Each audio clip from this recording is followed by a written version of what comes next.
Before Ben took off the mask, he used to look like Rey Mysterio. Now that the mask is off, he looks very similar to that rat-like creature that lives in the sewer with the Teenage Mutant Ninja Turtles. What was his name? Their sensei. Ah, yes, Splinter. He looks just like the rat that taught the turtles how to do karate, or ninjutsu, whatever they call it.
Drunken Peasants Podcast.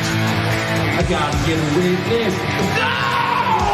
Say, man, you got a joint? No, not on me, man. I don't have facts to back this up.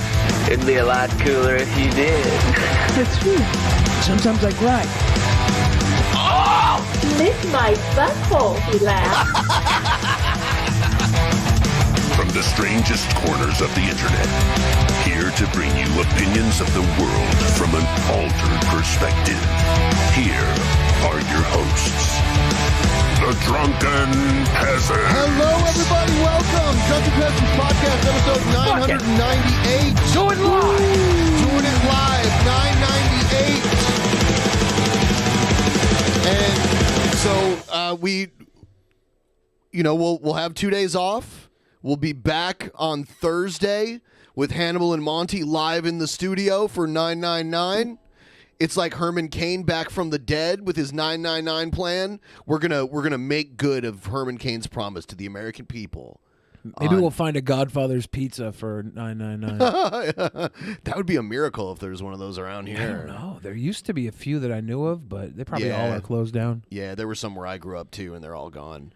And then 2 days after that, episode 1000, and we're going to have all these weirdos in the studio. It's going to be amazing. We're going to love it. We've been setting things up. We got like the couch cam set up for like when the people come in and they're going to be sitting there and they'll be sitting there and we'll be sitting here. Yeah. It's ominous. Yes. Boom, boom, boom. We're going to put buckets anything back there. We're going to put buckets of pig's blood above them, and they'll drop on them throughout the episode. Make sure that you catch it live, all right? Make sure. It's going to be insane. Call in sick. Or if you're like me, call in thick. I might call in thick for episode 1000. Call in thick. Yeah. Be like, where's Billy? Oh, he's thick. That's what they'll say. Oh, I see. They'll say that. Everyone like the stream. I think they're saying that right now. I had a dream that I was at a DP meetup, and that Ben was charging $6 for each fan to take turns riding Billy like a busting bronco. That's and awesome! then Billy died. It was a pretty and then rad Billy meetup. died! The end. Whoa, that's harsh. Notice how he didn't call that a nightmare? He just called it a dream. Yeah, yeah. That actually is the Drunken Peasants business plan, effectively. But cheers for your $20. Hopefully we all I just die have tonight. casual dreams where Billy's spine explodes. So and I wake up, I'm like, what a good dream. As you all know, this is a Saturday bonus show. We've got a goal that we're kind of far away from. We're 27.5% of the way towards this goal that we got to meet before the end of the show. And Billy's doing his drinking thing every time. Depending on the size of the dono, Billy takes a sippy sip relative to the size of. Yeah, I probably would have taken a little bigger sip, except that message was pretty rude. Pretty hilarious. Pretty rude. So I took a smaller sip. Rudely hilarious. Rudely hilarious. Yeah, so don't miss it. It's going to be crazy. All of our pals are going to be here. For those of you who don't know, you know, we got Adam, we got Scott, we got Jeff Holiday, we got Hannibal, we got Monty. That's a full room here. That's going to be crazy. And it's good that you're doing it live without that latency, having those four there. You know, the internet latency, there's like a half second. So, you know, with you all in the room, not only can you, like, you know, touch each other, but you don't have to speak over each other. Yes. Like I do. We're taking side bets to see if anybody hooks up. Because, like, I'm pretty sure Scott is in the closet. Adam is gay. Hannibal and Monty, they're like the stream, poot that goal. Yeah, Like Hannibal the and Monty, stream, I don't poot think that they're goal. gay. But There's also, no secrets between sailors. we also know Hannibal doesn't like chowder, but he's going to try it when he comes to Seattle, he said. So maybe it'll be a time for experimentation overall. Exactly. We don't know where this is going to go. Someone's asking, is episode 1000 going to be behind a paywall? No. When did we mention that? Yeah, episode 1000 is going to be behind a free wall. A free wall. You call this one a firewall because it's about to be hot as fun. No, you're going to have to change your port forwarding settings to get it if it's behind a firewall. Yeah. I joke about it costing money, but someone will believe me. We're in that age. Right. It's true. It's gonna be behind. The show's gonna cost you $400 a pay-per-view to watch, and they'd post a clip of me doing that silly voice and go, "See, there they are. They're ripping people off on their 1000th episode of their free show they give away for free." It's going to be behind no different paywall than every other public episode. Haven't been able to donate in a while. Tough times don't get to listen live often. Glad you're live now, Allagass. Cheers. Cheers. I wish it could differentiate between when to say live and when to say live, but it just says live by default every time. I don't know how you fix that one. I guess you can make like a grammatically correct robot, but even then it would mix it up once in a while because they could, Until I they guess get AI's smarter working than on us. context clues. Once they get smarter than us and then start self-replicating, we're dead. They'll just kill us. Yeah, but we wouldn't know it because it would have replicated us, and we won't even know we got replaced. Yeah. So maybe it already happened. Who knows? Yeah, whew.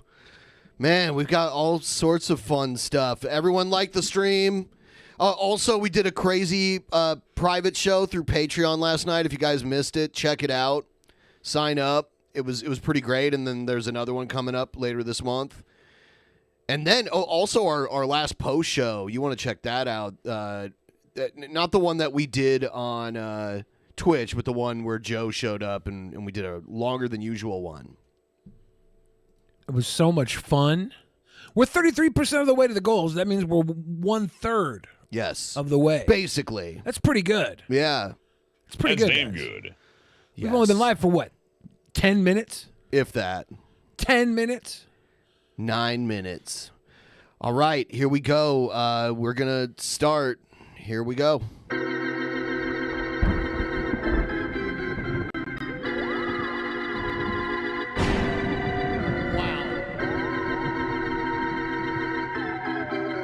I should turn off the goddamn internet. Oh, don't touch me. Don't touch me. TV, are they going to touch me?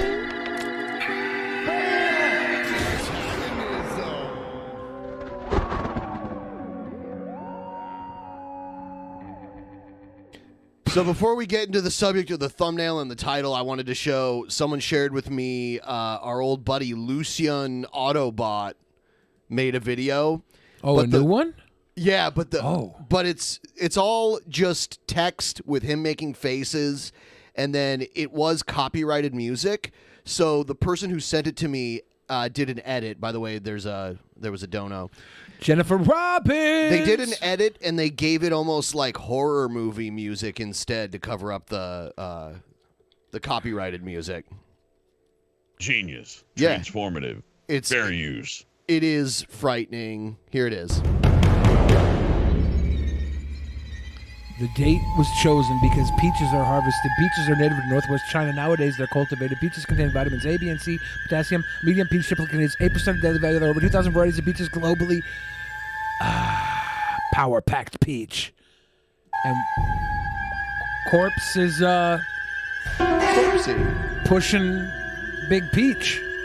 You can eat this peach like it's a that's questionably aged girlfriend. Yeah. Yeah, it's so this is where his content is at this point. It's weird because it's worse I thought than his my old videos content. were bad. I just want to say I'm glad he's back. He looks like he's aged a bit too. Yeah, I think he has. I'll give it this. This has an air of mystery to it. Like it the horror movie music fits perfectly because the haircut and that face don't quite match. Not that it's necessarily bad. Yeah, what was the previous music? Was it like I have no idea. Someone said it was copyrighted, so they replaced it with this scary music. I want to think the previous was that that Sex on the Ocean or whatever, Cake on the Ocean song. I don't even know what that Talk is. to me, baby, and then it's like Cake on the Ocean, I think it's called. It's one of the Jonas Brothers or something. That would be a very different video if that was playing in the background. Mr. Captain Snack says Hellbent is a goddamn sweet boy. How you feel about that, Hellbent? Oh, thank you. I appreciate you. It's all lies, but thank you. Got to keep this charade up. You know what I mean? I got to fool people into thinking I'm nice. So here's Nick Fuentes. He's mad because his buddy, the anime rightist, is leaving the movement.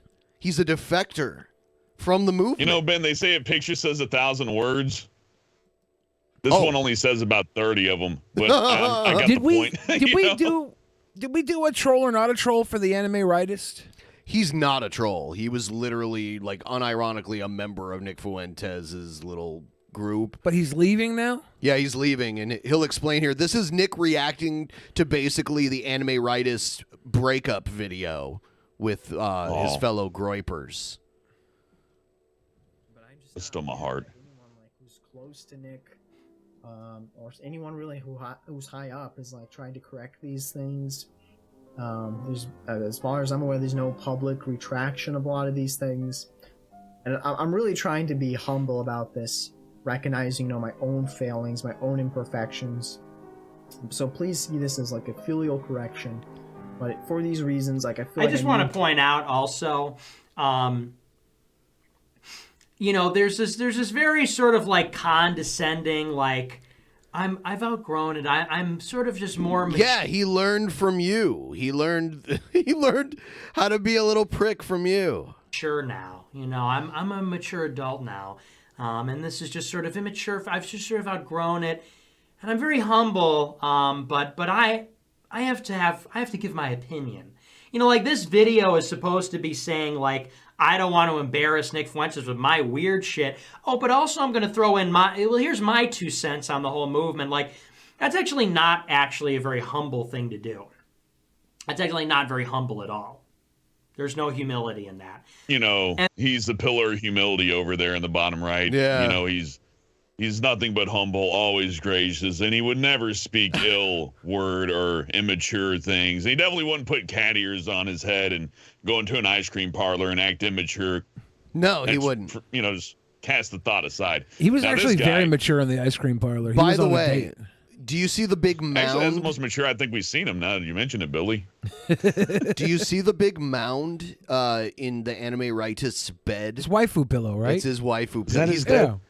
He's got 2 of them. That's why I think he's trolling. Like, the fact that he's leaving now after entering in, it makes me think this is all He's one been big a part troll. of it for years. It's not. He's got like the crazy people flag. I don't even know who it's for, and I don't care who it's for. And then he's got the bed with It's the been a waifu while pillow since under I've it. watched DP, but I guess now is a great time to jump back in. Welcome back, Dylan. Just in time for episode 1000. Stick with us. 999 is Tuesday. Yes. 1000 is Thursday. Episode 1000. Cheers. 999 is going to be a great episode on its own. 999 will be like, how we were doing 777 555 666. You're getting that, but then you're also getting the Literally milestone. the next day, you're getting one bigger than that. 999 effectively would be like a mega show. And it is going to be. We have Hannibal Money live in studio. Yeah.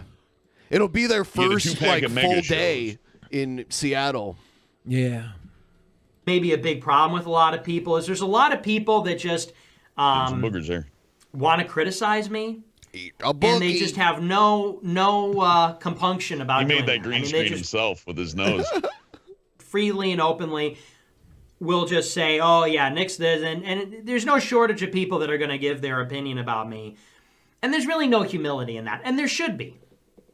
Because, I don't go into, I don't go into a Hollywood studio and tell a Hollywood studio how to do their job.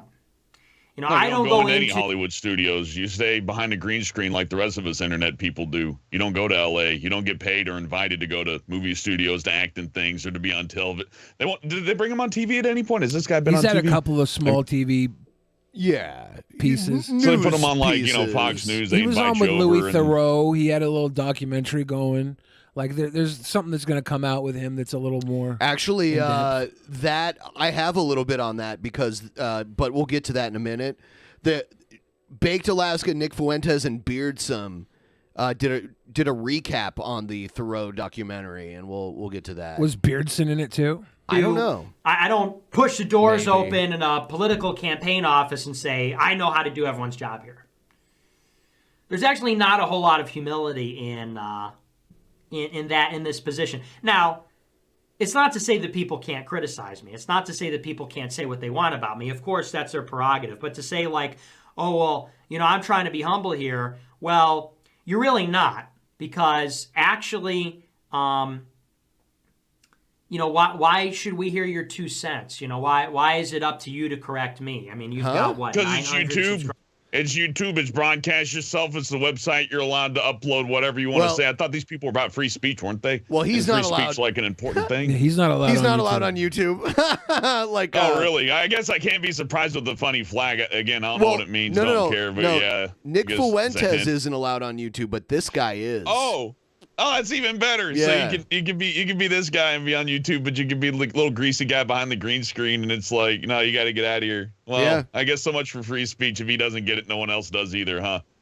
I don't support him being banned, but he is a piece of shit. Like he is like a white nationalist, So I almost would save that for like actual crazy people, but this guy does take people's money, and that's the thing. Everybody on the internet takes tips, and it gets funded here and there and all that. But feds this guy just calls to action. You know what I mean? Like, hey, everybody, get together, join the club. We're the good boys club, and we're gonna do this. Now, give me your money. The feds just seized $500,000 in Bitcoin from him. He also he's getting subpoenaed by the January 6th commission, so he's gonna have to go testify in front of them because he had his little like the guy in the lower right hand corner, Nick Fuentes. He's mad that this guy left his movement. He's got a bunch of guys just like this. So this guy in the back of the screen decided, I don't want to give money to a person who launders it through Bitcoin allegedly and does allegedly other weird stuff that gets the government sniffing up his butt. I had to keep my weird Iron Cross flag on YouTube where it's safe and nobody will mess with me. Right. I can't blame him for that. Did we just get 50 pounds? That's amazing. Damn. My phone. Baked Beardson, Spexo, and Brittany Venti are in the documentary. Interesting. Is that out now? We should watch that documentary for our movie review. Yeah, that would be cool. And you haven't even been involved in this for 2 years. 2 years is a long time when you're like young. You feel it's your place to give your 2 cents, to give your. Well, here's my opinion. Isn't that the only reason you're doing? If I wanted your fucking opinion, I'd ask for it. Anime rightist. Now go fuck your waifu pillow. This stream is because you embarrassed me. Like, people that hate me are using your content and your proximity to me to embarrass me. Yeah, that has been happening. I've seen. That's how I found out about. Spexo and Brittany Venti are in the documentary. Thank you. Yeah, I've seen streams where that's how I found out about the anime rightist. Because I've seen other streams like the Kino Casino laugh at the anime rightist. So Nick Fuentes is embarrassed by this.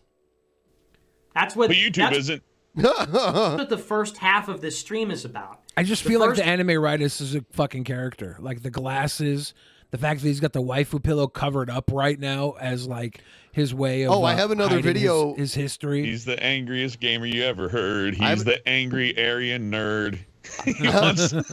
I have another video where he's trying to reconcile his, tradcath beliefs with waifu pillow polygamy that he's living. Half the first 16 minutes that I skipped over, he's making excuses for, oh, this thing I did was ironic. Oh, this thing I did was a joke. This thing I did wasn't serious. Because people are using what you did to attack me and embarrass me, because what you did is objectively embarrassing. And so that's the first half of the stream. And then the other half is humbly submitting your criticism of me? I mean, how does that work? Who the fuck do you think I'm not part of are? AF because, I don't want to embarrass you with all the weird shit I did. But, while I'm at it, I just want to humbly give you my opinion about you. It's like, well, frankly, I don't really care.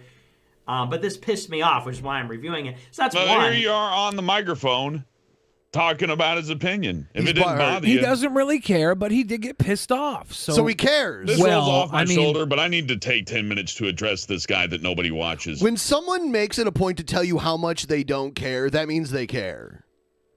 When, you didn't even ask them, and they're just like, oh, yeah, I don't care. Yeah, you're trying to convince yourself that you don't care. If that's true, then I don't care about child slavery. Or that's two. In the first place, like I said, there's this and I really hate this shit. Well, I'm just more mature. I'm just I've just outgrown it and And that's so convenient. Literally 1 year ago, you're making out with body pillows and doing the incel show, and everyone's having a good time. The incel show and everyone's having a good time. I love that sentence. Stop the steal. 1 year later, I just I'm more mature now. And let's watch the stream. Let's see what. So the anime writer is saying I've outgrown this. And you guys are kind of assholes. So it looks bad. He has to say about it. It looks worse than the things I do. Is basically what he's saying. So the guy who's the Aryan video game nerd here who makes out with body pillows, he's the angriest gamer. He's the angriest guy you've ever heard. Yeah. Is hey, Nick Fuentes, you need to tone it down a bit. I'm making out with my waifu pillow here and trying to resurrect 1940s Germany. You're really making me look bad. And YouTube's we'll let this guy stay. I want to see this other dude gets incel kicked show. off. Oh, man, Nick Fuentes must really love that the dislike button got removed because now people can't embarrass him with critique. Well, it doesn't matter because he can't make YouTube videos. You got to do a lot to get kicked off YouTube. Oh, he's gone. He had to create his own platform. He got kicked off of DLive. He got kicked off of Odyssey. He got kicked off of every platform you can think of. He had to create his own platform. I mean, I don't think he should, just like you, I think he should be able to post on YouTube. To say that little gremlin down there is dangerous would be a little bit of an exaggeration. He has a weird amount of influence. It is strange. But weird people, what do they say? Birds of a feather flock together, right? Yeah. So there's always going to be a king weirdo, you know. But he's the king of the. He's on a no-fly list. The king of the people that nobody Every wants to clip be I've king ever of. seen is just this little guy bouncing around and picking his nose and stuff. Oh, he does rallies and stuff like that, and he was there on January 6th. He didn't go in, but a bunch of his followers were in there. If you watch footage from January 6th, you can see his logo, his America First AF He was outside. logo. He was outside, but a lot of his followers went in there. That's why he's gotten So he's subpoenaed. a cage rattler who got his cage rattled, and now he's rattling the cage of the guy rattling his And now cage. he's going to have to testify under oath to the Congressional January 6th committee, where he won't be able to lie. So he has to be very careful about what he says. To just get some space. I still agree with AF, and in terms of it's essential principles. He American said nationalism. he took the word essential and consensual and turned it into one word. He said it's essential. Essential. It's policy decisions, conservatism, traditionalism, all that stuff still applies. But some of the language and the rhetoric is just things that I just don't know if I can get behind in the same way I once could. For example, optics are they no longer seem like they're important anymore. It used to be the case that like saying that you're racist is bad optics. And regardless of how ever you want to define optics, I explicitly remember Nick Fuentes saying like that he would not call himself a racist because that would be bad optics. He said, well, if racism is defined as hating black people, well, then I'm not racist. If racism is defined as recognizing that races exist, then, well, I'm not going to say I'm racist because that would be bad optics. That's literally like a direct quote. Paraphrase. So that's one of the reasons. It's just like the optics of America First has really gone, I think, downhill. And that's the one. Well, Nick Fuentes, how many times? Nick Fuentes realized that there was no reason writing the fence on this one because everybody was just going to call him a racist, Nazi, whatever, fascist, no matter the optics. So he went all in now. Yeah, so he's like, well, now that I know that I'm not going to win over anybody in the middle, I'm just going to go all in for those on the side I've been riding for the entire time. Total Aryan victory. I mean, it's a smart business move, but ethically and like, sanity-wise, not quite so good. Unless you want to talk to the government. I can't believe he's got to go to the January 6th hearings. I hope those are televised. I don't know if they are. I don't know, but please let there them will be definitely televised. be, reporting on it. I wish too. I would love to see it. And he's made being an incel a good thing in his movement also. And I mean, he has no interest in women at all. That's fine. That I doubt they're interested in him either. So I mean, that's even. It just makes life smoother, right? But well, the few times it has happened, he's gotten grossed out. He's told the story like a few times. Like he kissed a girl when he was 14. He's like, I did it and I'm good now. And it's it's hey, pretty hilarious. freedom of choice, baby. I'm all about that. But as long as it doesn't manifest itself into hatred of other people. It's like, I am involuntary celibate, therefore these other people are stupid, and here's my opinion about them. It's like, hey, if you don't understand them and you can't, wrap your head around half of the population, then that's bad. Yeah. So hopefully he at least understands women. Do I have to do this show every day? Do I have to wake up every morning and explain this? Optics never meant censoring our opinions or our jokes. That is never. Not then, not now, not ever. Ever. That was. So he never sacrificed his opinions or his jokes for the sake of optics. Never. Well, I don't care what your definition is. Well, actually, it kind of matters. Because that is never what that meant. I have been making racist jokes since I was in 4th grade. Okay? I was at Charlottesville. That is how my career started. Okay? Okay. It sounds like in the 4th grade he should have caught an ass kicking and taught him back then what not to do. But who knows? It is amazing, Ben. If he grew up in the streets of Chicago, he'd be a completely different guy, wouldn't he? I think he is from Chicago, but I don't think he's Shoot. But I don't Not think Illinois, though. Yeah, he's somewhere in Illinois in the Chicago area, but I don't think he grew up on the streets. Definitely not. I thought it'd be like Chicago in some other state. You know what I mean? Like Chicago, Ohio or something. That would be hilarious. I don't know if there are other Chicagos in the U.S., but maybe. I'm at a loss for words. Optics never meant not saying an edgy joke. That is never what it meant. My show has always been edgy humor. Which always. part is the From is day the one, humor? it has been edgy humor. Nobody can The booger disagree with part. this. This is objectively true. bloody nose From day part. one, it was edgy humor. And from day one, it was, well, for the most part, it was very much the same message that it is today. I was at Charlottesville talking about how, the First Amendment doesn't apply to communists. I said in April 17, my first hit piece, like, globalists should be killed. And the First Amendment doesn't apply to Muslims. And so You know, I hear this concept a lot. Are People those say, the "Oh, he jokes does." or are those the opinions? Because that's the problem I have with this guy. I can't tell where the jokes begin and the opinions start. Right? Yeah, and I think he's changed those views. Like he's saying those are some views that he changed. I think now because he used to be more neocon, so like anti-communism and anti-Muslim, because that's what neocons were pretty big into. And now he's okay with Muslims. He's okay with like Sharia law and shit. And he's okay, like it's okay to be okay with Muslims, but he's okay with like Sharia law and shit. And he's okay with like Joseph Stalin style communism too.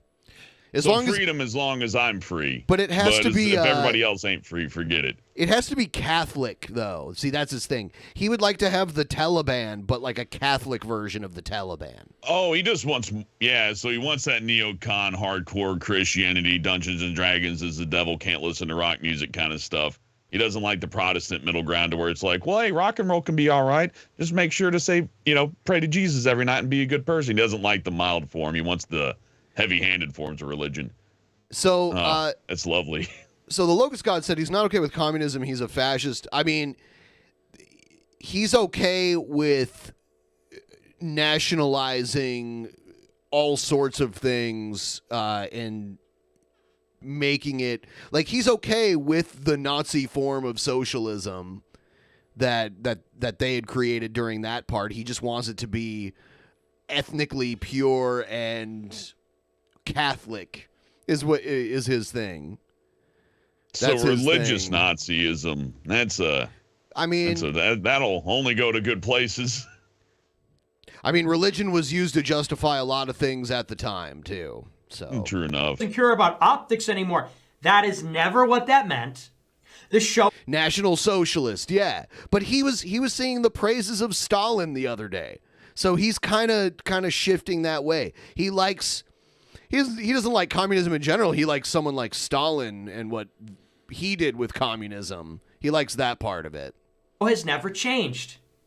I have always made edgy jokes. I have always said exactly what my ideology is. Do you remember in 2017 when they leaked that clip where I said Jews hurt me in my daily existence? Like, was that good optics or was that bad optics? That's bad optics. I was going to say that. It's bad optics. It's good optics to only your little clique, and it's bad optics to 99.9% of everyone else. Hey, if someone's paying you like $100,000 a year to say it, then I guess it is good optics, right? In that specific circumstance, it's good optics, but that doesn't mean, moral. You can't conflate optics with morality. Remember when they said, if I had sex with a dog, is that the same as having sex with a black man? And I said, no, but they both be degenerate. It's like, is that bad optics? I mean, it's double bad optics now that you're repeating it. Unless you're into bestiality, yes, that is bad optics to start talking about people having sexual relations with animals. That is bad optics. Well, he's comparing it to sex with a black man. He's the one who thought about the guy and he's the dog. comparing He's bestiality the one who to interracial sex. Right.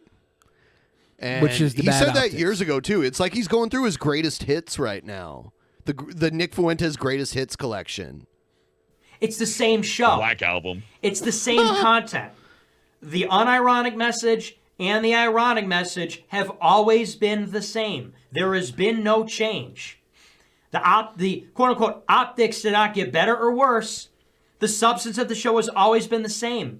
The And jokes that haven't has been never funny, been what optics. and the opinions have rarely been able to be taken seriously. And that's why they mesh together. That's why the optics have always been the same, because they've always been the same shit line of thinking that gets, I don't know, people who aren't happy with their existence in this capitalist society, and they want a face to blame it on, and it doesn't look like theirs, so they just do that. Well, if you can have an enemy that you can blame for all your failings, that can be great therapy for some people. You know what I mean? Even if you end up like the Aryan video game nerd here, looking like that, that's still a benefit to you. You know what I mean? If it makes you happy. So I suppose I can understand that, but that's about the limit that I got for it. It's like, okay, so this makes you happy, like, autoerotic asphyxiation makes some people happy. It's not necessarily good for you, But I hope you're, working your job and hopefully being safe about it. I don't know. I can't stop you. I think the You know what I mean? infighting is hilarious. That The infighting is so funny. Yeah. Man. They're supposed to be unified people, right? Like the entire idea is like, because of our skin color, we can see each other eye to eye perfectly because of natural forces beyond, political anything. But then they fight, just like everybody else. Hey, Bob. I see Bob in the chat. The documentary that featured Nick and Baked Alaska is called Louis Theroux Forbidden America Extreme, and online I posted the video #content. Also, I can't wait to episode 1000. Poot poot. Poot poot. Yeah, Morton David. Cheers. 40% of the way to the goal. If we can get to 50% of the goal, very soon I will be able to drink more. Bob, we're going to watch your poem in a minute here. So stay tuned. You want to see good The optics? Ninja Foodie is a dope machine. Shout Would out you to like Roger to see Wilco. good optics? I do have a drinking problem, Skeptic 77. The The optics problem is aren't I'm not better. getting No enough one cares about the donos to optics. drink. This is good optics. This is good This is great optics. No, it's not. It's in the top right corner. You can make that picture bigger, Nick. That's bad optics. If I'm watching 320p, I don't know what that is or what that is. These are bad optics. This is good optics. This is good optics.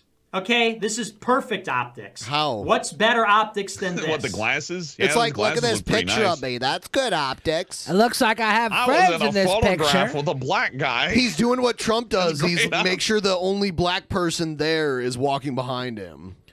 Look, we know how Nick got here. He had no friends. He was an outcast. He found a group of other people who were outcasted, literally involuntarily celibate, men going their own way, and he gave them somebody who would talk to them and tell them they were good and special.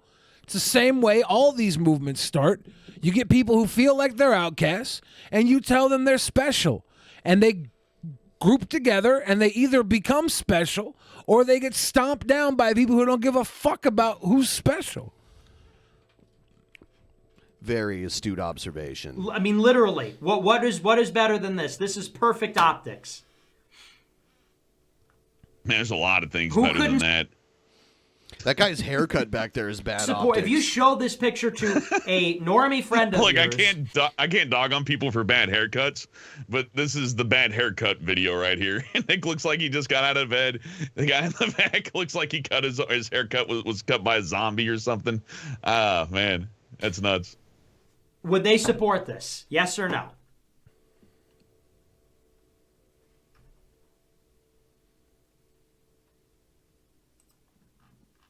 I mean, Show us some more optics. I like how there's like the flaming swastika in there. When you search his fucking name, there's a picture of a flaming swastika in the image Wow. search that comes up. This That is one- good that one's optics. kinda gnarly The 'cause- flaming swastika is great. Flaming optics. swastika is something everybody would hate. Like the Nazis don't want the swastika on fire. That's like that's an American grown thing with the the cross and that other team. So How that's many weird. times That do I- pisses everybody off. That's bad optics. say it.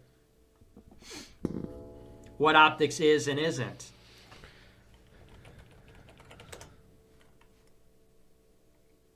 Are there any pictures on Google Images of our Springfield rally? Whatever. How about this?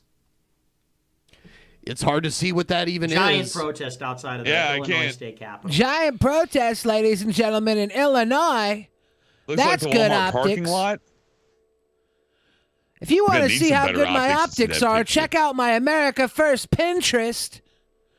We have all of our historical meetup photos there and a few great recipes with mayonnaise. How about this? Is this good optics? Is this good optics? This is good optics. I don't care. This though. is good I really don't optics. care, guys. See how much I know don't that's care, the best guys. picture, but it's good optics. Good optics. He kissed that guy. Good And that guy. optics.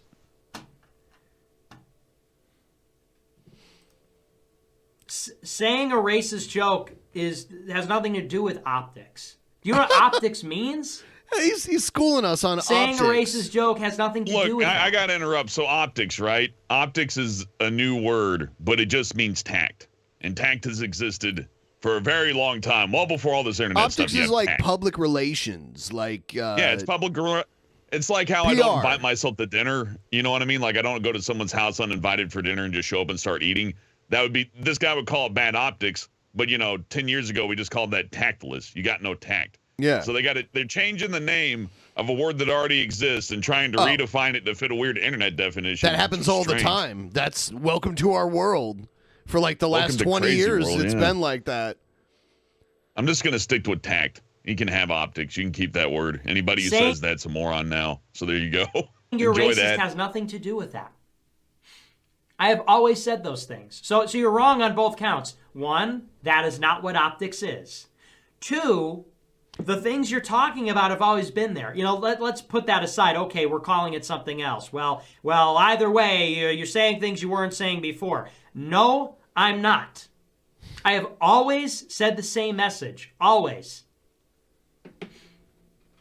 And if you're a longtime viewer of America First, you know this. I have always made edgy jokes.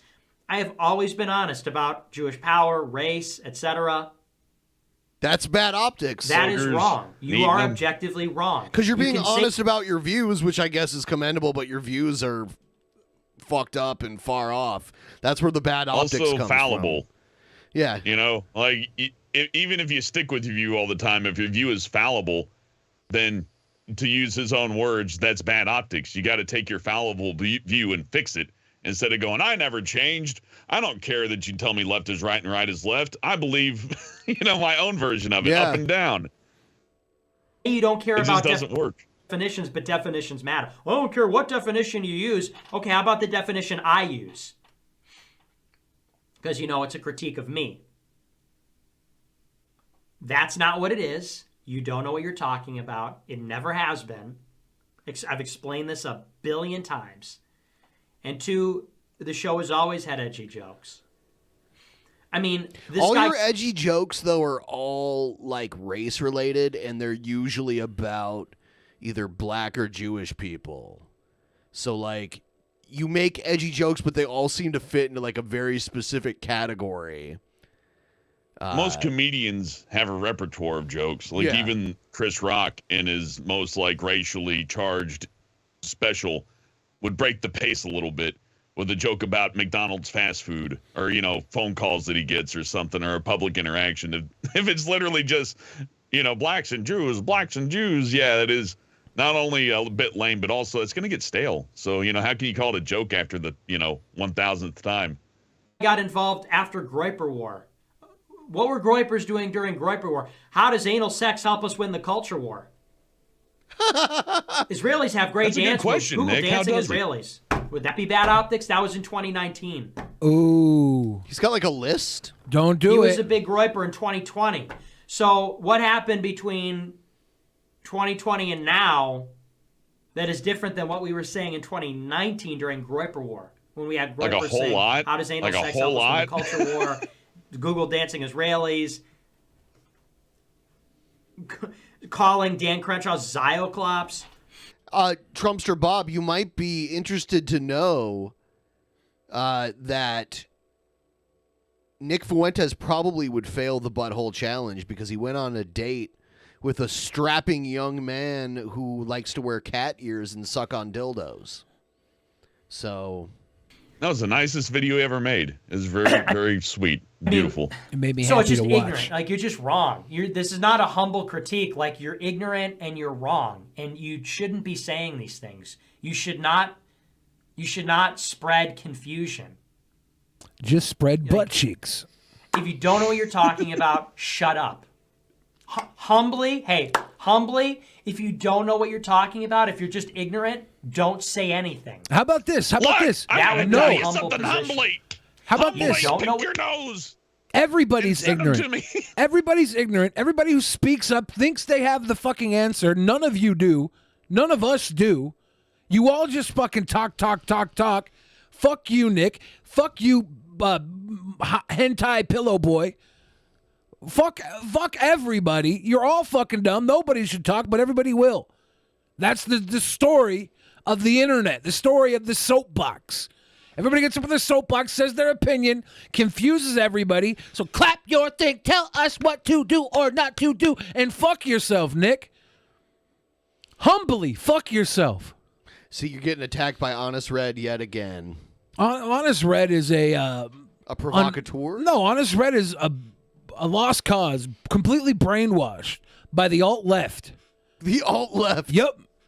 You're talking about, so don't give us your opinion. All you're doing is amplifying liars and spreading confusion. So if you want this to succeed, stop spreading disinformation. Humbly. Shut the fuck up. Humbly. You don't know what you're talking Shut the fuck humbly. up. He's humbly asking you to shut the fuck up. I say that There's some optics for you there. Humility, shut up. You don't know what you're talking about. You don't know what you're talking about. You almost sound like Chris Hansen when you said that. Yeah, they're the same person. Right out of the gate. Well, no, Nick Fuentes could be a decoy for Chris Hansen.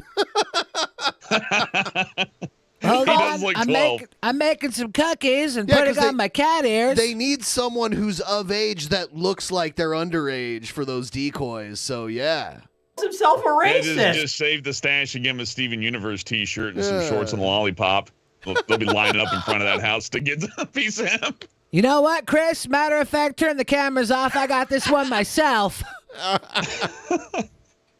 You're going downtown, buddy. Dude, Literally. like if you don't get... You're And going anyway, downtown through okay, the all back of that alley. aside, like boom, boom, boom. That's not what optics is. We still have good optics. I've always made edgy jokes. I've always said stuff like that. Let's go to even another point. If you don't understand the utility of calling yourself a racist in 2022, I can't help you. You don't understand the utility of calling yourself a racist in 2022. There's utility to that? You mean, of like, course. For most people, it like ruins their lives. Like they say some dumb shit, racist shit in public, and they're on film, and they get fired, and like everyone hates them, and they get harassed. If they work for AT&T, but then They work for anywhere. But then there's this huge GoFundMe that gets them back on track, and someone offers them a job on the inside. Because the truth is, there's a huge infrastructure of people who don't buy into this narrative that you should be able to destroy someone's life just because they're racist, right? Yeah. Whether or not you yourself are racist, you can believe that a racist deserves to work at stupid AT&T or stupid fucking Domino's Pizza. You should be I able put to it work... this way, Billy, and maybe change it up a bit. If you own a company, you have a choice not to say, hey, the guy who hates all my black employees, I really don't want him working here because it causes an issue when he starts chewing out, his coworkers and his boss for their skin color. I can't have you here. I mean, if they Fire, did, that's like a federal discrimination. But how law. often do any of these people ever really publicly act on their racism? It's in only moments of great stupidity and laziness where a racist is publicly outed, because they hide and they get online and they say things online because they feel comfortable thinking they have a keyboard firewall to protect them.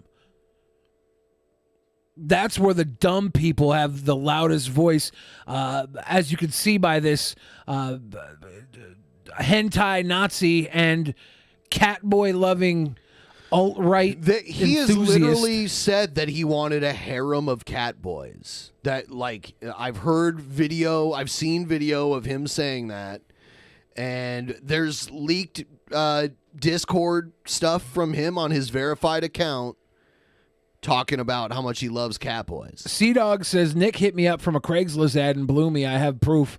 That would be Sea-Dog, hilarious if if that you was have a actually video of that, we can't play it on the show, so just send it to me so I can jerk off. Because you don't know what you don't know what you're doing. You don't know how this works. If you don't understand what I'm trying to do when I say things like that, you have no business in politics. And you should continue playing with your body pillow, and you could make your videos for 100 people about theology. Oh, man, because he's shooting cannons in glass houses over the body pillow comment. Yeah. Oh, no. Really quick, Skeptic 76 says, Billy, what is your take on the Ukraine situation? Have you have an opinion on this, Ben?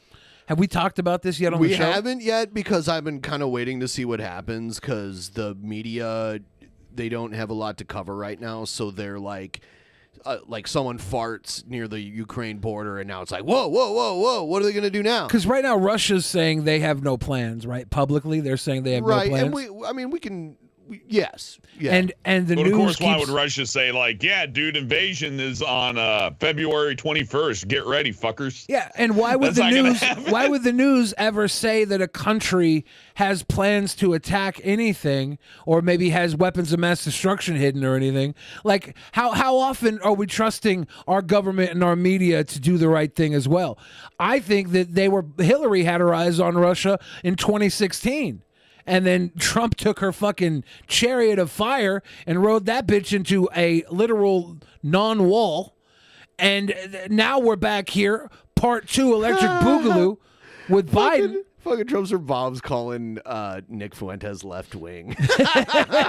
Left wing fascist. But yeah, like it has to do with NATO, and it has to do with like how we've used a lot of the former Soviet countries in like the former western part of the Soviet Union, which are all different countries now, like My Ukraine friend, and I watch all your shows. Thank you. When Riley gets to this part, I want to remind her how amazing and wonderful she is. Riley, I want to remind you how amazing and wonderful you are. Michael is not lying.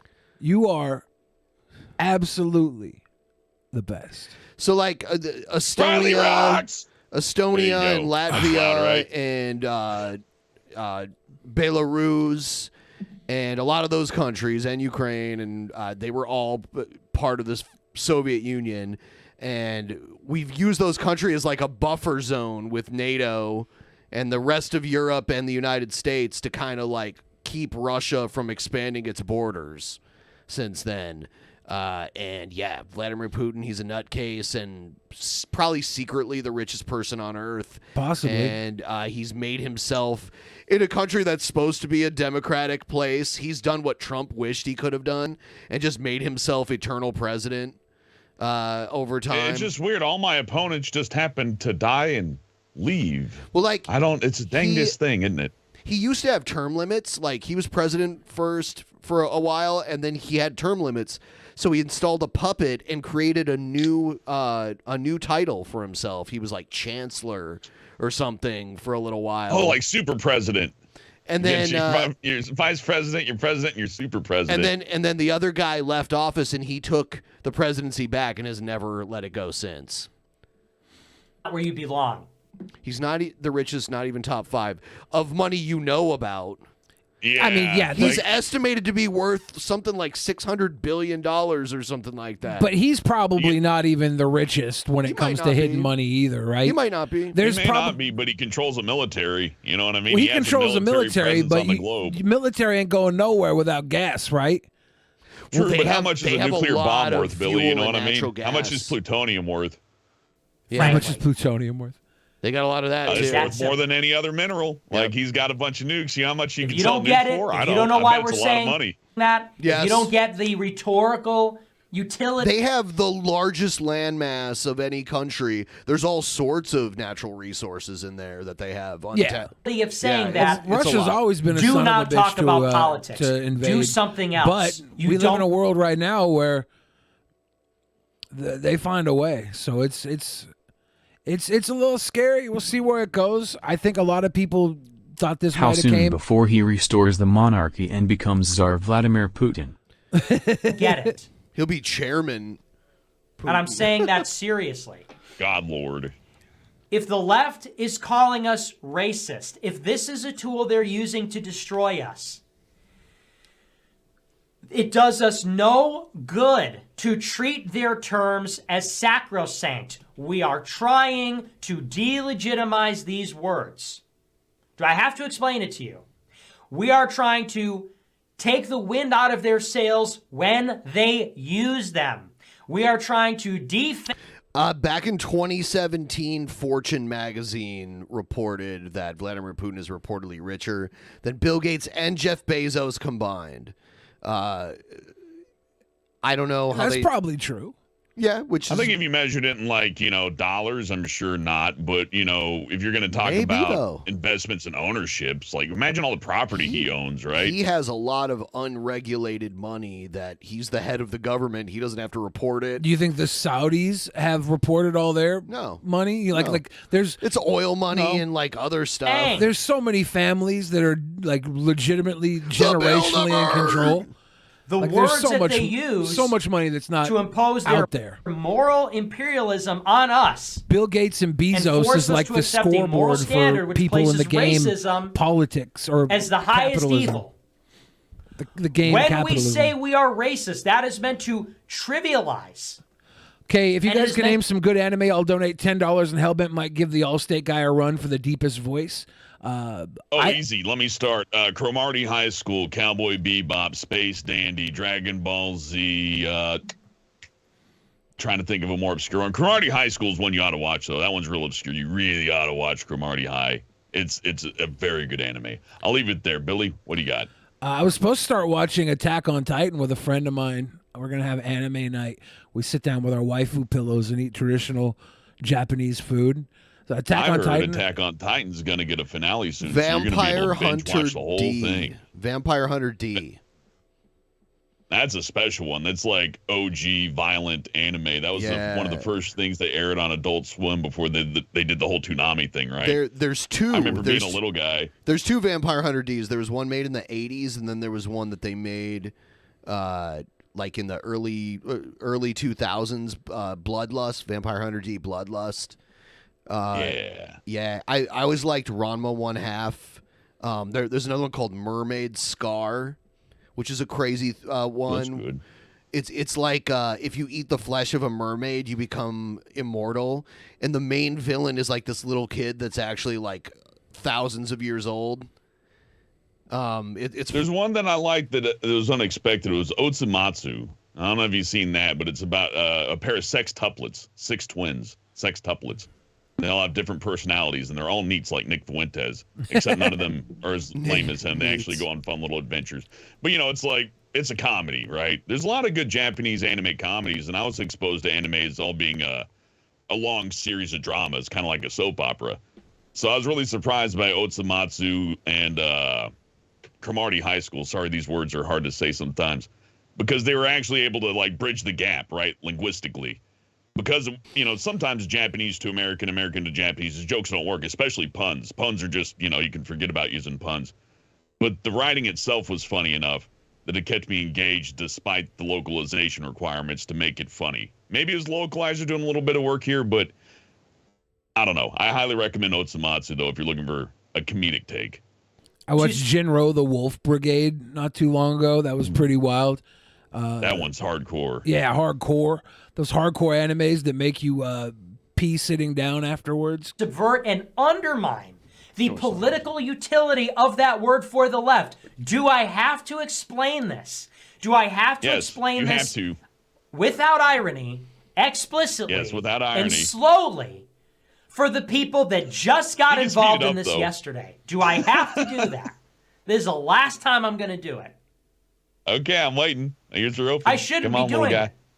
Because my strategy should just be, you know what, if you don't get it, you don't get it, fuck off. But I'm explaining it one last time for anybody that's confused. That is why we say these things. We are trying to break the conditioning. What does that mean in particular? Well, he didn't wash his hair this morning, so I assume no more hair conditioner. It means that we are trying to get people to be comfortable with saying things and believing things that are outside of the liberal accepted consensus. That is why we do these He always things. blurs the line between the things he just says and the things he actually believes in. If I can say edgy jokes, if I can say these things, and if people like me, then they can be comfortable being as conservative as they need to be. That's why. I'm feel like throwing he's missing a myself piece on a there. pyre, Like- being a ridiculous racist, dumbass, idiot, fascist, so these people out here can be regular idiot, racist, dumbass, fascists. Nobody thinks I hate black people. I do. Sure, correction. I do. No, I'm but not saying it. I think he hates black people. I think that. Now he's watching Yoba television. Does Baked Alaska have his own fucking website that he has to stream on? I mean, you know what? Probably. I'll give them credit. Running your own video streaming website takes a lot of money and a lot of effort. So, well, if this there's guy, anything that these folks have done that have impressed me, is that they made their own streaming sites or paid somebody to make them. Now, are they good? Probably not. But I mean, you know, credit where it's due. At least they left YouTube and did something. this guy in the yellow shirt here on screen was in Nancy Pelosi's office on January 6th. Yeah. And tried. Yeah. You remember He's gonna torrent have a fun technology? week. Did you ever use torrent technology? Of course. So torrent Yeah. technology, the file can be shared and uploaded by the people who are downloading it. You upload after you download it. I wonder if there's a technology for a torrent type of live streaming where the viewers. There is, but it's notoriously vulnerable to attack, and it puts the users at risk. And there it's have also, been streaming sites, or at least video sites that worked through a BitTorrent engine. Yeah, that's already you would been need a thing. you would need a huge user base and a very large amount of security, because what you would save in bandwidth, like you spend on YouTube or these sites, you lose in security. So your viewers, the people who keep the thing running both financially and through the internet, are super vulnerable. So you're trading cost for vulnerability in that regard. So T-Bob is doing the no true conservatives fallacy right now and saying if you're racist, you can't be conservative. I do like the way he spelled racist, though. Racist. R-A-S-C-E-S-T. Racist. It's like incest, but with racism. Racist.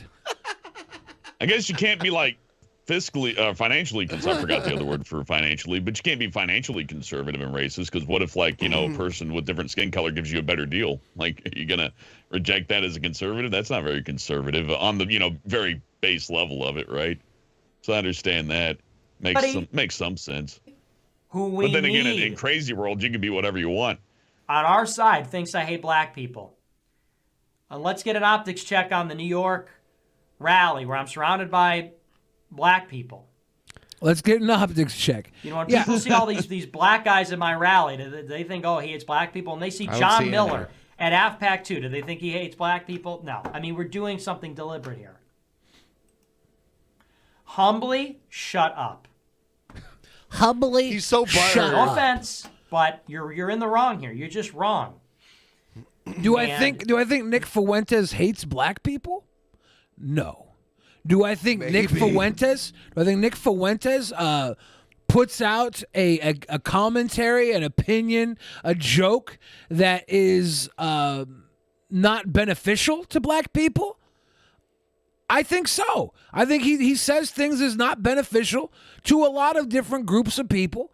I think that he says and does things that pose an attack on certain groups. And if that's not racist, it's still a problem, right? So I don't want to call Nick Fuentes racist, even though he probably is. But I also don't want to call anybody racist anymore, because I'm not sure what exactly racist is. Because people have called you racist, and you're I'm not exactly sure what racist is Billy. anymore. I thought he was calling himself racist. He kind of is racist. I'm just calling him racist like he said, he is. So if anything, I'm just repeating his own opinion about himself. And if that's what he wants to be, well, the public eye will judge you. And you don't have the majority there. I don't think you have to hate black people to be racist, right? I don't know. He says, I don't hate black people. Look at me. I'm here with all these black. Like, I think he loves black people that are aligned with his opinion and agenda. Like right? Jesse Lee Peterson and shit. Yeah, I think he loves. Everybody loves folks who are subservient to him. Even a racist person loves their, sycophants. As much as he wants to talk down on social politics, he loves social politics when it benefits his agenda. Rawcam 16mm says he is racist, Billy. Yeah, he is. But here's the thing. Racism is weird. racism is weird because like a lot of people think that if you're white, you're automatically racist, right? Well, that's ridiculous. But that's what people think. So it's like Some folks are like I that, don't like, and they're shitty. You know, I don't like hate dealing. those folks. I don't like dealing with the idea that people are racist or not racist. Like I can find tons of ways that someone is a piece of trash without having to call them racist, right? And there's a scale of what is racist or isn't racist that, depending on who's viewing it, it slides. And I just want to cut through that scale. I want to cut through those goggles, those racism goggles. And I want to say, look, no matter if you think he's racist or not, this is why he's a piece of trash. I want to go beyond racism at this point. Well, his racism is a big part of why he's a piece of trash. This is why people that aren't involved in this should not critique, because you're not in this world. I am as successful as I am because I have very good instincts. I have gotten this far because He's fucking himself like you told him to. He's blowing himself I right could not have gotten this far if I was not good at what I do. If I was not thoughtful. Yeah, he loves giving himself a pat on the back. He's so proud of himself. He literally says multiple occasions that he's part of history, guys. I'm making history. Political I'm so movement. important. I'm the new baby Hitler, except I really, really, really don't like girls. And if there Hitler was loved women. This idea that Nick Fuentes is going to get total white supremacy by ignoring girls is the dumbest thing in the world. Unless that's the only thing that women kept love Hitler being back. ignored.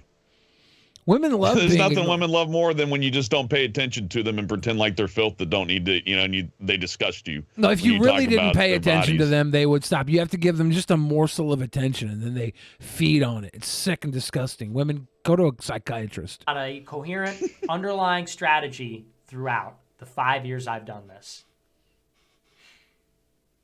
Now, you don't have to know what I know. You don't have to have the instincts that I have.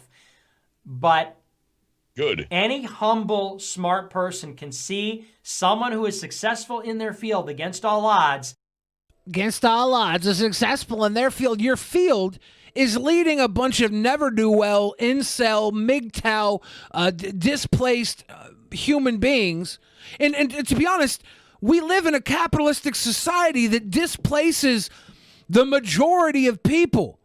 Like, there's so many people where the Black Lives Matter movement was built on a huge group of people feeling displaced. It's not like this society could give everybody what they want, right? Capitalism rewards those in the top 20%, and it uses the middle 60% to keep it going, right?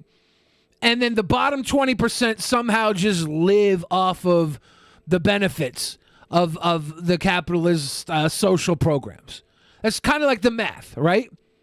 So there's, in that 60%, there's tons of people who just feel like they should be getting more for the amount of work they're doing. And that's across the board. It's not a thing of color. It's a thing of class.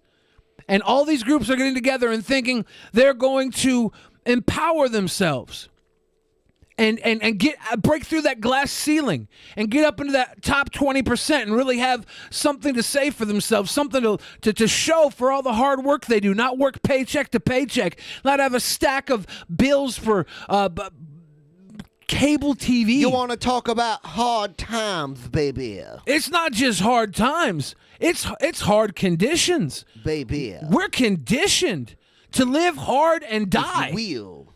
There's a reason we had a baby boomer generation, and the people Well, invested. it was the war that caused the baby. And there's a reason that generation had investors, right? Investors, people at Wall Street investing in cradles when they were born, following every trend of life with that baby boomer generation. And the same investors were investing in caskets when those baby boomers started to die because they saw the numbers. And we live in a world full of numbers. And the numbers are saying right now, if you're not getting what you want in this world, you should blame your neighbor. And you're defeating yourself at that point. And say they know something that I don't. And not always beyond their case. Giving their 2 cents. Get off my case. I'm just a little guy. Okay? I me can be almost do mature a for you. Fuentes. Let me be really mature. Well, let me grow out of joking. I know let me grow out of good humor and tell you, if you are ignorant and if you don't know what you're talking about, you should not be giving your 2 cents. If you're ignorant, you should recognize that you're ignorant, like an ignorant person would. When you're Nick being Fuentes is saying you should Good not be words giving right your there. 2 cents. Nope. And this comes down to supply and demand, right? Because you supplying your 2 cents, you're saying my opinion is my 2 cents, right? My 2 cents. That's supply. You're overvaluing your opinion. When someone asks you for your opinion, they're like, penny for your thoughts? They're undervaluing what you've valued as your 2 cents. And that's the base of capitalism here. Everybody has their fucking 2 cents, and they're damn well willing to give it to you for free if you just wait. The same thing. I've been doing this for 5 years. I've been censored off of every major platform. And I have 5,000 live viewers watching me right now at 8:35 a.m. on a Friday morning. I think I know what I'm doing. And even if you disagree you do with know what what I'm you're doing. You're corralling a bunch of people that feel displaced, and we live in a society that displaces people in great numbers, okay? And you've given them this shred of hope, the same hope that Obama ran on, the same hope that was on all those posters, and never Hope paid and never paid off, right? Like, would you get and change? Some Republican version of Medicare that he called Obamacare, but it was brought to the He table. didn't call it Obamacare. Well, we called it Obamacare. He put it through. It was called the Affordable Care Act. It was called Obamacare in a mocking way by the right at the time. Yeah, they mocked it and called it Obamacare, but it was the right that brought it to the table originally through Congress. The right brought it to the Heritage Foundation came up with the idea, and then like Governor Mitt Romney, when he was governor of Massachusetts, implemented a very similar thing in the state of Massachusetts. Yeah. Yeah. And then we take it, and Obama gets it to go through, which is not even the bare minimum. This isn't a clean way to get everybody Medicare, right? Why did Obamacare look like the big win for Obama? It didn't. And all these people since then, like Biden was running on Medicare for all, And the Bernie was running on Medicare for all. The mandate was the worst. I'm doing something coherently. I'm doing something that's part of a broader strategy. I am doing something deliberately that I have thought through carefully. And it is succeeding at what it is set out to achieve. At the minimum.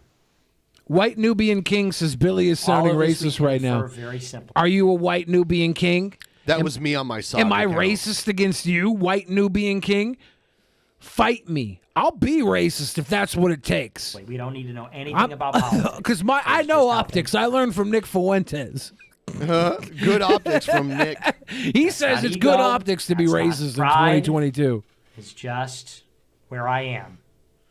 I am very sick and tired of being told how to do my job by people. I thought you were that have not successful. lived- Why are you so angry, little guy? I If thought you you're in were on this the top of the movement- mountain. If you're in this movement, you better shut the fuck up and just let Nick do his thing and be a good little follower. Humbly, do not counter my opinion ever. When I'm on Sidney Watson and telling the world the Taliban had it right if only it was ran by white Catholics. Around, I've only been in this for 5 years in the grand scheme of things. That's not a long time, but I've lived through a very important time in this thing, and a lot has happened to me in that 5 years. I have had more Everybody experiences lived in the past over the 5 past years. 5 years.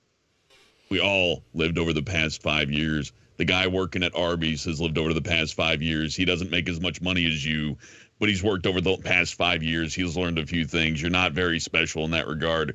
You're special in the way that Bozo the Clown was an important clown at most. And even then, Bozo will still be remembered fondly long into the future. Once all this internet politics stuff dies down, I doubt hardly any of us will be remembered like Bozo. And I definitely bet this Bozo ain't going to be remembered unless he's really funny. But I haven't seen him make any jokes yet, so I'm waiting for these, jokes to come out. Than most people will ever have, strictly in this narrow sense. Most people go their whole lives without having a hit piece written about them, being deplatformed from multiple things or from banks, being put on a no-fly list, talking to politicians, negotiating with payment processors, negotiating with Sea putting on events. Sea Dog said in the chat, Billy is a walking total Aryan victory. And you know what? Unfortunately, I am. For myself, I'm 99.9% Aryan Peckerwood white, and I live a beautiful, wonderful life, and that's what you should achieve in this world, is a beautiful, wonderful life for yourself. Your Aryan victory should be for yourself, not for your weird community of subpar, manlet, goofy, redneck, loser, religious, zealot dickheads. Live your own best life. If you're Aryan motherfucker, then live a good life, bitch. That's your victory. Everything else is a weird LARP for 1945. And here's the secret: they lost. Hundreds or thousands of people putting on public rallies where Antifa is a threat. The experiences that I have had, the people that I've known, the connections I have had. 5 years is not a long time, but in those 5 years, I have done things that most people never do in their lives. Not because necessarily there's some great exceptional thing, but because it's a very particular thing I'm doing. It's a very particular thing I'm doing. Look, guys, in 5 years, I've went on a documentary with Louis Theroux, and he's maybe picking on me, made me look like a goober, but it's okay, because those optics are pretty good. I went on Sydney Watson, where I audibly called out for my mother when she questioned my sexual history. And, that's a good look, guys. You realize the things I've done and met. I trailed Ben Shapiro and his family into CPAC, and we didn't really get anything accomplished, but it made me look like a big tough man when he rolled away with his family rather than have a live debate in the street with me. Yeah, really good work you've done here, Nick. You got about $500,000 in crypto donations from people who could never cash the crypto out anyways without getting taxed out the ass. Good job. Not have any groiper come lately try to tell me how to do my job, and people think that they know better. They don't know better. I know better. I really wish I was a grifter, because I would become a groiper, and I would do better than you, Nick. I would get everybody so close to that victory they wanted, and then I'd let it all blow up in their face and say, ha, I have your money. Piss off, you dumb fools. You followed me like the Pied Piper.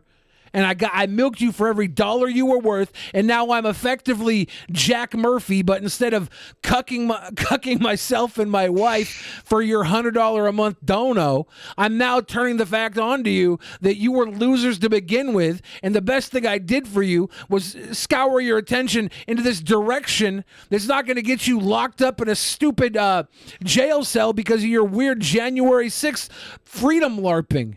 Y'all should have a tea party, okay? Remember the Boston Tea Party? They threw a bunch of tea over the water in the boat.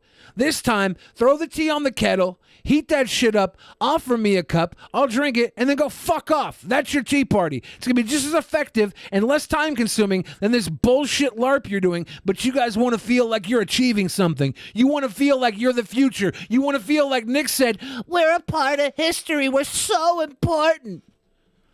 What you need to do is learn how to serve me, 99.9% white, and I live an exorbitant, morbidly obese, dickhead life. I'm young God King Bill Fridge. Young God King Bill Fridge. Y'all could be worshiping me right now, but you want to go after this naughty-nosed, shit-mustache, dirty Sanchez-looking Nick Fuentes. Whoa. Was that racial there? I wish it was. Because he's Mexican? No, you know what Dirty Sanchez is, Ben? Yeah, I know what it is. Yeah, so don't accuse me of being racist while It's a joke. While I'm getting all the groipers, Ben. Though. I'm getting all the groipers into I'm trying to help you. Into our corner, not by calling me racist. You're racist. No, I'm a sweet boy. Okay. I'm a sweet boy. No, I'm humble. I'm still learning. I respect what I do enough to be humble. I don't have all the answers. I don't know everything about what I'm doing. There is still a lot to learn. Sure. I know that. I got 5,000 viewers. I'm the most humble person on earth, and I'm the smartest, so you can't criticize me. I'm so humble. I love my worshipers. To orient myself in this world. And I know enough, based on the little experience that I have, to have some clue about what I'm trying to achieve here. I do not need somebody who's not involved in this telling me why it's a bad idea to be perceived as racist. Like, this is just, my mom tells me that, okay? Your mom is racist, too. We heard a video of your mom being racist when she was calling you. Aunt tells me Didn't it start sweet? Midpoint was a racist, like it was sweet bread, and then racist meat, and then sweet bread to end the sandwich. Well, it's like, I'm sick, son. Everyone pray for me at the end. Yeah. I don't need people Winning to tell us me. back with that idea that she won't be on this earth long, so let her live her it's a racist bad life idea to out be- with cancer. Let it eat her the way that the racism ate her mind and kept her from living a happy life. Trying to do something here. It's part of a very concerted, long-term rhetorical strategy, which I have been following consistently for 5 years. I did not roll out of bed one day as a shock jock and become as successful as I am. It was not an accident. Nobody could have accidentally persisted through bannings on every successive platform they ever built and payment This is like a processors and merit banks badge. and still come out on top. Nobody could accidentally create... That other guy did it. The other guy's made a platform. Tons of other Yoba people work did on their it. own platforms. If Yoba Before could YouTube do it, existed, you registered your own damn website. If Baked Everybody, you can do Alaska that could right do now. it, if these IP2 weirdos that can't even keep their assholes clean get drunk and call the police on each other, hit people with tasers, if they can find a new platform where they get kicked off, you're not some super literate fucking winner, Nick. You're equal to these begging bozos that live stream for donos and do weird shit like zap themselves for donations. Oh, man. And we come full circle, Billy. Yeah, Nick Fuentes is the king of Shit Mountain. Oh, and by the way, I've been charging those up just in case, episode 1000, someone gets zapped. You might have to take a zap tonight, Ben. We're only at 50% of the way to the goal. Everybody donate money so I can drink more. I'm starting to lose my balance. It's pissing me off. Yes, please, everyone. First of all, like the stream. Double check. Subscribe. And if you happen to have other YouTube accounts that you're not subscribed to us on, subscribe on those too. Double subscribe, triple subscribe, quadruple subscribe. Like the stream. It's only just begun, and we've got plenty more after this. Yeah, all you people who have your sock accounts that get on and say negative things about me as a joke because you think it's funny to rile me up, knowing you never would actually say negative things about me, make sure those sock accounts are subscribed to us. A lot of people don't subscribe their sock accounts to the channels they troll because they forget that they aren't already subscribed on their main. Use your little socks and subscribe to us, you sickos. Sockos. Oh, shit. I meant to sign into my sock account when I typed that. Oops. Damn it. Cozy.tv. Let's see if my moderator in this chat will allow me to get away with slurs. Nobody could accidentally put together AFPAC 3 with 1,000 people and 3 politicians. But there's Nobody 1,000 can go to people plus Nobody you, so that's has. 1,001 people who did that, right? On Like, Charlotte, he's acting like all these people who are literally helping him out, that he did all the work. He's taking all the stuff that his audience has done for him and saying, I did that, which is about as dishonest as it gets. I've never worked in any job to where I said, I did everything myself 100% unless it's mowing the yard or something. But even then, I didn't build the lawnmower. You know what I mean? It's a little disingenuous. and come out the other side, approaching the political mainstream 5 years later. You don't do that by accident. So, humbly, don't tell me how to do my job. Because Fuck your job, dude. You're a live streamer that appeals to little hate bonered MGTOW. It's gone to his head. It's like, insolence! You peasant! Yeah. And I don't know when he's gonna get. Oh, he'll get knocked down. Someone's Someone's going to usurp him. Someone will take his place eventually. Probably because now that he's established that there's money to be made in this circle, it's only a short amount of time until somebody with actual talent will come in and swoop that up. Was that a height joke, Billy? That's really mean of you. I know he's a little guy. I know he looks like a Keebler elf making you magic cookies, but you don't have to call him short like that. That's offensive. Did I call him short just this time around? I call him manlet all the time, and it's not just about his height. It's also about his prowess as a man. Every point. Oh, well, if you're just talking about his manhood, that's fine. Don't worry about it. I get you. That is not what optics means. That is not ever the way that I've used that word. The substance and the style of the show has not changed. The substance, the political message, the style, the humor Quality, has not changed. Intelligence. Never changed. And lastly, even if you don't like the substance or the style, it is effective and there is a purpose behind it.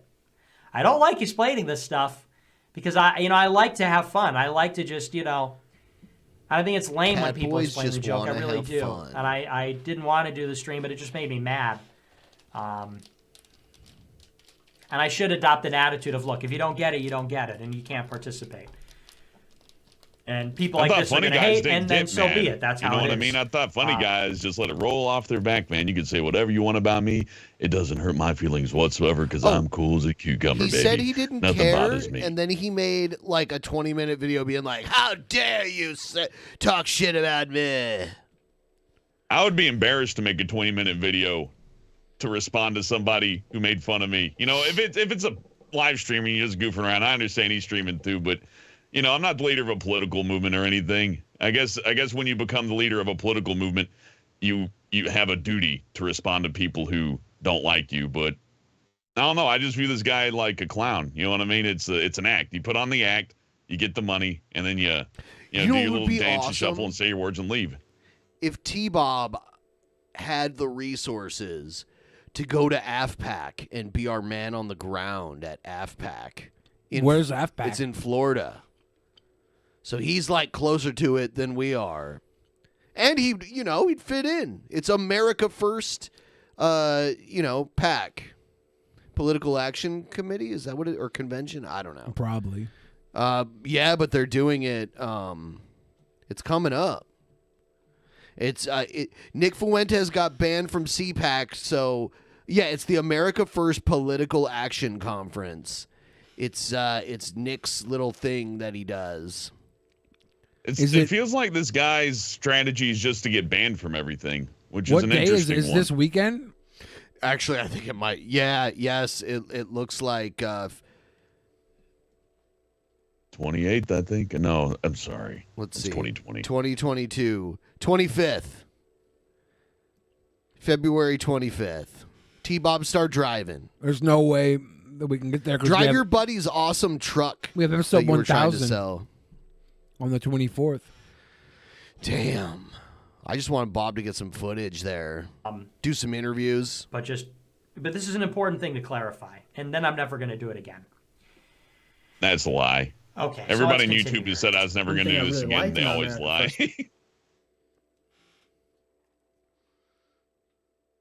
Oh, all right, goodness. So this guy's an interesting little goblin, isn't he? Thank you for popping in here, Nick. I really. Whoa. Yeah, man. Of course. Good to be with you. That's crazy. Are you winding the stream down? I don't want to be too judgmental, but those sunglasses really accent the nose heavily. It really accents his douchiness.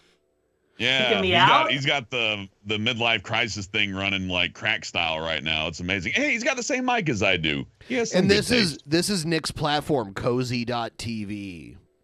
No, I'm not. Credit where it's due. That's hard to do, but it's not like this impossible thing to do. You know what I mean? It's not open to everyone. He has to approve who gets to be on it. So it's not like it's not like YouTube where people are downloading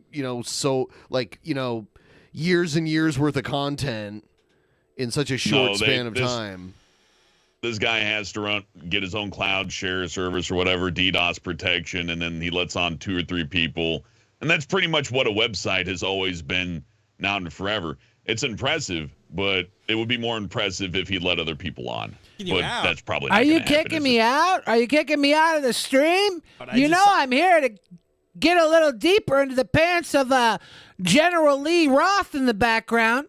Yeah, who the fuck is that? I want to save some for you. I don't want to, take the whole first reaction to it. But no, we can chill for a little bit. I think it's a real doll. It's not moving. Oh, there it goes. That was good. Like, You know how much I love cat so, boys. I mean, you'll watch.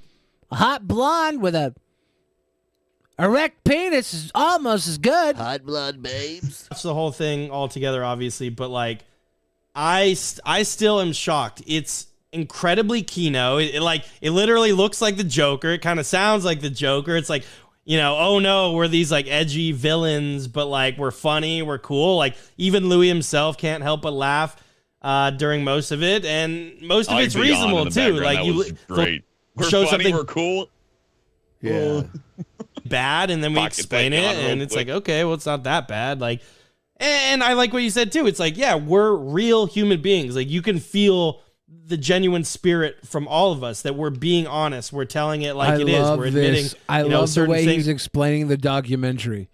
Yep. So he's like, look, you know, you It's watch like the docu- Joker. You watch the documentary, and they show something bad, and then we explain it, so it's fine. He's not getting that their explanation is likely what makes it even worse. Like he's thinking his explanation disavowed him of his bad shit, and it probably makes him look like an imbecile. Like from what I've gathered from this documentary, and I could be completely off, but I'm thinking they're so unaware of their cringe, they think their explanations are as good as gold. Yeah, they do. We gotta watch this. That might not look great to the public, but we're explaining it, and we're just being real. We're being real people. So I think You look it's really real going to come with the across dyed hair well. and I mean, the people that weird don't like us, you know. sunglasses Oh, you know, all the things that you do to change your appearance. You look very real. He's with an all those amazing things rapper, on. right, Billy? They fucking hate us anyways. That nothing's really going to change there. But maybe I would say to people on the fence, I think we would win them over with this. I think this was great. I think this was great publicity for sure. God. The people on the fence are like folks who are just Why is insane. Yeah, you could win insane people to any side of any. Why debate, is he out really. of jail? Is it because he's an FBI informant? He might be on a house arrest, but yeah, he could be on Because informant. he was found guilty of assault. He assaulted a security guard at a nightclub with pepper spray during one of his streams. Is he waiting? What is it? Is it arraignment when they give you your sentencing?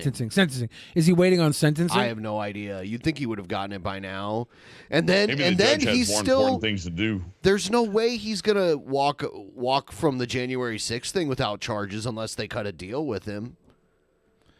Yeah. And what does he have to offer as a deal? He's I don't know too much about this guy. I remember videos of him screaming in parking lots. That's where I remember this guy from. Well, he That's might have all- cut a that's all deal I if he got. was able to put other people above him on a. Oh my God, he was sentenced to 30 days in jail. Okay, so he's already served it. He already went to jail. It said January 13th, 2022, he was sentenced to 30 days in jail, so he could be fresh out of jail. Yep. That's less time than Chris Chan got. But that was for. Fuck, the QAnon shaman got years. He got like 2 years. But this is the 30 days is for the assault Oh, in yeah, Scottsdale, you're right, not for you're the right, you're not for right. the January 6th stuff. Yeah, so is he going to get any type of charge for that? He very well could, yeah. But they probably aren't putting it through yet because they're probably waiting to speak to Nick Fuentes on this, since the two of them have a storied history. Well, that should be Well, interesting. whoever walks out of this clean as she knows the rat. So there you go. Rat had his buddy. Like it doesn't even seem like a hit piece that much. Like it seems like okay, That like much. he challenges us on some things, but it seems more, yeah, just like a documentary. It doesn't seem like a hit piece to you because you're watching you be you. When the rest of the world watches you be you, they think you're a fucking Muppet cartoon Nazi fascist weirdo. Yeah. That's you think it's not that bad. Yeah, he challenges us, but then we say things. And when we say things, we think it's cool. The whole rest of the world's going to look at this and be like, these guys are complete, utter buffoons. Yeah. And it scares me a little bit that they do have a following growing. That bothers me because there is a huge group of people donating, following, and marching behind these fucking Muppets. These Nazi Muppets. You goofball weirdos. Yeah. Yeah, I was happy with it. You Yeah. goofball. I mean, it kind of sucks that America First is over now because it came out. It sucks that we gotta wrap it all up. A little disappointed, but hey, at least we ended on a high note. It's funny how they pretend to give a shit about religion too. None of them go to church. Baked Alaska does not go to church. Not that guy. I'd imagine Fuentes might, but Baked Alaska, from what I've seen, no. And he just converted to Catholicism because that's like the popular religion if you're in this movement. Yeah, this was a good send off for everything we're doing. Pack it up, Factory's boys. canceled. Yeah, and it makes me like way more stoked too for AFPAC 3 because I was already fucking stoked, but like AFPAC 3. I did. It's been a while. I didn't make AFPAC 2. I was on house arrest, so like just seeing that footage, like man, like it sounded like you were in like a fucking stadium. It was like so epic, the audio and just the lighting and everything.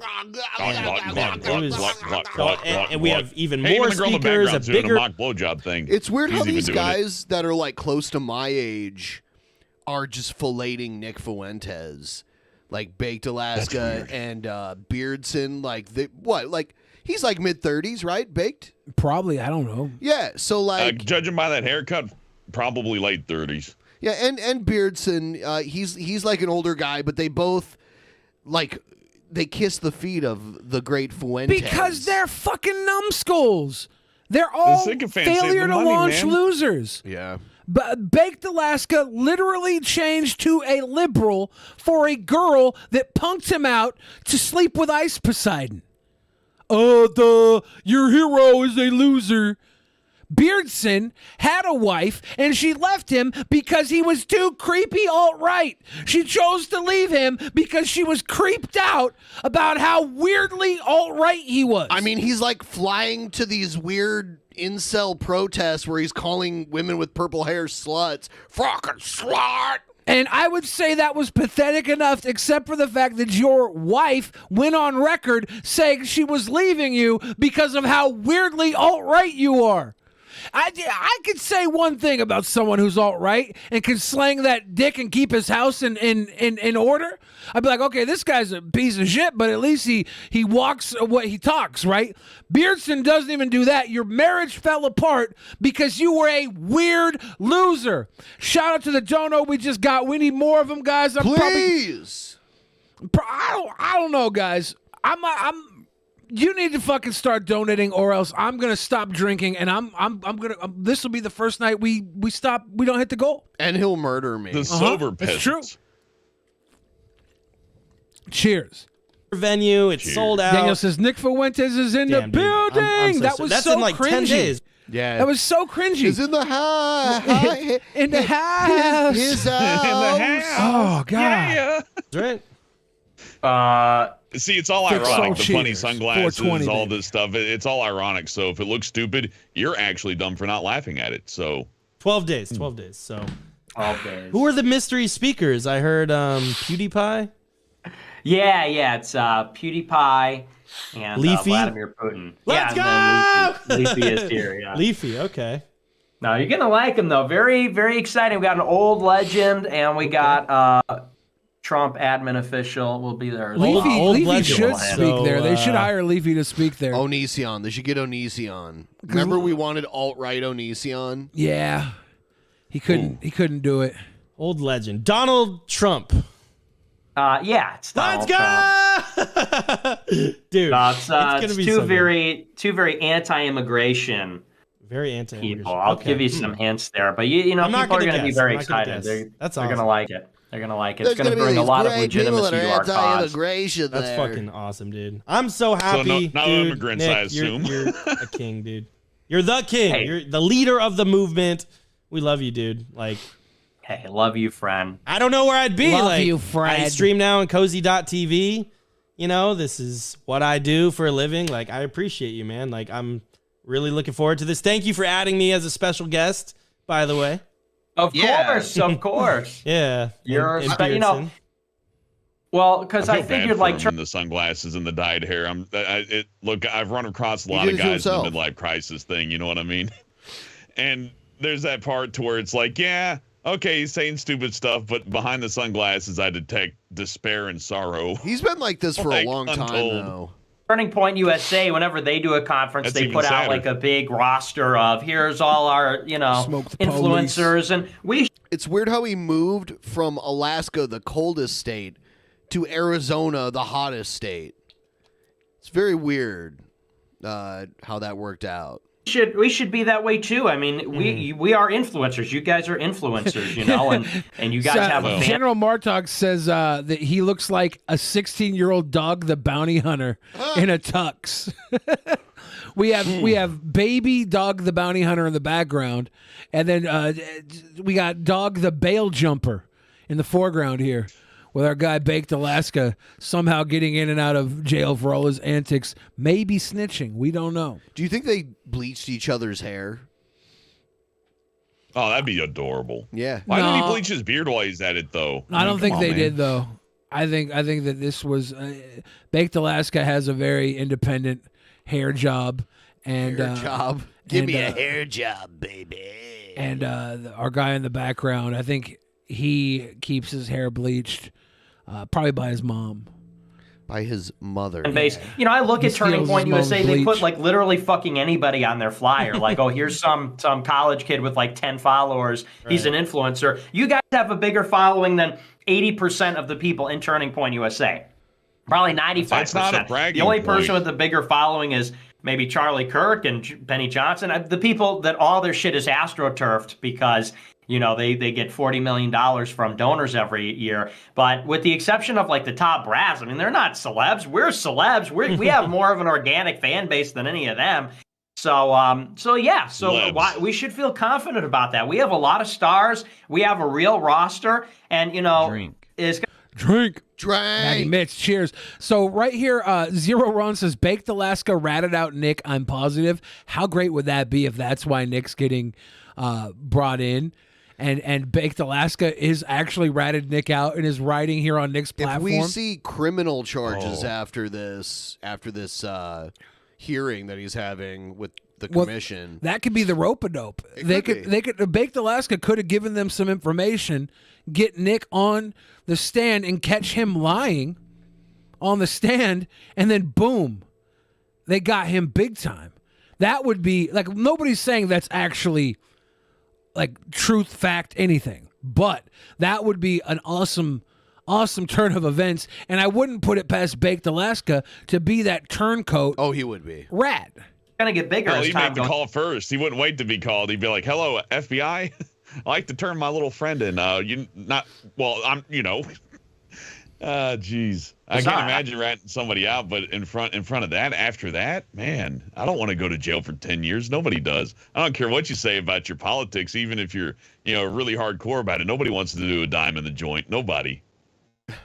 The roster's pretty important. No, but I just out of curiosity, I went over to check because, they, for like the past year, they've been saying like, okay, AFPAC 2 is a huge success, but when this documentary comes out, man, oh man. And then like, every month they're like, has that documentary come out yet? No. Damn, it's going to come out and end that.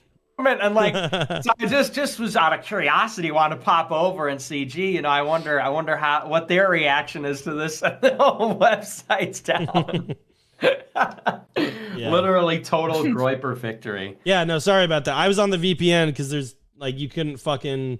I tried all these like links to bootleg it, but the only one was. See, we're educating Bob. What is the AF movement? It's the America First movement. The official one, you had to be. Yeah, on it's a this group UK. of. It's Nick Fuentes' followers. Group of kids that feel like they're going to put America first instead of the rest of the world. Okay, so I'm off the VPN. It's better. Sorry about that, guys. I want to say, this is just brilliantly put together. Like, every year I'm surprised it gets. I did drink, but now I'm going to do it again, Mackie Mitts. And if you tell me to drink one more time, make it a big dono and I'll do a bigger swig. Yeah. And then at the end of the show for the grand finale, he will butt chug. If by butt chug you mean butt give chug, give you the greatest anal orgasm of your life, butt chug, using my tongue. Butt chug. Better and better. Can But that be on the wheel of Jesse change? Lee Peterson, I bro, wanna- like you couldn't have got a better speaker. Like that's the guy I'm the most stoked for. I mean, I love Stu Did he Peters. just say Jesse Lee Peterson is going to be in America speak first? Yeah. That'll be great. Maggie Vince, I can't drink it all. I got to drink it all until we hit that goal. I'll probably end up drinking it all before we hit the fucking goal, though. Do a good amount, though. Give it a tap, though. Yeah, there you go. That's a healthy amount of liquor right there. Vince James, I love, everyone here, Torba, but like Jesse Lee Peterson, that's huge. Thank you, That's Maggie huge for Vince. me. And I saw people, Yeah, I saw same. Wignat seething, like, oh, you We're guys are almost worshiping a black guy. I'm like, two-thirds of the fuck way to our you, goal. dude. Jesse Lee Peterson is a better man than any of you faggots. Fuck you. He's a fucking legend. I love Jesse Lee Peterson. He is a hilarious. legend. He is hilarious. legend. I will And- say that. Politically speaking, He is better than any of backs these us kids. up on the things that we really care about. Like On the he things we really care speaks about. hand in hand with us. It couldn't be a more perfect fit. And he has a lot of star power. I mean, he interviews a lot of celebrities, a lot of Such people. a little that's good. nut writer. Man, Baked look, Alaska I've on worked the in, nuts. I worked in acting a little bit, and the people that talk about star power and all that kind of stuff are the biggest ass kisses. They annoy me so much. So when I see it in the political form, like I can see the brown on his nose. You may not be able to see it, but he's just stinking it right now. Just too But like, much. this too is much. definitely. I'm saying this while agreeing with him. Jesse Lee Peterson is better than all He is these pretty little great. little He'd be fucks. great. He's hilarious. Like, Both those things can be true. Yeah. Yeah, Dude, and he makes you fucking laugh. Like, and we need that. Jesse we Lee need a Peterson is the fun King event, Muppet. Not these. We don't have to shoot Suffer cash and out die. of fucking Suffer and squirt guns or whatever Turning Point does. But like, have fun speakers, fun special guests. So yeah, like, man, I'm fucking stoked. And then we got the mystery speakers. Everyone down here is epic. We got Wurzel, we got Bryson Gray, the Beardson, the usuals. Wurzel. Lance Videos. Wait, so that's the guy who was mad that people covered up his graffiti with other graffiti. That's what that is. Who? Oh, was that the? What was his name? The Matt Damon guy. What was his name? Wurzel. That's him. Yeah, Wurzel. Cute. He's gonna speak. That's gonna be so stupid. They all stream on Cozy. Is that a troll? It's like everyone that streams on Cozy, basically. Or did he really he's cross literally over? like Archie Bunker, the Zoomer. But he's young. Yeah. Zoomer Archie Bunker. Did what crossover? Lance Videos. Oh, yeah. No, he crossed over. Because I know he's kind of been our guy for a while, like behind the scenes, but now he's like more public with it, I guess. Oh, he's absolutely 100% Aryan race soldier. Lance Videos. Isn't that who Nick said the girl who was hitting on him went to date Lance Videos? Something like that. Oh, For the cause, yeah. Hey, yeah. careful what you Wanted to say. be with me. Maybe I should have dated a girl for optics. For optics. But then I didn't, and now guess what? She ran through with Lance Videos. That's I can't believe we didn't mention it. That's Nick Fuentes' view of good optics is you get a hot girl to be your beard so people think you're straight. He literally said that. He said an that works attractive on girl hit on morons. him. He said this attractive girl hit on him, and he knew it was mainly because of his clout. And she ended up dating some other guy in the same space as him.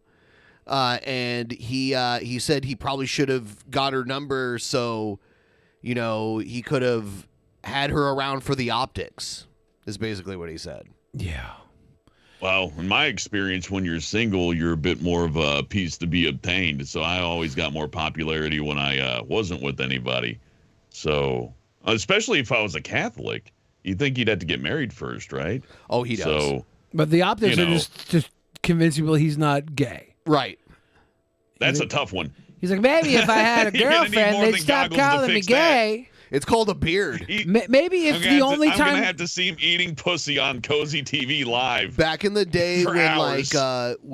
back in the day when there were like famous actors that were gay, when in a time when it wasn't acceptable to be out of the closet, they would get beards and shit. Pretty sure Rock Hudson had a beard at one point. Yeah, The Rock has a beard. Oh well, yeah, that The Rock named you know himself what? If The you Rock got because that- of Rock Hudson. No. If you got that and you need that, that's not totally true. fine, right? But you gotta compare it with what you say, right? So if The Rock came out and said, I hate women, and then holds on to his wife, and then goes wrestles a bunch of He guys. still hangs Yeah, out with people are his gonna question ex-wife. you a They're little like bit. business partners. Yeah, they run all the companies together. Yeah, and she's like a bodybuilder woman now. She didn't used to be back in the day, but now his ex-wife is like super jacked. Louis Theroux might be listening. And The Rock has like a way younger like model wife now. Honestly, he's probably the most extreme person on the whole lineup, to be honest. Actually, yeah. I don't know if I could be seen in a room with Lance videos, actually. Yeah, I might have to take him off the poster. He's just too hardcore for me, you know? Dude, I love They're how gonna- in the documentary, like he did this multiple times. I think he did it with all of us. Like Louis, he'll film something with us, and then we'll go live and we'll talk about it and like just be honest, you know, say he sucks or whatever. And then he thinks he's like so smart. He thinks he's like doing a gotcha moment. He's like, I listened to your stream. I guess we have time because and you we're said-" like 64% of the goal. Help us get to 75% and I'll do a zap. Billy will take a big drink and I will do a zap at 75%.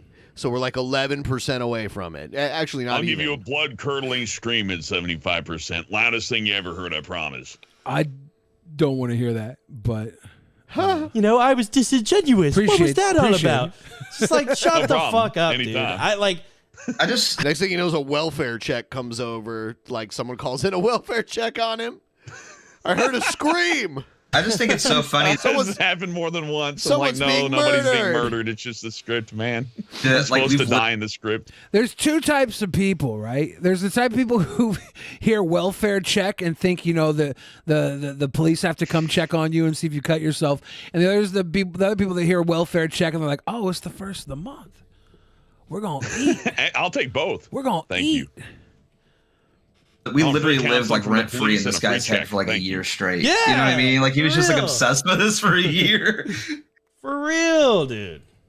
Oh my gosh. And like I truly believe to like a normal person watching this and watching how he operates and He gets how to say what- you know, who we're a an open normal book. Like person he's is. the one trying to hit all these angles that, you know, we don't agree with, and we're just being honest about it. Like, and one thing too, I wanted to mention, if you look at me, Beardson, Nick, look at all of our pieces together, there's actually very similar talking points. Like I was even looking at like the Beardson clip and the Nick clip, and like you guys said something like almost word for word the exact same. And once again, that shows that, you know, we weren't all communicating with each other on like, okay, he's going to ask this, say this. Like that was all natural. And the fact that we all pulled that off, we all owned him, made him look like a fucking faggot, you know, just completely wrecked his ass. And he's like the best, you know, documentarian in the world. What a great insult, we all you know. independently, just That with, really burns you know, these meme days magic and the hard. power of God, we fucking owned him. The best guy in the world. It's a David versus Goliath story, but I just find it so refreshing that like, yeah, we said the same shit because it's what we actually believe. We're not just like making answers up out of our ass, but like So it's I not think a people joke. will see that too. It's like we're very consistent, whether it's That's a good Spexo or point. If Smiley that's the or case, whoever then you it's talk not to. a It was joke, like is it? all the same answers. We're all on the same page, you know. So I thought that was really cool. Of course you're all on the same page. You all have the same stupid idea of where you're headed in this world. You're carbon copies with different skins. You're playing the same damn game. You just got different DLC skins. One is like cool fucking Poochie Simpsons nerd 90s radical skate boy dork. One is Catholic boy in his communion, his 12-year-old communion fucking suit that he still fits in because he never grew. The other one is 7 foot tall bearded weirdo that simps so hard for the Cat Boy or Nick Fuentes or I don't. They're all Hey, different. how dare you talk bad about people with beards? I'll have you know, there's only been good news about people nudes? with bald heads and beards. Sorry, not good nudes. There's I only been good apologize. That was a nudes. misspeak. Hot. No, that could be good news. I don't know if I know who Jack Murphy is. That's all I know. Through I saw magic some- I and saw the some on power Twitter, of made me God. laugh. Through magic and the power of God. Yeah. Total. Yeah. So good, dude. Like I knew it was gonna be good because we all trolled the shit out of him, but like it's too good. Like I feel like maybe the editor of this is also the Right Wing Watch editor. I'm thinking Yeah, the Twitter secret account. Troifer. Yeah, because it's I like, think why people are need you to begin saying this asking. stuff? People need to begin asking the question: is Louis Theroux sympathetic to America First? Like, did he do this for us? Honest to God, because Yeah. he leveled with me and he told me, he was like, look, like, I have to present this in a certain way because I couldn't do this documentary honest to God, the real conversation, we got lunch or whatever. I don't know if that was in the documentary, but he was like, I have to ask this because otherwise people are going to say I'm platforming racism or whatever. And I was like, yeah, like I totally get that. And there was a moment where we kind of leveled with each other, and people should begin asking that question, did he make this because this was the only way he could get something out like this? And I'm make looking a at sort this of list of self-conscious- people. Do we know anybody but Nick Fuentes and Jesse Lee Peterson on this list? Their featured speakers list?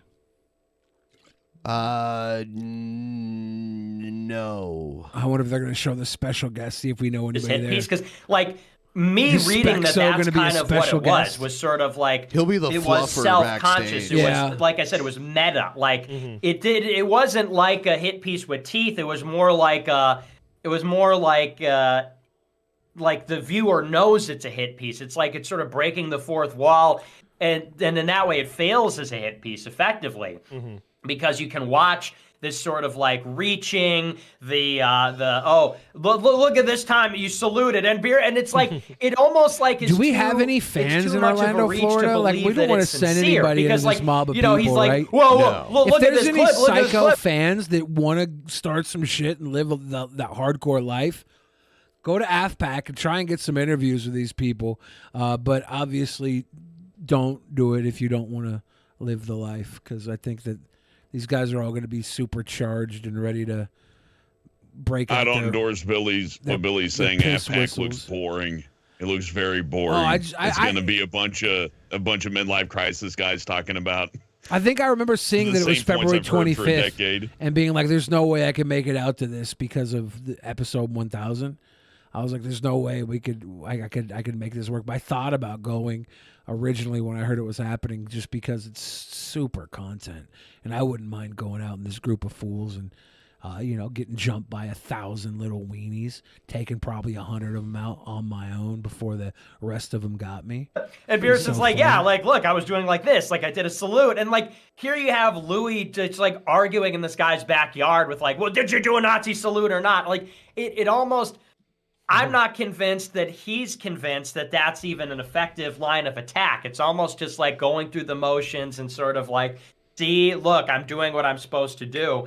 So I don't know. Maybe it's meta irony. Maybe it's an ironic hit piece, right? Meta irony. It's not meta irony.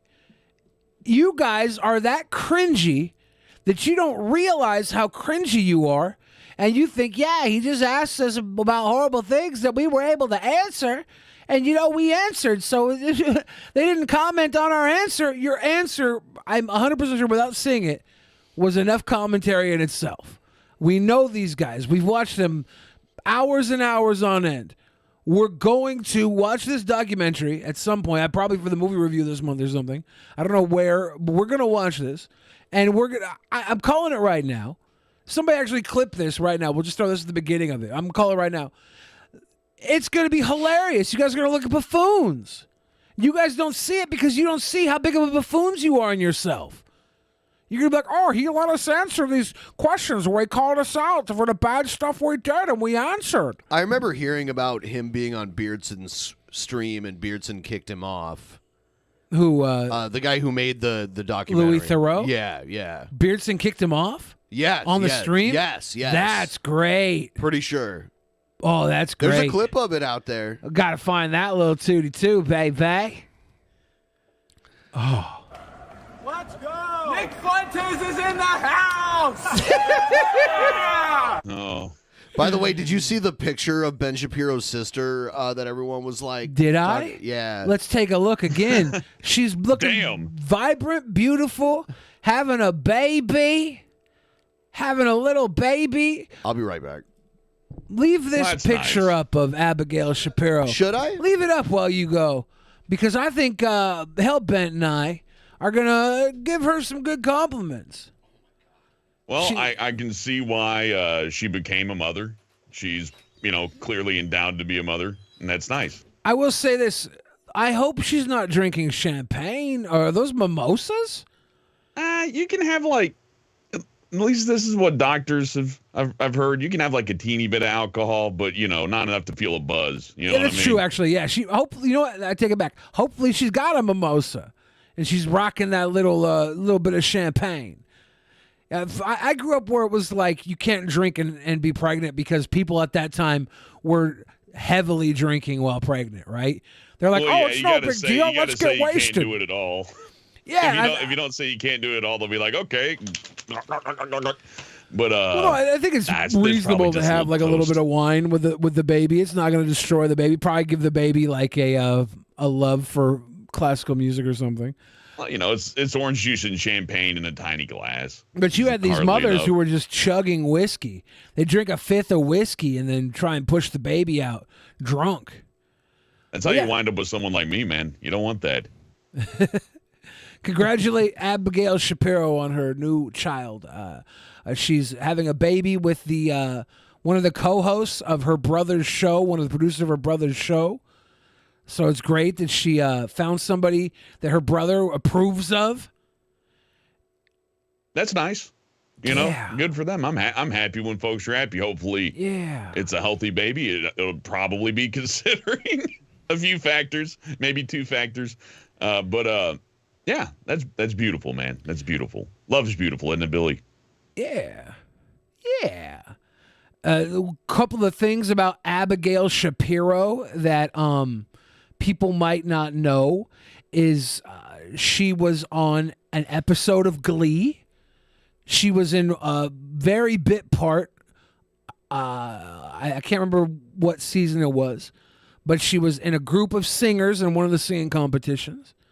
And that's cool. She had a little nod because I went to look up more stuff about her, right, to see her age, and it was confusing. It was confusing because it to her credit, it said she was an actress and I don't know, some other credit. I think it was like singing or something. And I went to her it said she was an actress in movies and television. And then I went to her IMDb page, and she has 1 credit for appearing in Glee and 1 credit for some bit part in a shit movie. So she saying she was a star of television and movies, television and film, when she literally had 2 credits to her name was a bit of a stretch. Little stretch. And then I went to look further into her, and there was a credit that said that she was, I think, 21 years old, right? And I'm like, there's no way she's 21 years old. This is not a 21-year-old woman here. And we've been talking about her for years. When we found out Ben Shapiro had a deliciously hot sister, we were like, she would have been 17 when I started first talking about her, and that would have been creepy. That's not true. Yeah, it's not true. Because if you Google Abigail Shapiro, it says Ben Shapiro's sister. 30-something. It says Ben Shapiro's sister, and then it says on Google, it says that she's 21 years old. That's not right? true, though. It's not true. And I figured out why it's not true. If you've ever seen the movie Hereditary, there's the little girl from Hereditary. She looked like she had some sort of condition. She in the movie, I think she did.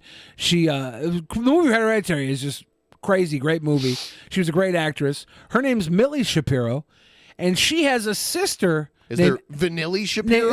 No, not Vanilli Shapiro. But that would be hilarious. Been great. But Millie Shapiro has a sister named Abigail Shapiro that's 21 years old. A fucking great opportunity. So the little girl from Hereditary's sister is Abigail Shapiro, and she's 21 years old. And that shows up when you search for Ben Shapiro. The two mixed together. I spent a good 14 minutes wondering how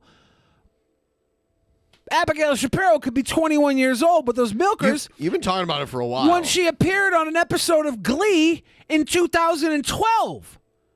Because there was no way she was in that Glee episode 10 years ago as a 12-year-old, 11-year-old. Because I've seen the episode. She was. You're getting into dangerous territory right now. Because if she was 11 or 12 in that episode, then that would be dangerous territory, but she was not. And I got to the bottom of it. And for those of you that go to Google to check out Abigail Shapiro's age and it says 21, don't be fooled. I did the legwork for you. Donate more, guys. We need to get me wasted. I've decided I want you to donate now so I can finish drinking. And we're not going to do one of those crazy long episodes that just sit here for 17 fucking hours. So get the donos in now. We'll do a good episode. We'll keep going. But I'm not going to keep drinking 4 hours into the night, 5 hours into the night. I know it's horses for courses, but Abby Shapiro has never done anything for me.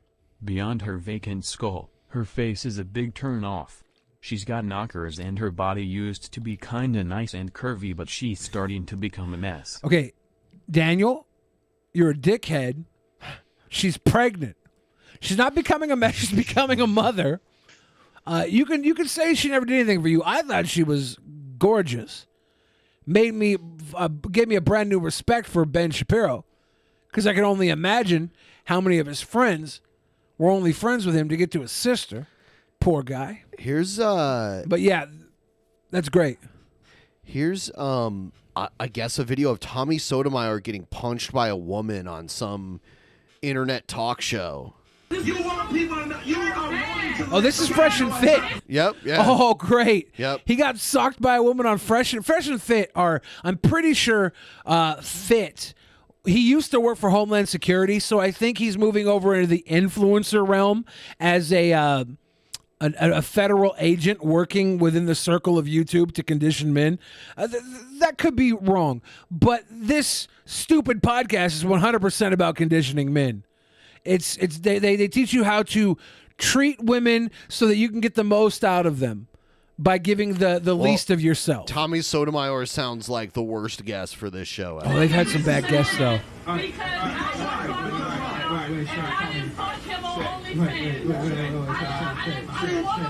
Is your weed that tight today, man? Is the glue fucking with you?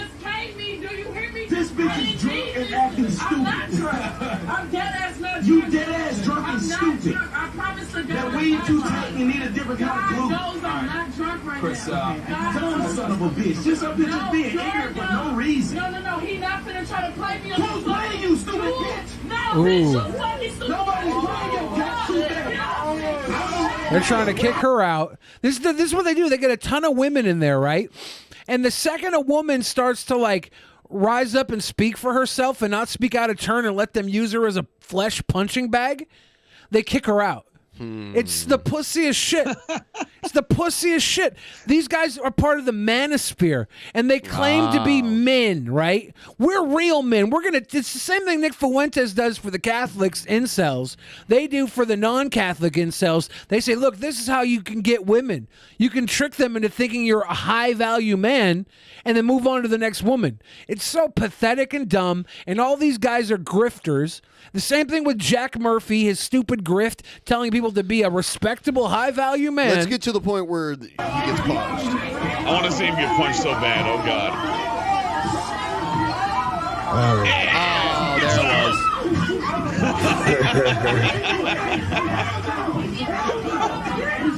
was. He really tried to fight the girl, though. He had a pocket. I like this show.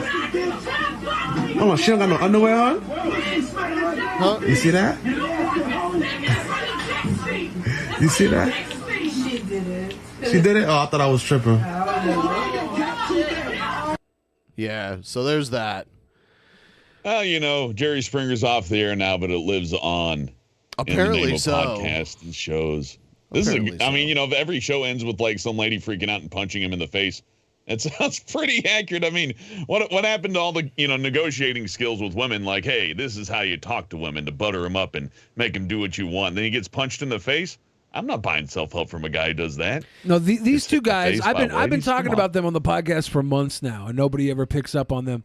They have tons of content. They're the shittiest fucking losers of men, And I'm glad that somebody finally sent a clip in that we could talk about. But they false flag all the time. Tommy Sotomayor does that too. Yeah, Back in the day, he DMCA'd this channel a couple times. They're these little bitch babies that play on the weaknesses of women to get some sort of connection and then ditch them. Good for you, dude. Good for you. But then they teach these other guys how to do it, and they basically turn the simps that would normally simp for OnlyFans into simps that simp for their Patreon. It's pathetic. And it's kind of ironic. Instead of just using your money to like buy a prostitute or to take somebody out on a date or whatever means you have to resort to, instead they give it to some dude. So here you go, man. Teach me how to. Bing find a Bong woman. says Billy sounds like a Fresh Hell Stan. What's Fresh Hell? What's Fresh Hell? Yeah, we don't. Never heard of that. I don't know what must that be is. An anime.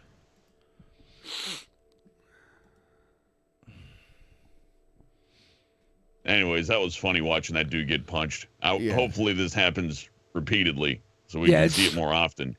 It's Tommy Sotomayor he had to call security to get her out of there because he couldn't hang with her. Puss. Yeah, also he's a weenie. He's a weenie. Like, granted, you don't want to be on stream like, fist fighting somebody. Security's there for a reason, but you don't have to get security for your green screen couch. You know what I mean? You don't have to hire a guard to make sure that, one of your guests doesn't punch Billy in the face. You Here's know a what I mean? swig for Tommy's career.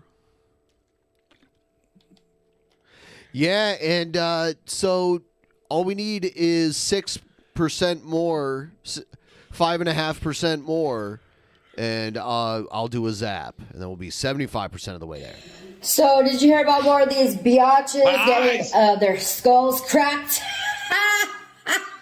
Her fake laugh is just ridiculous. What filter does she have on right now that makes her look like a big-titted baby? It's not a filter. There's got to be a filter on here. No, it's the light of heaven shining down upon her. They're like plummeting to their death so fast, and now, it's just happening so much everywhere. People are literally falling and cracking their skulls, and it's literally going splat. All my haters and all the haters of my husband. This is what's happening. And when she says her husband, she means Jesus, by the way. Oh. Yeah. That's, I guess not surprising, but still disappointing. You know what I mean? Y'all. I don't know what this is, but it sounds like Tupac to me. My neighbor Bone held the chrome till I came home. Yeah, Thug I guess love she's just tell gonna play you, the whole bitch fucking- neighbors, bring it on. she's twerking and shit. Caught a plane out to Cleveland late last evening to I can help my control neighbor it. Bone clean up some neighbors no longer breathing now. Who do you believe in? Hit the weed and breathe the cold ass world, neighbors. Can you in your sleep? Watch me till they clock me, bury, murder me, or stop me. I got thug love for my nation. It's hard. It's hard to rap Tupac without dropping a bomb. It's hard. I've had just enough whiskey where it's like I might drop a bomb. You might. Because it's Pac. I guess we can't play this because it's Pac. Thank God. I don't think she had anything important to say. Don't worry. This is weird. This guy, the way he talks about his daughter's virginity. Well, I want to hear about his daughter's His virginity. adult daughter's virginity. By the way, I want to hear about his adult daughter's virginity. Anna turned 21 last Sunday. And no, she didn't go to bars and party like the world and drink it up. Like the world. Like the world. She is still a virgin at 21 years old. See, with God, all things are possible. It's still possible. Pause. Is she looking down at the chat, or is she looking down because she's hiding something from her father? One or the other. Because when it Or comes, both. when it comes to reading body language, I am an expert. Evil generation that we live in, that you could be 21, you could still be pure, you could still be holy, you can still keep yourself clean and unspotted. So here is a 21-year-old girl, totally virgin. I'm not, and I say virgin. I checked myself. I'm talking, I know I'm sounding like getting a little detailed. Okay, a second ago, I talked down on Fresh and Fit and their way of using these tactics to take advantage of lonely women or women in general taking advantage of their weaknesses.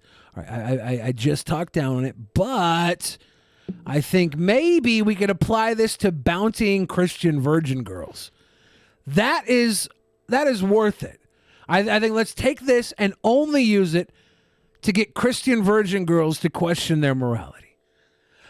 C-Dog. How do we solve the incel problem? Well, we just auction off our daughters. Problem Talking solved. boys haven't touched her yet, okay? Because she doesn't. She looks very. She has a cringe look on her face. Her brow is furrowed, and at 21, you wouldn't see this much forehead distressing if she wasn't having a contention with what's being said. sometimes I think you ladies out there, if a guy touches you, Tell you me think I'm that pretty and I'm a sweet boy. You're so pretty and witty and bright. All right, oh, time Sam for Zap. Folk. You're Sam Falk. Sorry, I'm drunk. Sam Falk, you're a sweet boy tonight. Oh yeah, I promised a blood-curdling scream, didn't I? Yeah, hit us with Ready, that, Billy? Hit us with that, bro. Thank you. India. I appreciate it. Thank you, India. She's only a virgin if you don't count anal or panal. I was surprised how many like Christian girls literally use the poop hole loophole. I thought it was a joke, but it's real. Like, I'm looking at her right now, and maybe she is a vaginal virgin and just a complete butt slut, right? Like, it's seriously a thing. What's up, Smarty, in the motherfucking fan chat? Cheers. No, the poop hole loophole is legit. I thought it was literally just a joke, but it's so many girls do their butt cherry to save their pussy for Jesus. They're like, look, my ass, I shit out of it. Who cares? Defile it. But I'm gonna save this pussy for Jesus. 5, 4, 3, 2, 1. Yeah. Here we go again on our own. Down the only road I've ever known. Honest Clean, Red that's says not- Billy doesn't know. Honest Red, stop with your iteration of the poop hole loophole. It's different. You love trans women. If it's pre-op, it's all loophole. Back off me. I'm drunk enough. I'm drunk enough to say things ain't nobody else want to say. not clean. But don't ever let a guy touch you and think that's clean. Okay, it's still sexual immorality. So keep yourself clean and spotted with God. Kirsten, my other 15-year-old, she doesn't take her phone. I don't give her internet inside her bedroom. You got to be very careful. She's just like, He's can we like- get this over with, please? he's He was like- probably like, honey, will you be in this video about your virginity? He's saying Kristen Hey, as long might. as I'm still on the willed father, you know what I'm saying? He's saying Kristen, my 15-year-old daughter, I don't give her her phone. I don't give her all these things. These things you're listing off right now to protect her are telling me right here, right now, you're worried she's not going to make it to 21. And you might actually know that she didn't make it to 15. If you're taking her phone away, it's because you heard a little something. You don't trust her. If you were a good father, and let me put this on point. If you were a good parent, your children could have a phone. They could have open access to the internet. They could have a credit card with no limit in your name, and you could be a trust no-limit them. soldier. You could trust them because you were a good parent and you raised a good kid. The fact that you can't trust her tells me you should not be gloating about your 21-year-old whose brow furrowed when you said she was a virgin. That's the truth. Papa, this is all on camera, which tells me it is an exhibition. It is an exhibition of your vanity to say you're a good father. And in the same conversation, you're showing off your 21-year-old who said, you say, yeah, I'm a virgin. When you say, bah, I got to lock up my 15-year-old in the cage because I'm not that good of a dad. You sucker. Same sentence, you outed yourself. Pussy. We do not watch cussing movies, filthy language movies, or sex scenes. If you watch a movie that has a sex scene, you're watching pornography. Hollywood, for the most part, is demonic. And if you start watching Uh-huh. movies and TV shows that have sex scenes in it, I mean, you're unleashing demonic spirits, more or less. Do I want to stalk this guy, find his daughter, and see how many Euphoria memes she's tweeted recently? Do I want to go there? I don't want to go there. Maybe I'm wrong. Maybe she only tweets wholesome Christian memes. Maybe she just retweets Abigail Shapiro pregnant and says, "This is a sweet thing. If only I was pregnant because I'm saving myself from merge." Yeah. Into your house. It's a Big floodgate booba. coming in. Porn is, it creates brain damage, they say, let alone spiritual. They say, who's they? Damage. Pornography. How did you find out it created brain damage when it happened to you? Is demonic. I know some of you are watching, are probably addicted to porn, or watching, or struggling with porn. When you No, watch I don't think it, people are addicted to porn or watching this guy, honestly. Guaranteed. They're watching porn for mass. I don't know if that's true, though. I know some Christians that had porn addictions. The first thing they do after they nut is go and watch all this bullshit to try and repent. And then within 4 or 5, honestly, you're a porn addicted Christian. You jerk off. You turn to this guy to preach you and take some of the guilt off you. You see his 21-year-old daughter, and you go right back to the porn because you're a fucking degenerate, and you're a degenerate because you don't allow yourself the simple things in life that you crave. Are being I can released. tell you into your- something, Billy. The difference between these guys is very little because they're all grifting a self-help. It's a self-help grifting kind of deal. Like, I got the solutions. You feeling sad, you feeling down, just listen to me blather and I'll solve your life. Sure, I might say a lot of crazy stuff, but you don't have it together anyways. You'll listen to me, you know what I mean? It's literally taking people at their lowest point, picking them up, and taking that $5 out of the pocket, whatever it takes, whatever they need, you know what I mean? Which is great, right? If he does this completely for free, if this video was broadcasted for free for his own self, then that's just fine, I guess. It's a little egotistical. But even The if it Bible was warns for about, free, you know, it's pride. still for attention, and our attention is far more valuable than our money. Like, we're Well, the quick. Lord wouldn't want you posting videos on YouTube for attention. That's against the 10 Commandments. But it's all about attention. It's as long as it's in the name of the Lord. They want you to go to countries that have never seen Christianity before and bring them disease-soaked blankets and sicken them up. Like they want you to spread the good word. But you look at this guy and you're saying he's taking advantage of people who are down on their luck, who are needing more in the world, right? Self-help. We live in a society that's built on keeping people We live in a sick. society. We want people. We're a joker. We want people to need help because we sell them the solution. This is a lot of the problem is created just so we can sell you a solution to it, and that's been marketing. That's been capitalism for decades, for almost a century. Coca-Cola. Mind in your heart, and it's just killing you and destroying you. No one does big time drugs without going to Big-time marijuana drugs. first, and it's the same not thing like with the small pornography. Nobody. Big time drugs. Nobody does big time drugs without going to marijuana first. And here's the thing. Not everybody who goes to marijuana goes to big time drugs. Marijuana is enough for some people. Yeah. And you know why people go beyond marijuana? Because they're more fucked up and they're getting mismedicated, misdiagnosed. They're not getting what they need to not be fucked up, so they move beyond marijuana. You can't blame it on marijuana for not being enough for these people who need help. And marijuana is enough for a lot of people. It's not a gateway drug. You got to look at it as the last stop drug for a lot of people. And there's the only others. drug for a lot of people. Yeah, it's the last stop.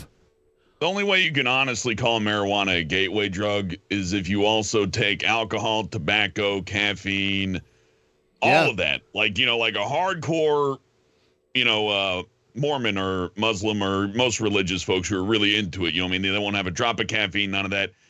And I can appreciate that. But on the same end, it doesn't really have a real impact on society. That's just something you inflict on yourself to feel good about who you are. That isn't reaching out to help people. Maybe if you help a junkie out, that is a good thing. But to call everybody on the planet who smokes weed a, you know, drug addict, or rather to try to open up the gate and say we should ban this one plant because it's a gateway to heroin. Well, then how come the ban on heroin hasn't worked The poppy out? plant I feel like is we've the spoken gateway these to points a million heroin. times, but you know what I mean. Yeah. Like the idea that there is a gateway drug, weed is a gateway drug. Fuck that. My dad smoked weed when I was like 6 years old. 6 years old, he smoked weed. He had to take a piss test at his work, got caught with weed. He had to go to fucking rehab for weed to keep his job. Got out of rehab for weed, needed to get some self-medication because he wasn't medicated right with the hospitals or anything. Couldn't get the right prescription. He needed self-medication, so he turned to smoking crack.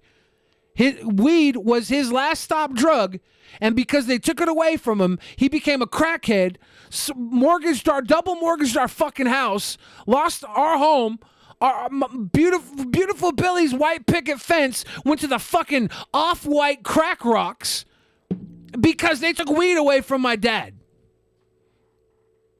So fuck your gateway, dude. That shit was a last stop. And then when weed was legalized, he went back on weed and lived the rest of his fucking life high and happy. Hurt nobody. Instead of spending $1,000 a week on crack, spent fucking $300 a month on weed and gave it out to everybody like it was the weed fairy. Like that's telling me y'all with your stupid gateway propaganda ruined my fucking life as a little kid. And by the way, Seattle did have a literal weed fairy at one point. There were people like wandering around handing out bags of weed to people. I remember seeing the news stories about that. So fuck your gateway. I wouldn't touch that, honestly. I'd be scared. I'd be like, what are they putting this? But, you know, if it's done honestly, then that's cool. Fuck your gateway argument. Weed is 100% the last stop for many people who need it. Most people don't need much more than a cigarette or a shot of alcohol or a joint, usually. And if somebody does need more than that, that's indicative of perhaps a bigger problem. But that isn't a problem to be solved by throwing people into prison.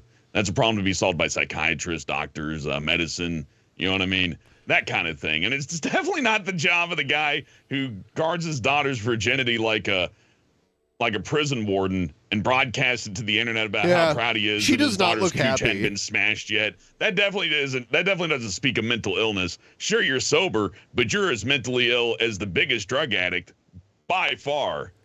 Weed is only a gateway. Just watching a few minutes of this guy. Weed is only a gateway for people who haven't found the answer yet.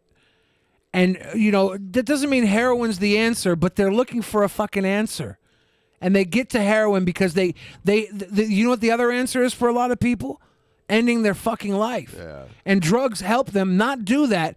And there's a lot of people who live on prescription drugs. And if they didn't have them, they would fucking end their life.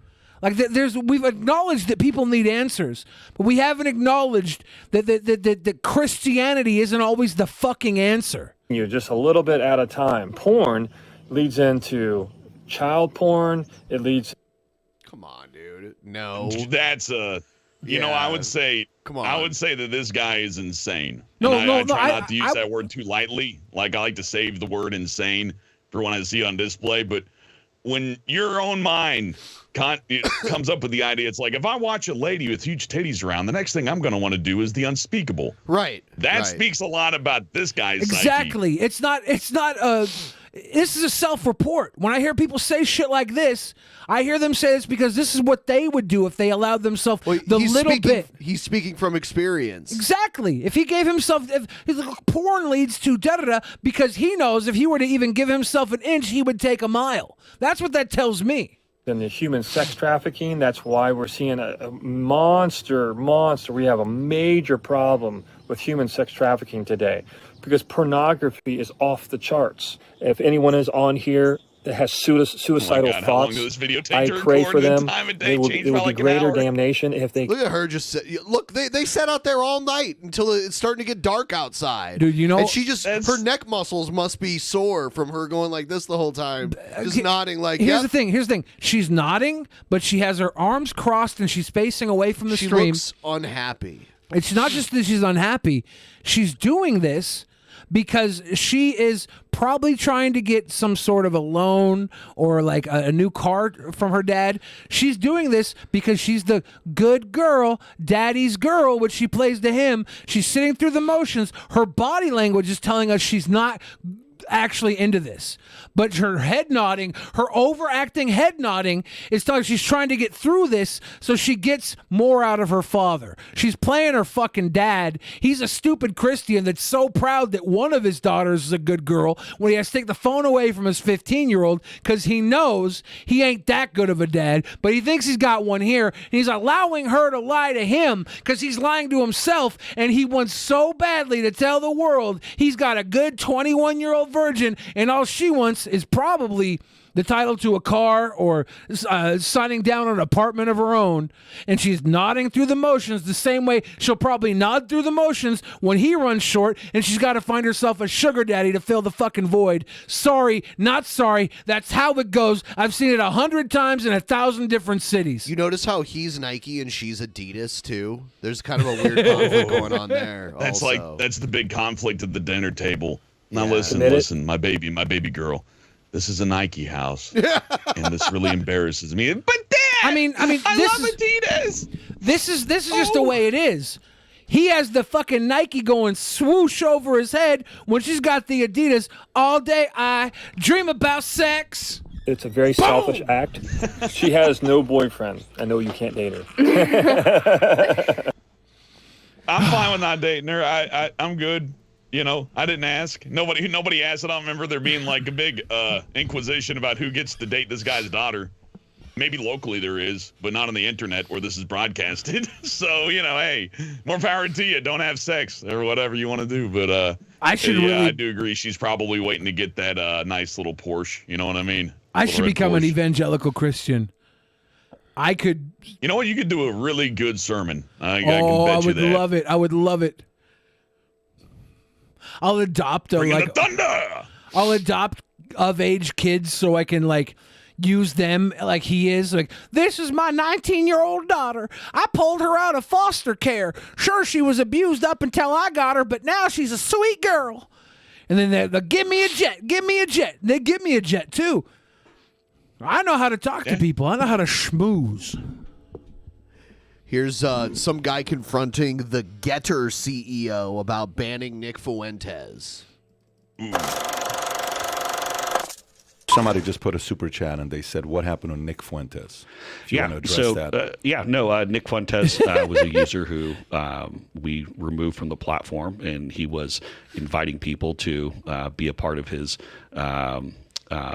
Be a part of a group that I think is pretty clearly racist and doesn't fit within our terms of service. And look, you're never going to get everything perfect. You're going to have people who are critics from different sides, but I'm not going to allow Getter to become the OK Cupid of the white nationalist set. I'm just not. What did Nick Fuentes say? What group was it? So the Groypers. Oh, okay, I got it. So Nick, if you want to pull up his Wikipedia, Nick Joseph Fuentes is an American far-right and white nationalist political commentator, live streamer. The Anti-Defamation League has described Fuentes as a white supremacist, a former YouTuber. His channel was permanently suspended in February 2020 for violating YouTube hate speech.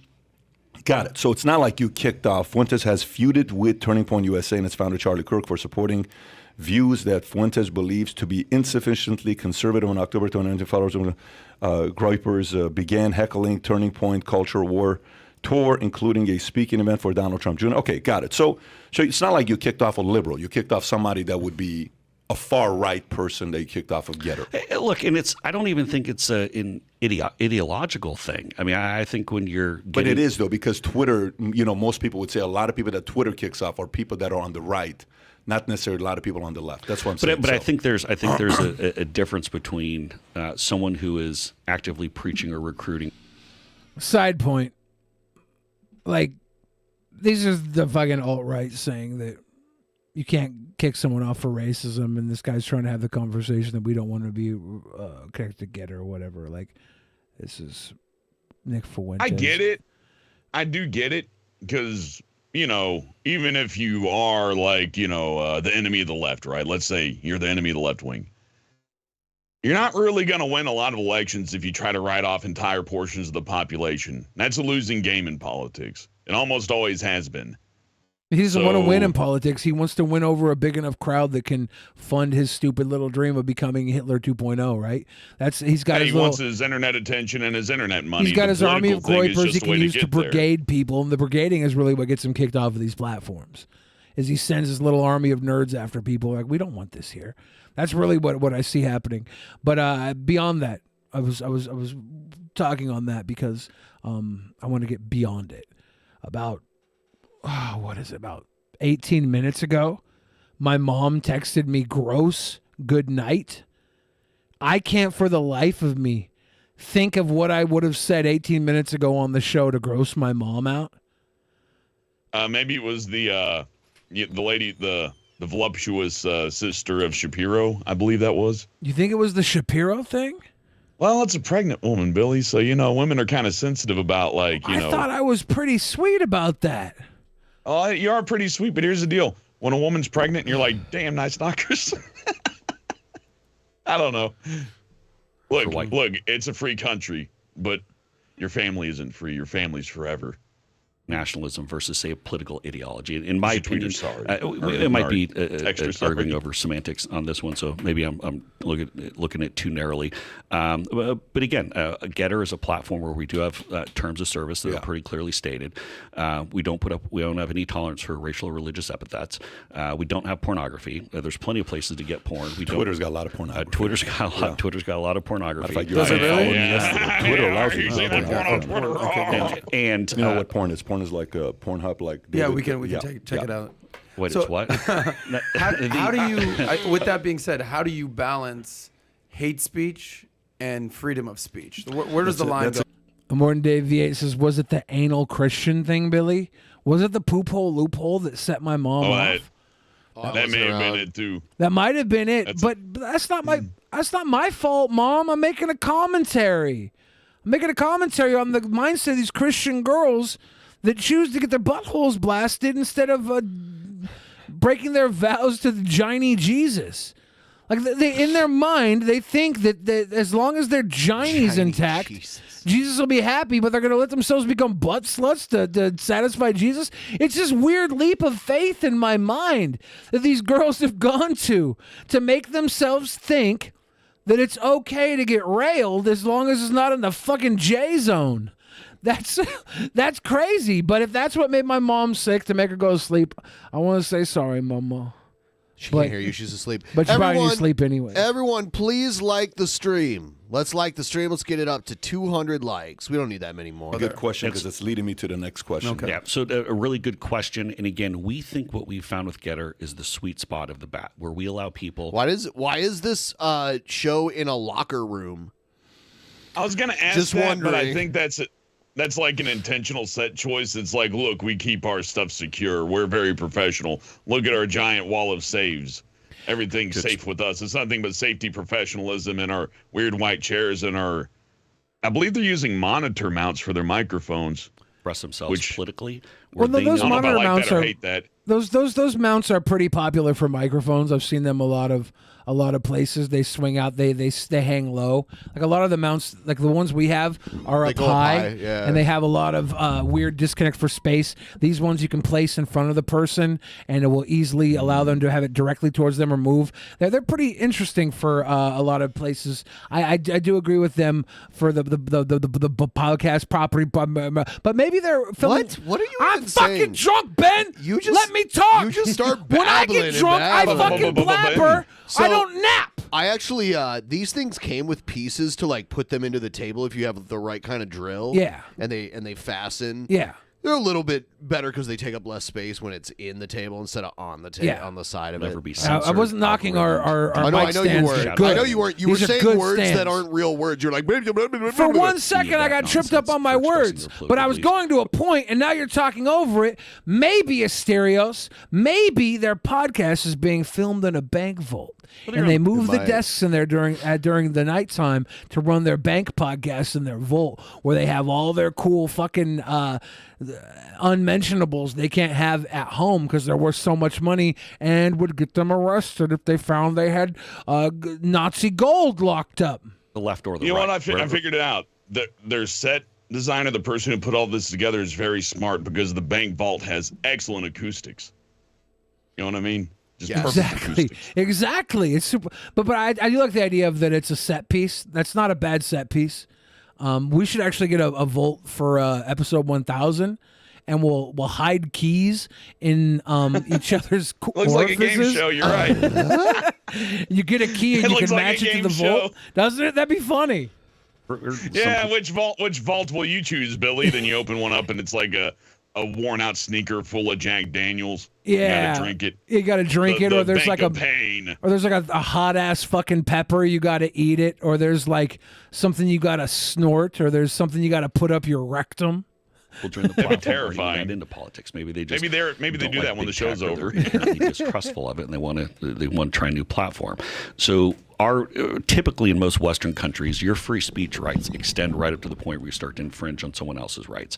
Obviously, things such as doxing, which we had to go and suspend a very popular account for doxing just the other day. This guy doesn't even know what doxing is, by the way. Put up the guy that he's talking to. Take that down. That's what not was it? Just something we somebody's can photo? do. What is this term, doxing? Doxing is when you go and put out, say, publicly identifiable or publicly sensitive information. So you can't post somebody's, say, home address and say, hey, we dislike this person. Here's their home address. Like that's what you'd call doxing. Or here is someone's credit card number. Well, it sounds like he learned what it is, so that's nice. Yeah. Just somebody Social corrected Security him at number. some That's point. the kind of thing that's doxing. Or the other thing too, if someone's outright pushing for illegal behavior or threatening self-harm, for example, if someone said, "Hey, go out there." Yeah. This is so. Basically, this guy is getting pressed about banning Nick. Let me find. So they run an alternative platform to Twitter, and they get rid of Nick Fuentes, who gets banned off of everything, which is pretty much his bread and butter, is being banned from everything. That's like what he does. Yeah. So these guys talk about him. Nick Fuentes gets talked about. They can talk about Nick Fuentes, and the circle jerk continues. All right. Yeah, exactly. Yeah, I see. Preach white nationalism. Stuck at work, but here's to you, sweet boys. Thank you, Drunken Mechanic Raymond. We are almost at 80%. Couple more bucks, we'll be at 80%. If you want to go and preach white nationalism, then you can go to a different platform. It's your choice as a consumer. We believe that our community does not want to see that. We believe that if we're going to scale, if we're going to be a true competitor to big tech, these are the parameters that we're going to keep people safe within this. And hey, some people are going to agree with it, some people aren't. But what we're providing is so much different and so much better than any of the big tech platforms. And it's not fully free thinker, though. Then it's not fully free thinker because you're not allowing me to think for myself that I disagree with the guy. It is free thinking to a limit because let me explain what I mean by say the racist thing. Do it, though. I want to hear it. You say you disagree with them, right? Say the thing you're not allowed to say on the platform. Do it. It'd be really funny. I hope he does it. Every platform is and that's leading me to. So, for example, I like interviewing communists. Genuinely, one of my favorite interviews. When I have a guy I'm sitting with that's a communist, I enjoy that interview. I know it sounds weird, and I've not done one, not two, not three. Any major name that's a communist, I want them sitting here. The only reason they're not, or I haven't interviewed them, is because they've said no, not because I haven't invited them. I enjoy talking to them because I want to know what makes you think the way you do, and I'll let the audience say, screw Pat, I don't agree with him, that was unfair, or you know what, I don't agree with the other guy, I agree with Pat, great, but they get to make a decision for themselves. The part I They're think not banning about, people for what gives us a lot of... communism's bad. They're banning people for dropping N-bombs and being racist, though. Yeah. So this is what this guy needs to say is, I call my friends all sorts of funny names when they come on my stream. It's fun. He needs to start talking like Fuentes if he wants to make the Fuentes point. This guy kind of sucks. Confidence in America. What gives you and I a lot of confidence to live in America? It's a piece of paper, right? What is that piece of paper called? Constitution. The Constitution, right? And why is it so powerful? Because I can't just erase it and say, you know what? Yeah, I don't know. I don't know about this part. The Constitution is, here's what the founding fathers founded this country on, right? I think you're a small virtual government right now. But you got 5 million people living there. You're a small state, essentially. If you think about it, what's a state with 5 million people? Idaho, I don't know the number, but 5 million you're a state, right? That's a city. You dimwit. There are 38 million people in New York City right now. I know this because I was educated in elementary school on this. Most cities have more. Idaho than 5 doesn't million even people, have major ones. Idaho doesn't even have 5 million or 2 million people, let alone 5. Oh, really? It has Well, maybe I'm a little 1.7. slow. almost 1.8 million people. It's I guess you could call it like a small city, but Idaho. When he says city, I think New York, I think Miami, I think LA, I think Chicago, I think Austin. I think of Idaho's the next state over from Washington. It's like our redneck area from here. Yeah, like Seattle compared to the capital of Idaho or Utah or anywhere near there. Seattle's going to dwarf it, but a city though, I don't know. The capital of Idaho is Boise, I believe. Pretty sure it is. Actually, or you're a small country, okay? That's out there. But Small 5 million country, is 5 million. And you are a virtual government, essentially. You are a virtual nation, essentially. So is Twitter, so is Facebook, so is YouTube. That's what you're building. I think the right way to do it, it's just my feedback. You can take it, you cannot take it. I just give them the feedback. Is to put a constitution out there saying, these are the things that will never be changed. We need a constitution for every fucking platform, is what he's saying. A corporate constitution. Yep. That's what we're putting on paper. That's called a contract. I go to the website and say, this is Getter's Terms of Constitution. service.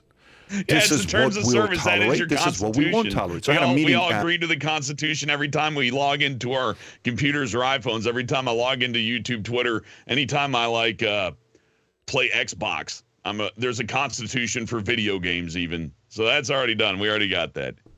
At Jekyll Island, and I pulled my guys aside and I took them out there and I'm showing them Rockefeller's house and I'm showing them all these guys' house. It's a very good experience if you've been to Jekyll Island.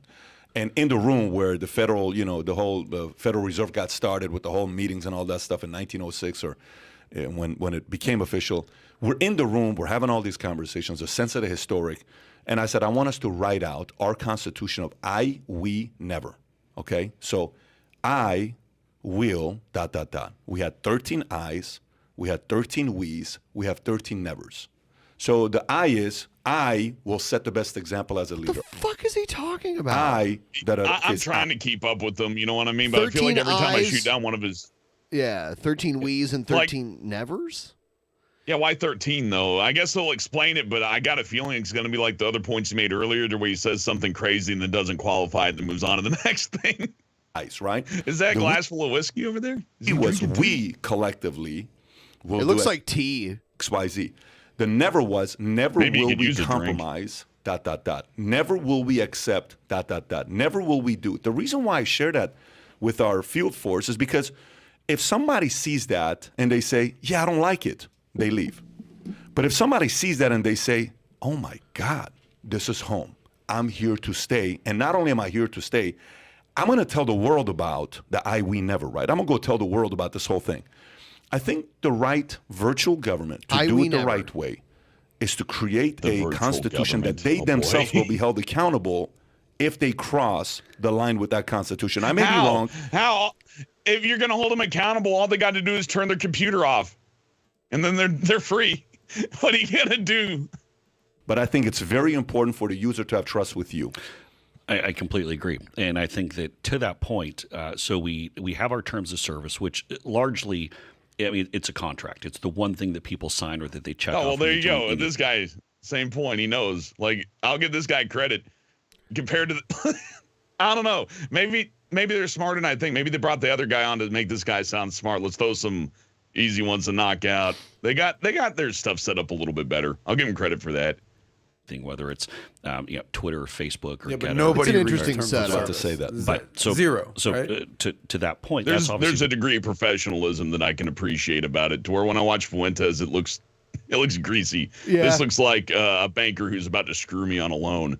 Like on one end, I'm angry about it, but I'm like, this bank's pretty nice, man. Yeah. And the reason why it reads legalistic nice mic is because stands. it's your contract. Yeah. So we just Taking hired notes. a brand new director of moderation who's going through and actually putting together the formal community guidelines that'll have very specifics of rules of the road, essentially. I think that'll probably take, it's written now, but we're just going through some refinement. A few weeks, we'll have that posted. So to your point, that will then be our constitution that we post with more granular, more kind of real world details of kind of the do's and don'ts of the platform so people fully understand it. And like I said, look, we're not going to get No, I want the everything. 13s, I, we's, and nevers. What about that? Yeah, can we left list me on them? a cliffhanger. Yeah.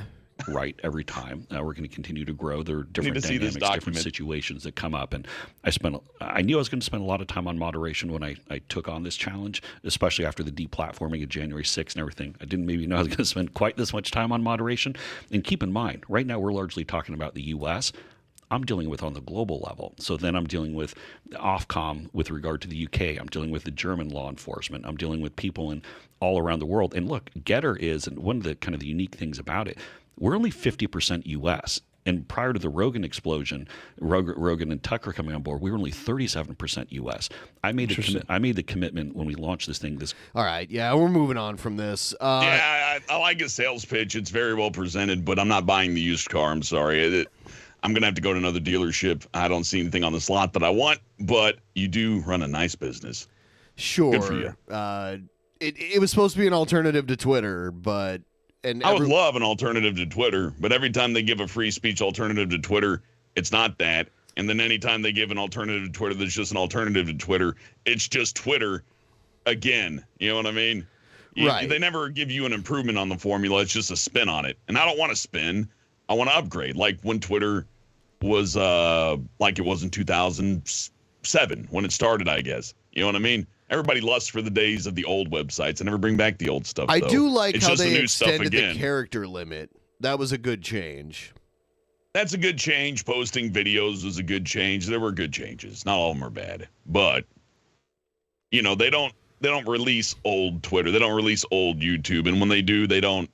Well, I remember vid.me was pretty good, but they didn't make enough money. No. So there's that issue too. So how do you compete with it? Like how do you compete with YouTube who loses money? Like that, this is an investment for 50 years from now, not for the current day. Same with Twitter. Twitter doesn't really make that much money to what I know. Facebook doesn't really make money. Not really. Amazon even didn't until recently. So, how can you compete with somebody who's hemorrhaging millions and millions of dollars other than getting millions and millions of dollars? That's why you see grifters come up because they're like, here's my chance to get $1 million. So any honest person you see tries it, they fail because the system's kind of not great. Yeah. Have you ever seen the Bezos balls? No. What are those? So in Seattle, we have this building that's right near the Amazon headquarters. It's like a big indoor garden, and everyone calls it the Bezos balls. Oh, I've seen pictures of that. Oh, Yeah. that's a perfect name for them. Yeah. The Bezos balls. Yep. The balls of Bezos. He's got 3. He's got one really big one and 2 side ones. I'll give him credit. I like it because it looks like a tech lab in Command and Conquer, like an RTS video game. Like you got to build that before you can make the laser tanks. We have the That's awesome. We have the Bezos balls, and then we have the large phallic space needle too. So the cock. All you got to do is get rid of that big black building in the middle. Yeah. And you got yourself the Seattle cock and balls. Yep. Yeah, they should have been built. You think that's why closer they put together. them there? It's like, can I hide my balls behind your building so people don't joke about my beautiful Bezos balls? He's got the Yeah. money. It is. It's like a big indoor garden in there. You can see like all the plants inside of it. Here's a picture from inside of it. Damn. Yeah. That looks expensive.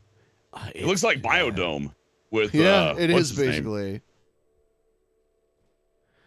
I like Yeah. Biodome. It's a bad movie, but when you're high or drunk, it's awesome. Yeah. I remember watching it back in the day when it came out. You I know, can't remember Amazon, any of the actors' names. I feel sad about that. Pauly Shore, and Stephen Baldwin, who's actually very right wing now. Well, good for them. I'm glad that people are still, making stuff. I wonder what they're doing now, though, outside of being right wing. I don't know. I don't think they do much acting these days. To be fair, it doesn't pay much. Yeah, well, for most people, anyways. They probably got like $250 in free lunch for being on Biodome.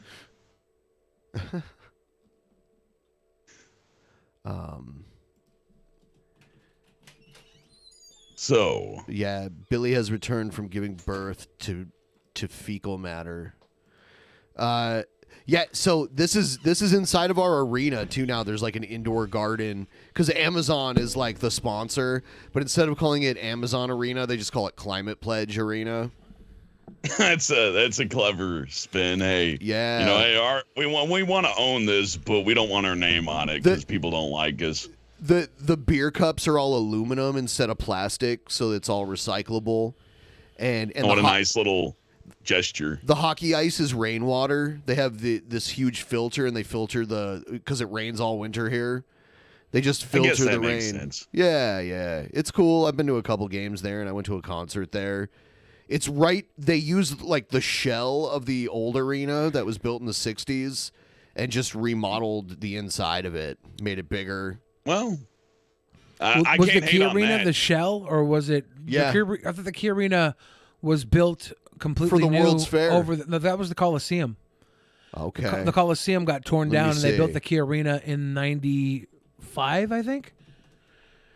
95. Let's the see. Coliseum was the World's Fair. Okay, you would know better than me. Yeah. Hold on though. It says it was the Washington State Pavilion In 1962, Yeah. and then it became. But that's the area. But they tore it down. Then the Coliseum Until '94, they tore it down, and the Key Arena was '95 to 2018. But they completely tore down the Coliseum and rebuilt the Key Arena.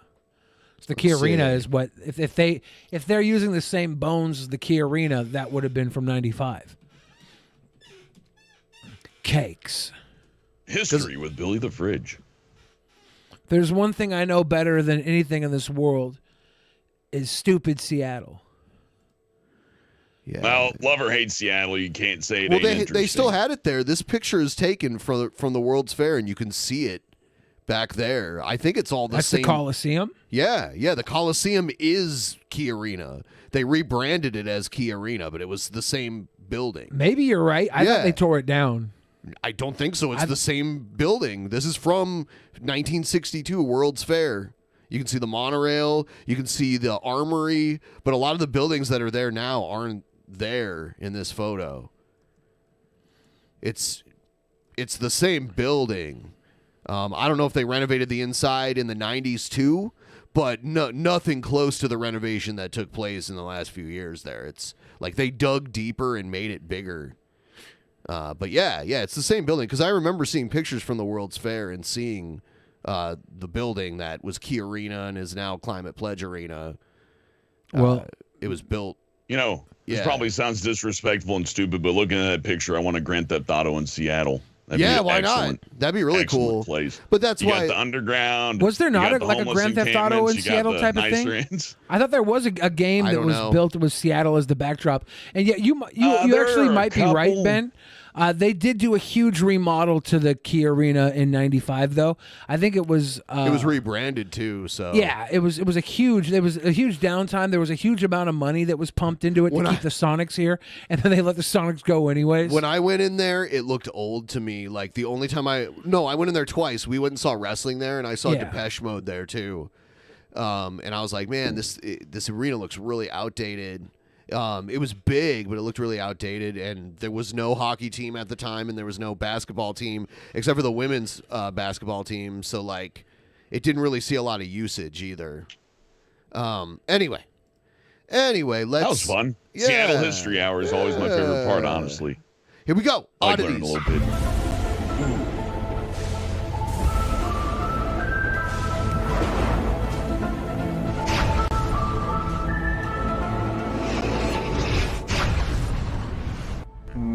Clee disappear. Clee disappear.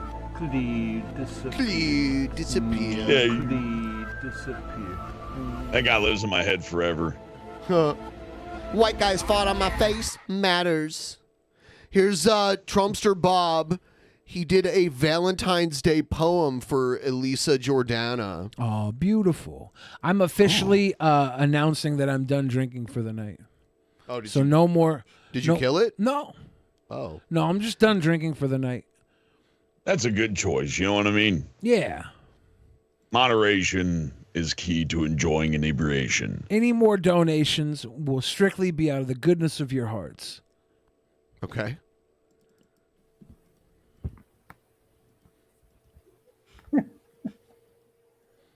Oh my word.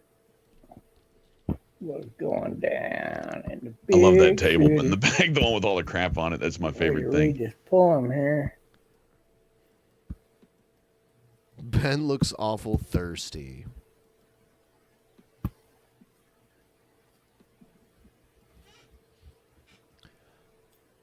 Dear Elisa Jordana, I would like to have sex with you to the tunes of Carlos Santana. I would be so smooth if I was eating your pussy with a mouth that had no tube. This is very, it's very messy. He should clean up a little bit. Maybe he's going through a depression phase. Like, Or at least film yourself with the wall behind your, like, directly behind your back. my room's in depression mode right now. It's not the prettiest room. I zoom in my camera to hide all the DoorDash boxes that are piling up back here, just like any other sane person. You know what I mean? So yeah, it's the least you can do.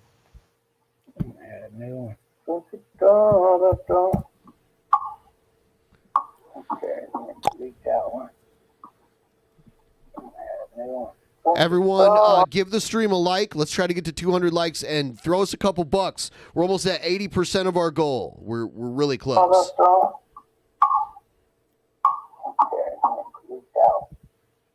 Is this the poem? Because this has been. Yeah. No, I don't know. Let's see. I found you, my love, through Kermit 20 and minutes Friends. of silence in a poem. Oh man. Now I need a permit. Yeah, I probably look funny with this red cap on backwards. So, Elisa, when you get here, let me know when you're here, and then I'll get started. I would like to dance with you to the sound of Depeche Mode and then get down in the bed, cover you in a fresh load. You, my beautiful queen, got down on Howard Stern, but once you gone down on me, I will tell you how it's gonna burn. I got herpes, gonorrhea, and a little bit of syphilis, but that ain't gonna stop a queen like you from getting this. What's going down in the big city, baby? I'm fixing to trim up this week. I'm not so shy to trim up anymore. Sometimes I get worried about trimming up. You know, I'm being Why? serious. Like It's you trim a up. mustache. You know, When he you just dyed follow the lip. it was so ridiculous looking. you start looking all pretty and all of that, and then you get too many of the wrong women hitting on you, and 99% of them are the wrong women. So, you know. What? Even this guy's getting some. the way it You is. know what I mean? So what excuse does anybody else have? He claims he is. True. You know what? Honestly, I've seen it before. I believe it. It's not that hard. People love each other. That's just You get out life. of a big city and you get into a good location, and you know what I'm talking about. Somebody need, like, at least they should get rid of that Harry Brogan COO account. Don't know who it belongs to, but it's just a spy bot. That's all it is. So that somebody in another server can hear everything that's being said in y'all's voice chat over there, KF or our voice chat. That's why nobody's going in there right now, because they see that and they're like, no, I don't think so. This guy's slick. He got my spy bot. Trumpster Bob is slick. See, I've put all my time into doing my beard up right. He was thinking about my spy bot. That's why I failed. I'll go on here and let me see. I'll go ahead and send her. I didn't want to have to, but I will. Send her a message.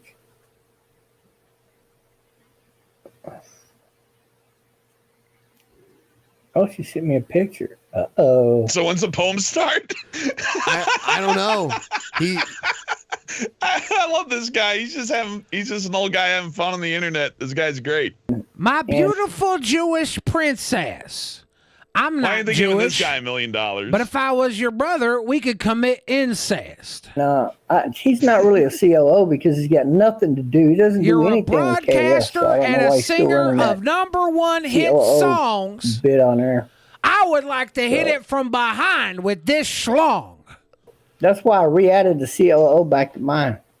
You dated men like Vin Diesel and even Ethan Hawke. If you dated me, I'd guarantee you'd be eating cock. That sounded like a Crypt Keeper line. I loved it. Bob, you should have Billy write these poems for you. COO position. I heard Ghost the Riders are way that he screamed when Benji got fingered. And it was a more beautiful sound than when Benji tried to get you on Howard Stern as a singer. You're like his Cyrano de Bergerac. That's racist, dude. My beautiful morsel, I'll be your Andy Dick. And then you can marry me and eat dick. Yeah. That one was for me. Better than the CEO position. That should be your position, Lee. The CEO. Where's the fucking poem, Bob? Hold on. How long There's is a this light video, on by the now. way? I can't see by the time I do stamp. think Elisa does have We might a be waiting on romantic love for T-Bob. I don't think so. I do think so. I don't think so. I believe he's clickbaiting us. I believe that she would probably never act on it for optics, but in her heart, she has a romantic love for Trumpster Bob. I really believe that. It's like her kink to be with men who are outside of the ordinary. Yeah. That's why she dates guys like Vin Diesel and Ethan Hawke, because it's good for optics. But she really has this weird attraction to these outliers like Trumpster Bob. I hate it. Hey, women are digging the prospector look these days. You know what I mean? They call them gold diggers for a reason. I'm just saying. Stabby McHug said something that made me laugh because, like, I was watching the video and I looked up, and he said, "Is Billy sitting on a washing machine?" And I look over and Billy's like that. It did look like he was sitting on a washing machine. That was like 50 minutes ago, and everybody knows this is a product of my ADHD. It was funny. I'm stimming. I'm stimming. It's my ADHD, and if It you're was making fun funny. of this, you're an ableist. I don't think it was 50 minutes ago, but that's more proof that you It was have like ADHD. 50 minutes ago. Hold on, I can look up when it happened. Is Billy sitting on a washing machine? It was 9:19 p.m. and it is currently 9:25 It p.m. was 6 minutes. It's not anywhere near. I think that was like it's an not ADHD anywhere near test, the right? fan chat. The passage of time. You should strip that bend and speed it up 2 times to make it look worse and make it a super It's chat no thing. longer. It's no longer on the screen in the fan chat, so it's old news. You had to go back in time to bring that one up. Ben, if you're gonna laugh at things that trolls say to me that you normally It's would a get washing offended by machine. if they said it about you, If I was sitting on a wash, if someone said that about you, you would ban them immediately. No, I wouldn't. You would immediately ban them. You'd say, "You don't talk to me like that." And I you would. ban Gotta them. clean my And- mind. and now you bring this up 6 minutes after it happened. Lisa's Why? To ghosted me. denigrate No, me? actually, she's laid down Wow. messages. She's waiting 6 for the reading. minutes. We went from 50 minutes to 6 minutes. And we talked about it earlier about, like, I asked her what time is a You know good what, time Ben? for you to do my phone reading Every for time you. you And she call says me that out on she stream told me, for and something so here I somebody am. says about me, I need you to hit me with some good comment somebody says, and you bring out a good comment about me, and you say, "This person, Billy, said you're a genius." You And want a participation trophy, every too? time you tear me down, you better build me back up. Actually, I'll probably One for do it one. 10 minutes later, but for her, that's nothing. I just want to know what time she's going to be home from work, and then active in the Discord. So don't worry, Daniel. She'll be here.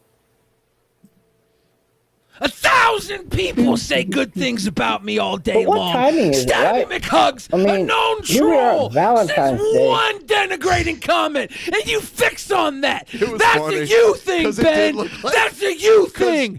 You harp on the Because just negative. your, You harp, and you never give me credulation You give for the yourself quality. enough for everyone. But Ben, you gotta show your love and respect, or I'm going down south. I'm going to Ted Turner, Ben. Oh God. Oh no. And on this Valentine's Day, we got Team Hate on the run. They're all broke up and, whatever. Bob, where's your fucking poem? And The title Yeah, of this video is Elisa Jordana's Valentine poem by T-Bob. So where is it, Bob? Rob laid down a little hint. Scotland. He It got on doesn't a rhyme. plane It and didn't flew start to yet. I'm Scotland. waiting. I'm waiting. One of these sentences Everybody's is going to rhyme. thinking And then we're gonna be Scotland. like, yeah, here we I go. thought that they were running overseas to look for property to buy. You know, because they're worried about being, you know, getting out of being prosecuted. But no, it turned out to be Scotland, California, and they're not even there. Scotland, They California. went and got I wouldn't doubt there is one. picture off but not many people the live internet and said, "Here we are, Every time I leaving see Scotland, Paris, Texas, I just get disappointed. I'm like, why can't we just keep this in order, please? California, headed to Big Bend." And everybody's thinking Big Bend, well, that's in another state, right? But no. No, it's in another country called England. Is he thinking everybody thinks Big Ben is another state? In another state. And now he's going to say, but no, it's actually in another country on another continent in England. Is that what he's about to say? I don't think so. Is that what he's about to say? Let's see. There's a Big Bend, California. Oh, Big Bend. On Bend. the map, like, okay, let's say up here, then they go down, and then Elisa lives like right there. He's thinking, I think he's talking about Big Bend, California. It looks like that they're on their way to see Elisa, but they're not even in California. They're too poor to even go to California. So, yeah, Damn, it's a scare judgmental, tactic. Bob. I like it. But she can use that and go make a police report if she wants to. Bob, you shouldn't be calling people poor. Honestly, I'm not trying to be a dick. He's probably That's a watching bad- right now. Oh, recorded You video. always What clean do up your desk before you start denigrating people for having less money than you do. I know we all can't afford a desk of crap, but you know, there's still good poor people out there, Bob. I promise you. My guess is she went in there and took a beauty bath, and we're just gonna have to wait on her. That's what I'm. She's not there. Hi. Oh, it's her fault. Thank you for being here, so I could read this to you. All right, here it is. Oh God. Yeah, even you are cringing at yourself right now, Bob. When her over, let me dude, get is your chance. drinking coffee. That might have helped. Oh, now he's delaying. Oh, he's got a nice little mug there. That's huge. Or he's very tiny. It's possible too. Elisa, you're a dream come true on any Valentine's Day. Yet I see you as a star. While most men are infatuated with your awesome looks, I'm in love with you. Oh my God. I'm not like the other guys. That's what he's doing. LOVEYOU again. I like You are them more other than a prospectors. shell and Yeah. a wonder to behold. You are plotting and smart, yet I have melted your heart. In capturing your heart, I have lost my heart to you. Oh. But when we had Anastasia on, Bob was a big fan of her too. But she's got gigantic fuck off tits. That's the problem. And though we be a world apart, our hearts beat as one. As we walk through this world, we do so with the armor of God as a cloak of protection because we are one. Oh. Our love has grown through the battles we have had.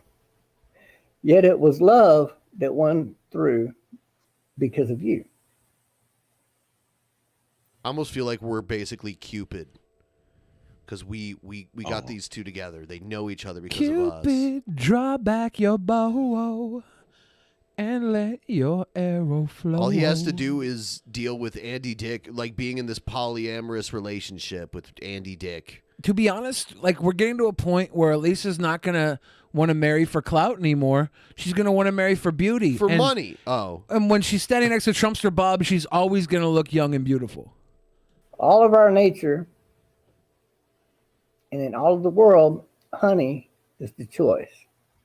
And I wish for our honey to blend together forevermore. Oh my God. What is love but the attraction of infatuation? However, love without moral compass is but an empty shell. Did he say more oral cum piss? Love. You know what he said. Oh, that's honey from a flowing flower. Yet it takes bees to pollinate that flower. So if bees we need to be, then bees we shall be. And so these bees, these BALLSs, will pollinate that flower because you ain't got no B's on your chest. They have some D's. For the growth of our sweet love shall grow forevermore. Yeah, you should have heard Bob talking about Elisa's Playboy shoot that she did forever ago, like even before Howard Stern and all the other stuff. She was in Playboy, and he's like, "Oh my God, I love her boobs." You know how he says like boobs like that. Fair enough. I didn't need to hear about two people mixing their honey. Yeah. Oh my God. He said that was cute. He said that when we have Hannibal and Monty on DP, when we have them on here, there's this weird fusion called the zebra effect that makes us blend so well together. The zebra effect. Elisa with her boobs. Her boobs. See, you know, I don't know if y'all ever seen this shoot Elisa did for Playboy. It was almost as beautiful as the shoot I did all over that Playboy. Infatuation, void of friendship and respect, is but a shallow vessel. Our love is about respect. Thus, it is a friendship on fire. Talented you may be, but baby, with me, famous you shall be. We On made Valentine's Trumpster Day, Bob That sounds like a LMAO. serial killer line. all I need I'll make is you to wrap famous. you up in a blanket, wake up the next morning, and unwrap your love from the blanket you have all wrapped around you. Then what are you going to do, Bob? Tell us slowly what you're going to do next. And through the world may be weird. He's going to screw the world. That's what he's going to do. Though the world may be weird in some ways, so I say let us be weird together. Ooh. And even though I find myself more in love with you than coffee, rather than prove it, how about we enjoy the coffee together like the flowing river? How about you butt chug some coffee? You get like a like a coffee enema. I hear they do that. That's like therapeutic. Yeah, they do coffee enemas. They do weed enemas. They do all types of different enemas. Bob, do a weed enema. Of honey. He's about the age forevermore. for that, yeah. Because on this Valentine's Day, I can honestly say that I gave you my trust and loyalty forevermore. Oh. Elisa, will you be my Valentine's forevermore? To Elisa Jordana from me, T-Bob Love. God, that was hard. Did y'all like that? Was that pretty cool? But it is custom because I wrote that. It was beautiful, Bob. You know, I joke, but that was the most loving thing I've ever heard someone say about another person, and I'm moved. I'm so moved that I gotta get up and take care of something real quick. I'll be right back. I joked the whole way through and made slutty shit-talking comments, but to be honest, I'm crying right now. I could have never have opened my heart up like that to somebody. I'm crying. I can't even handle it. It's I've- lovely.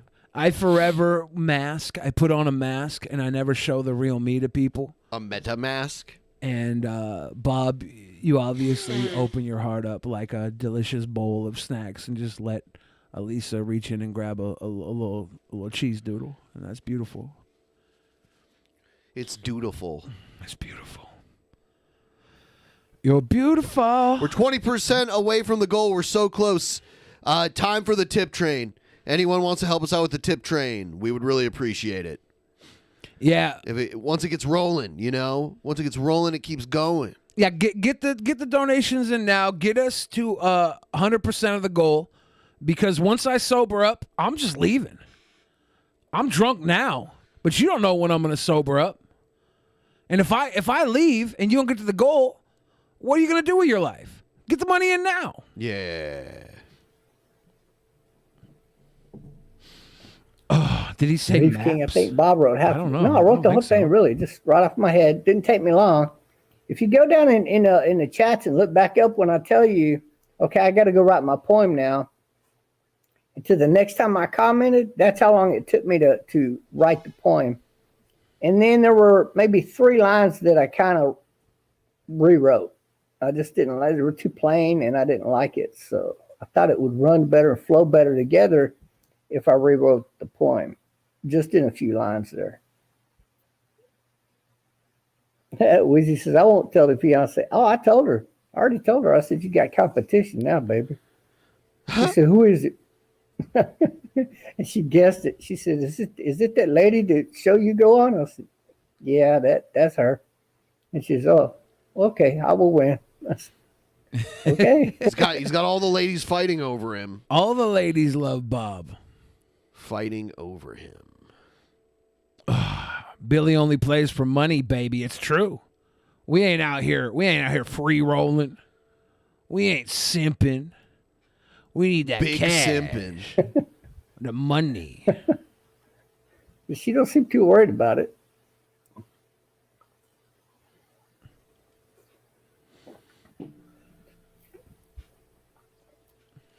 So anyway, yeah, it's all good over here in the neighborhood. But that's my Valentine poem I wrote for Alicia Jordana. I hope you guys liked it. And I hope maybe it inspires you to go out and write a poem for your Valentine's Day girl or guy.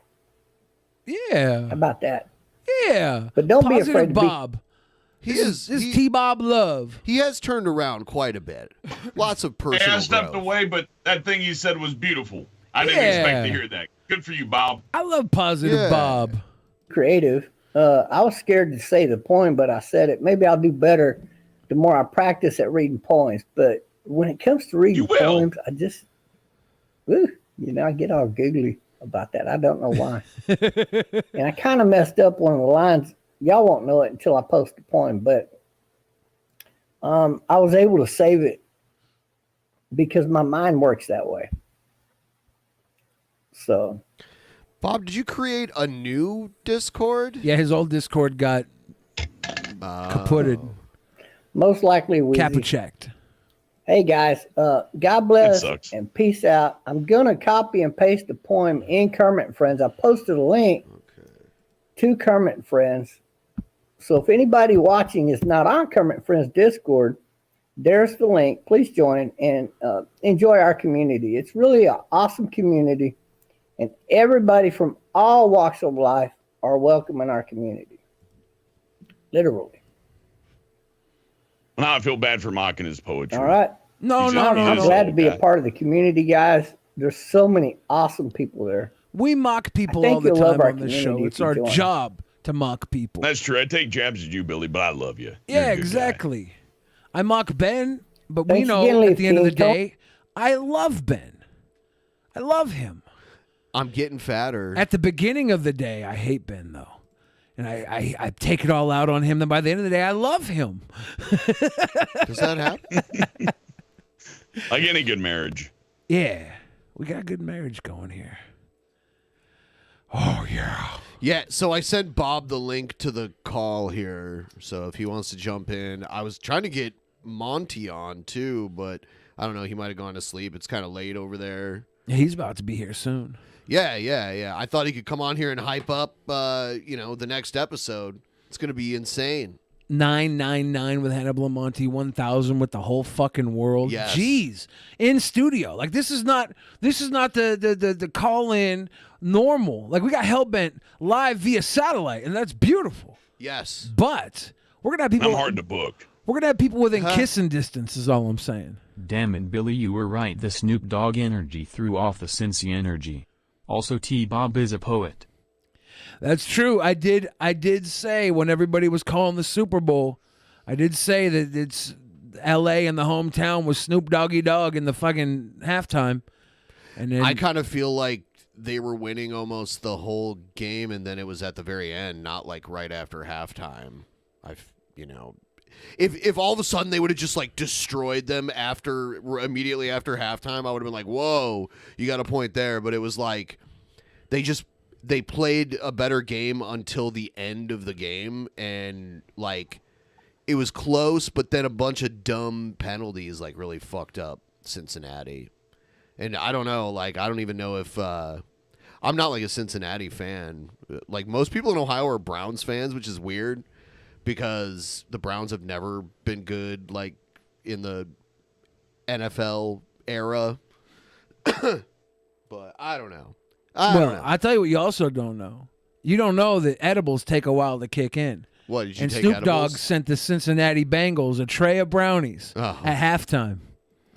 Maybe. And they all ate them brownies at halftime, like, oh, these are from Snoop Dogg. Thank you, Snoop Dogg. It's a conspiracy. And then they kicked in right about the time they started making all those penalties. Because Snoop Dogg is a sneaker. He's a sneaker. He's the invisible hand that guides America. It's true. Where's T-Bob? Is he here? I see him in the call, but I haven't heard him speak yet. He says he's in. Yeah. Probably got to set up a few things. Oh, I'm here. There he is. Hey. Hey, Bob. Bob, how would you say Elisa reacted to your poem? She loved it. I know she did too. I didn't see her actually say she did, but I know the way that she adores you, and I couldn't see her not absolutely loving that poem. Well, there's a downside to the poem. There's supposed to be at least 4 or 5 other people, if not more, writing poems for her. But once after I did my poem, everybody cowered it out. So Really? You were the only one strong enough to wear your heart on your sleeve? Yeah, isn't that crazy? Yeah. Were there other guys vying for her affection and you were the only one that could stand tall?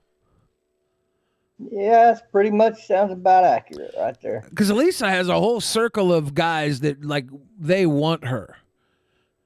Yeah, but you know, and the cool part is over the last couple of days, they all been going at it with me over her, and I've already shut them all up, so I'm like the last one standing. Yeah, well, didn't she have your name in her Discord title? Like last time I checked in, she had your name in her Discord title. Yeah, she's T-Bob's Valentine, and I am Elisa's Valentine right now. We got a clear winner right there. Yeah, it's pretty decisive. It didn't go without a whole lot of moaning and crying and bickering, though, but, you know. From you and Elisa or from everybody around you? From everybody else. In Yeah. particular, all the losers. I mean, you know, they lost, I won. You know, congratulate me, move on.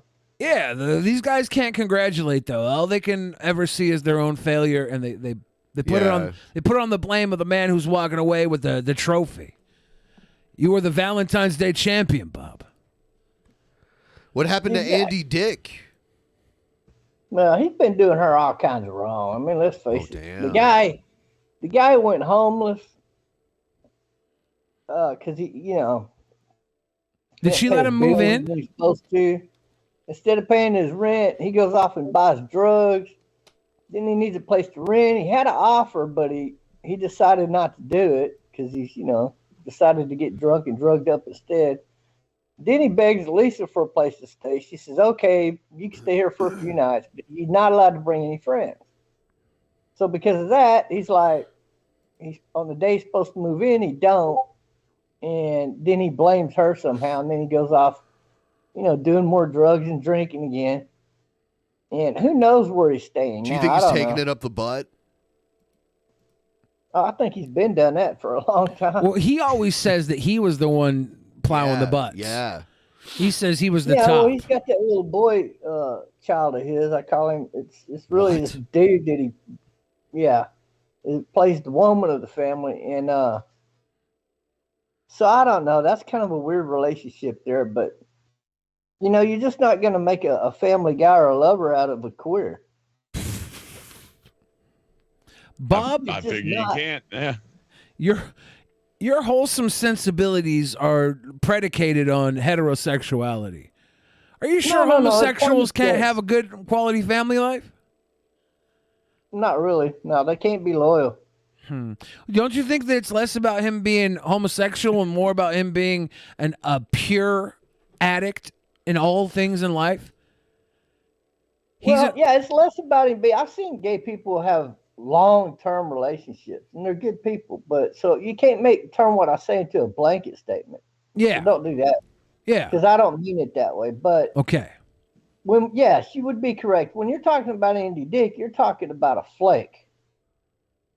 Wow, I think we need a celebrity boxing match. Andy Dick versus T-Bob. Would you box Andy Dick? Oh, absolutely. I've met Andy Dick in real life, and when I met him, he got pelted by a bunch of hamburgers. By somebody else, they started pelting him with cheeseburgers, and I kind of got in the way and protected Andy. Wow. I was doing a little bit of like a defense position because Andy didn't look like he was gonna stand on his own too, but he wasn't necessarily a small guy, you know. How tall is he? I think he's about 6 foot. Okay. I think he's got a good structure. So he's taller than Bob. We know that. Well, yeah, but I mean, it's not about the size of the dog in the fight. Yeah. And that's one thing I've always prided myself on being tall, but I never put my stock in being tall. Yeah, well, you know, it's not who I am. Mike Tyson wasn't very tall for a heavyweight fighter. Guys like me and Mike Tyson, doesn't matter how tall we are. But Bob, do you think would you fight Andy Dick for Elisa's love if it came down to a boxing match? Yeah, I don't think she would like that because It would be beautiful. It would be a lopsided fight. I mean, the guy would just not stand a chance. It'd be like more like a 3 second, 5 second, 8 second fight, depending on how long she could call me off of him. So I mean, it just wouldn't be fair to him. But yeah, I would like to see Andy's thoughts on that. I'm wondering. I don't know. The small amount of conversations, like actual real conversations I've had with Andy, he did not seem like a fighter. He seemed like one of the things he told me when we had a little interview on the little TV show we did back in the day on Battle Cams. He said he always kept a fat friend around him to defend him because he was mouthy. So he always had a big fat friend to like fight for him. So I don't know if from those little conversations I've had with him, it makes me think that he doesn't want to fight. Oh damn. No, he's not a fighter. I mean, I'd rather be friends with Andy than anything. I mean, I like the guy, but them two are never going to hook up. Not ever. There's no chance there.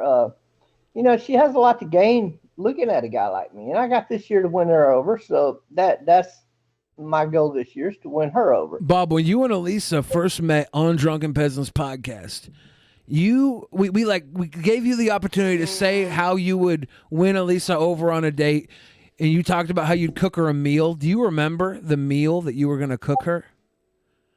Oh yeah, absolutely. Could you say what that was? That was lobster cooked in butter. Yeah, yes, sir. From day one, and you still remember boiled in butter. You're gonna not water. You're still gonna cook that for her when you get the opportunity, right? Like that's still on the menu. Absolutely, I want that to be our first homemade cooked dish. Yeah.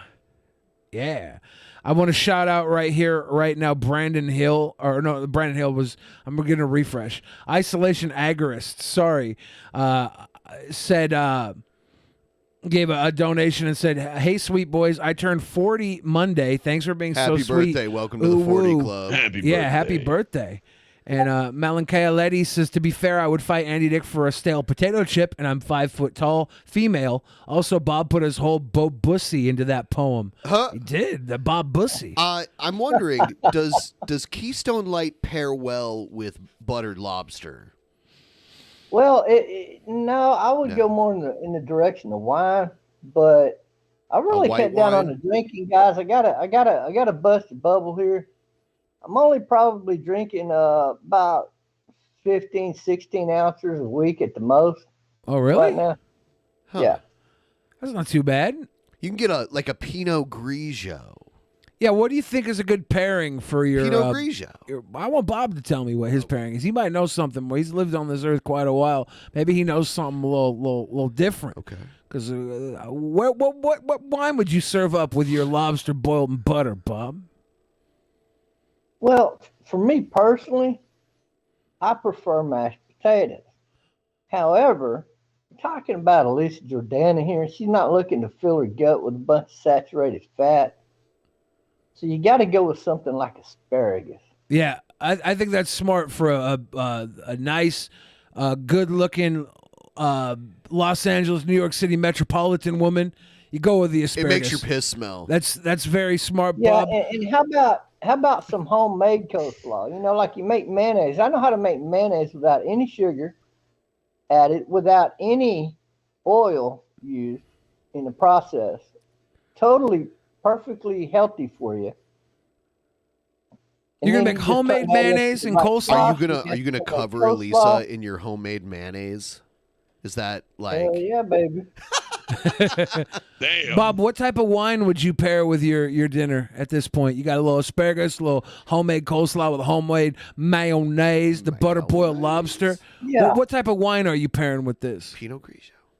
So I would say a really good blend, a white wine blend with something in it's got to be in the $150 to $350 range. Okay. It tastes really, really, really good with a dish like this. At that point, with that money, it's not even about taste anymore.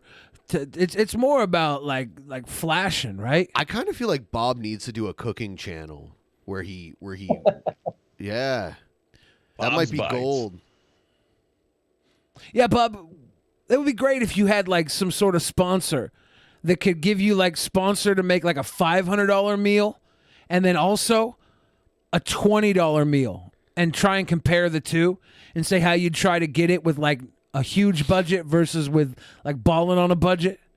I would love to see Trumpster Bob Cooking Show where he goes, look, if you got the money, do this. But if you don't, I got an option for you. It speaks to like the broke and the woke.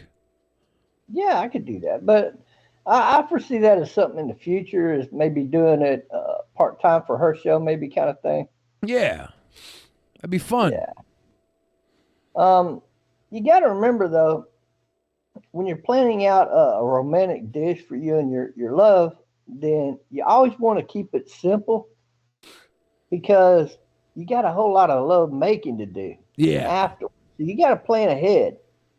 You don't want her to get overly full to where she don't feel like doing nothing after the fact. Yeah, we had some friends who were on the podcast one night, Bob, and the guy said, or the girl said that she had eaten a bunch of chili dogs and then blew him and puked up the chili dogs into his lap. Oh, chimichangas, shit. Yeah. I think of the same, like chimichangas. I think of a chili dog the same way I think of a chimichanga when it's being puked up.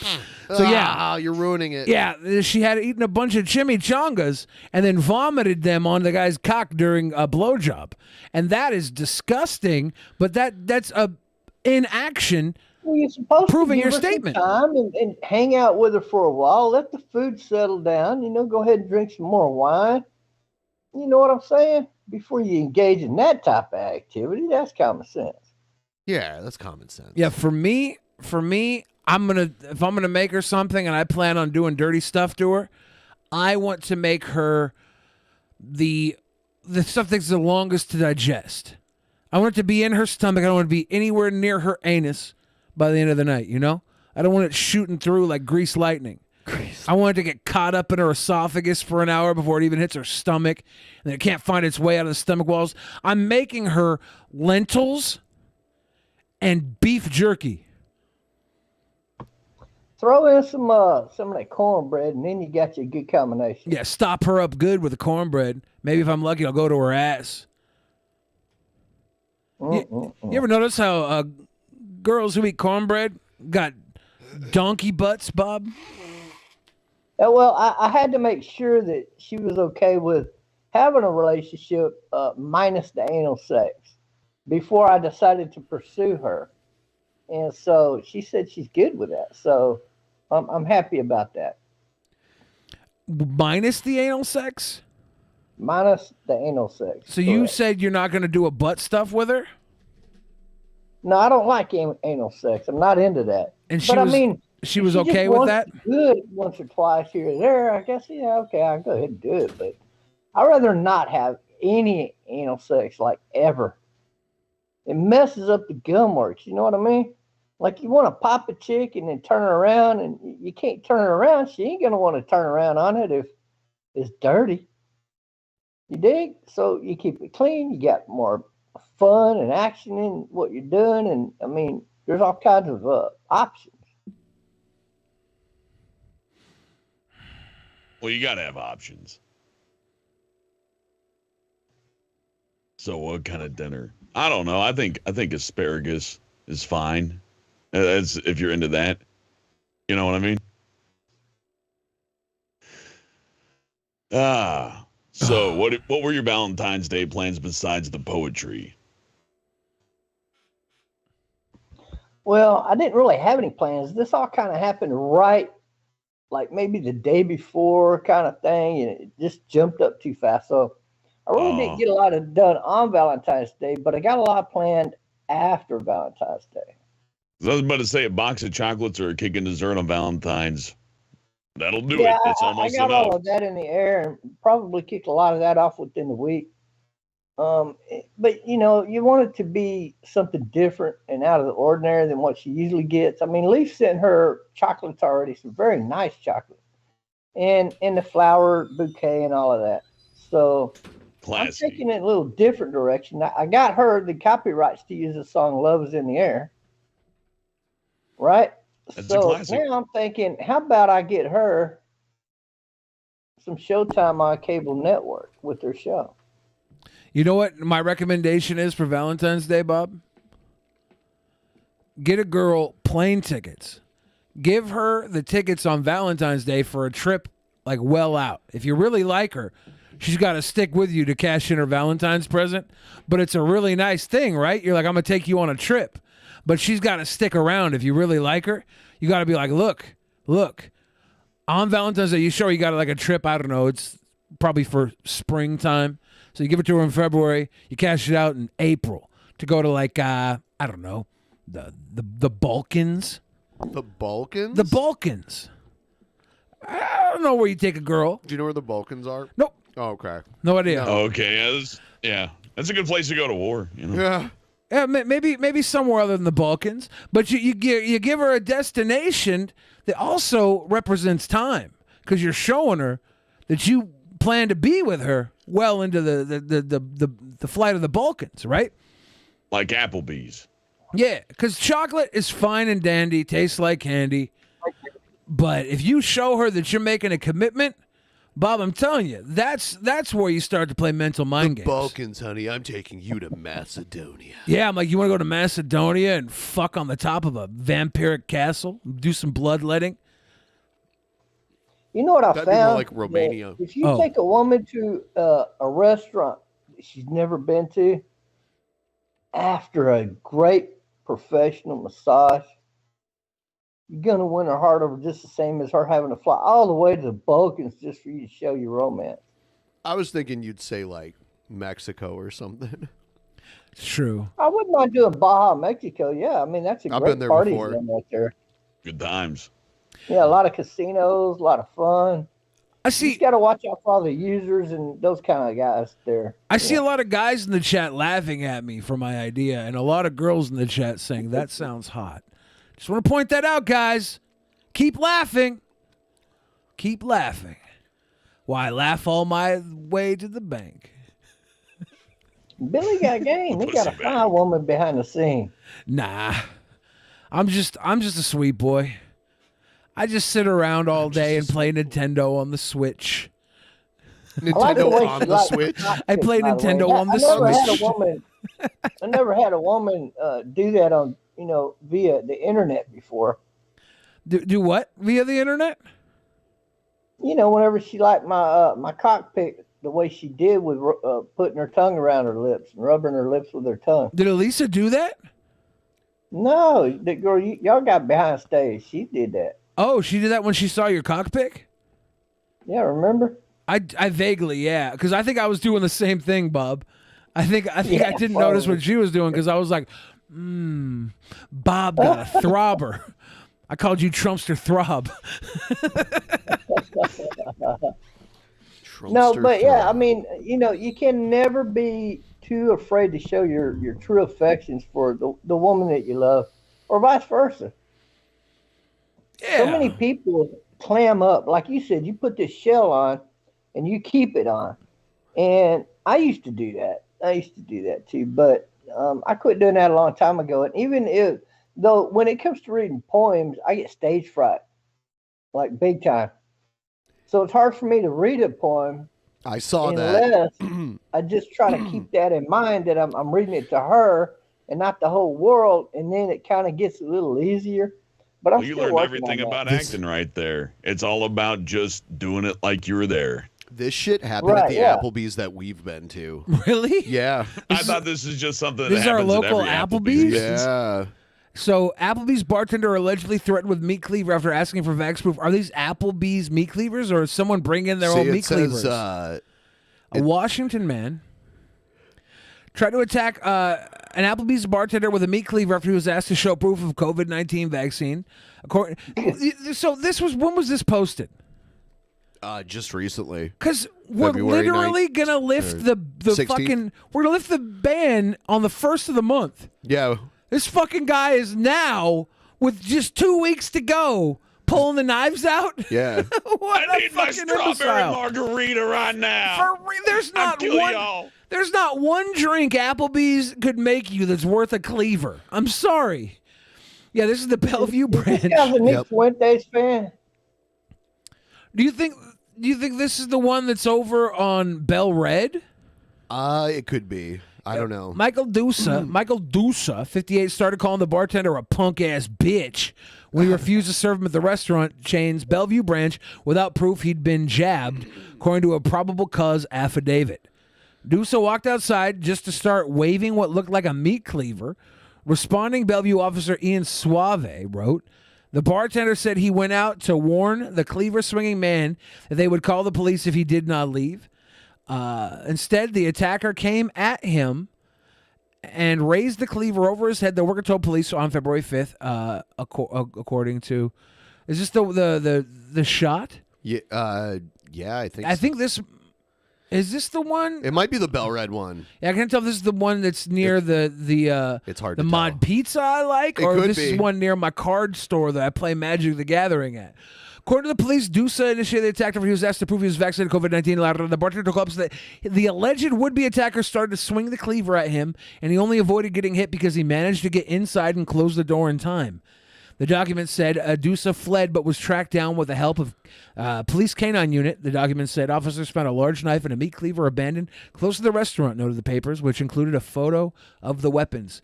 Dusa immediately admitted the incident, telling cops at the scene, I waved the meat cleaver at the bitch to egg them on. I didn't do anything wrong. Okay, is that true? Can you just wave a meat cleaver at somebody to egg them on? No. Oh, no. Oh, you can egg them on verbally, but not with a weapon. Dusa was charged with second-degree assault and held in King County Jail on $75,000 bail. He was already facing previous charges of third and fourth-degree assault in a case from last summer. Was it mask-related? The alleged attack came just 2 weeks after a woman was accused of pulling a handgun on a Bellevue gas station employee who threw her out for not wearing a mask. Yeah, that happened recently, too. Angela Nomanson, 33, on Monday pleaded not guilty to felony harassment over the caught-on-camera incident, the outlet said. Yeah. What is this, AM/PM? What is going on in Bellevue? Yeah, it's getting crazy here. The attack on the bartender comes days after the gas station employee was attacked. King County Prosecutor's Office spokesman Casey McNierney speculated the uptick in such attacks could be a sign of frustration of ongoing coronavirus restrictions. This is sick to me because they're literally ending them all. Yeah. At the fucking... In like a couple weeks. At the beginning of next month. Yeah. I want Christmas now, though. And if you don't give it to me, I'm going to threaten you with my knife. I want I'll get it what I now. want. Yeah, so hey everyone, we have a streak that's been going on for a very long time. Help us reach our goal. It's getting later. It's getting later. It's getting harder and harder to breathe. Yeah. Is there anyone out there? Because it's getting harder and harder to breathe. We've been doing these 5-hour shows to get to the goal. And that's just, not reasonable in today's economical climate. Here with episode 1000 coming just Thursday, I need you guys to pony the fuck up so I can go sleep. I think we need to bring back Billy Penis Bob haircut. What was that when I put it up on the top? It was a good haircut. There's going to be so much content that comes out of this next week. It's going to be amazing. Yeah, we're going to have a fun-ass week ahead of us, and I would like to start it on a good note. We're going to get Hannibal eating some chowder. I've been waiting for that. I got some things planned. Chowder. Chowdale. Chowder. Yep. Is Bob still here? Bob's He still sent here. some pictures earlier. I saw those. Bob would make a good fourth in the window sometime. we have Bob on as a guest. Okay. Talking about all the politics with Bob. That'd be fun. Yeah. That'd be good. Yeah, times. I've been asked to do that, like in real life for some people, and I even have a Democrat who I'm going to be the #1 advisor to. Oh, really? For next campaign. Nice. You're going to give him some That's of that cool. crossover vote?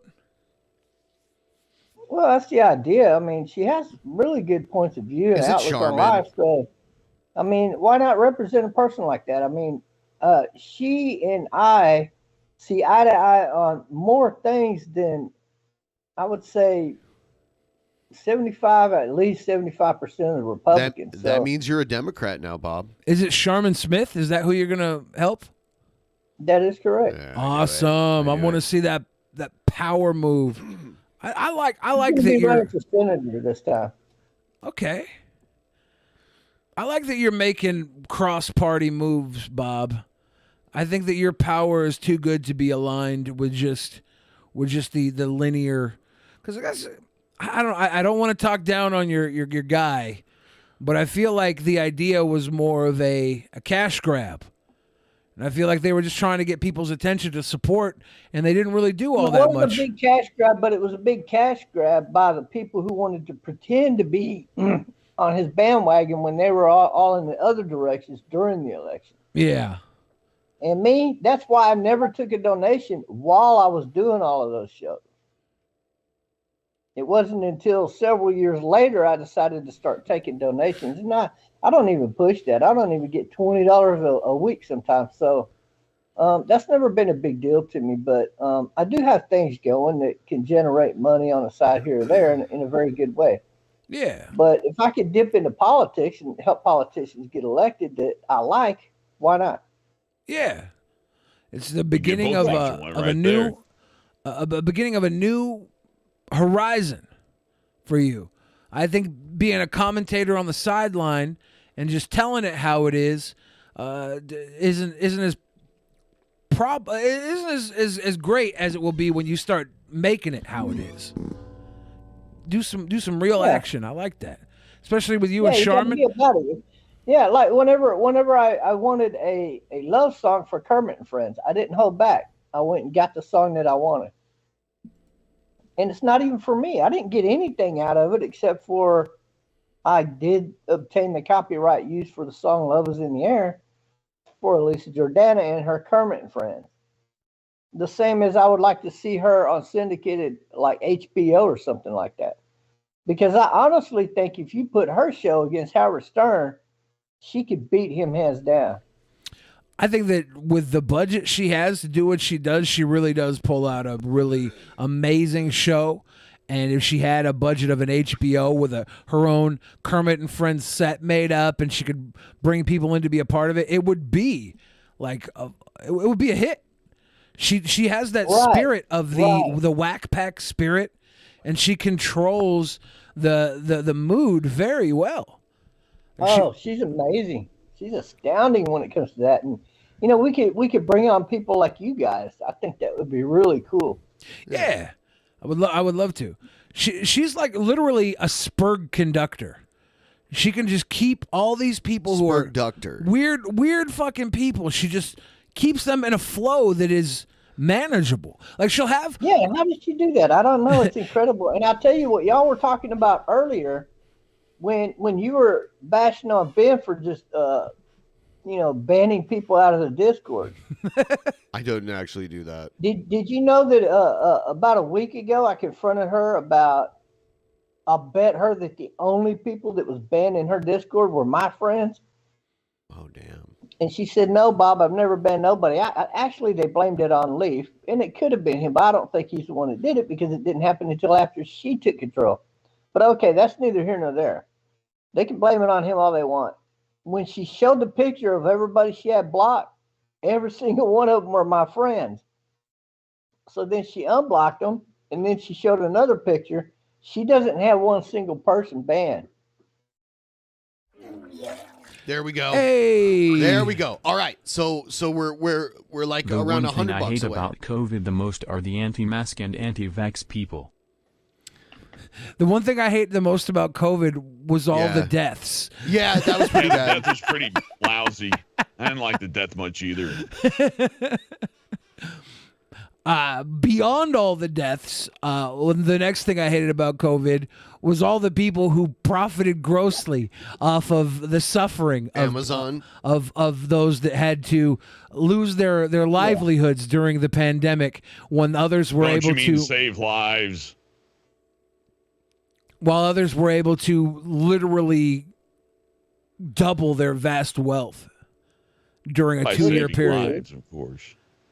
The Now, third see, I'm thing. with Ben. I'm with Ben when it comes to banning people on Discord. But thank you for the I'd be donut. the guy to ban this dude to that dude. She's got a sponsor now, a new sponsor that's one of these CBD guys. I would have never, ever allowed them near me. Are they paying her good money, They though? should all work for her some way. It's weird. I've never seen anybody with that kind of talent before. Yeah, did you see when she was on Howard Stern and she played piano and sang songs? Yeah. Yeah.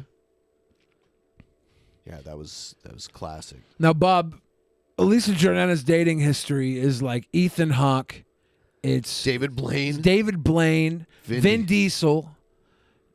How would you compare to those gentlemen if you and her were to become IRL official?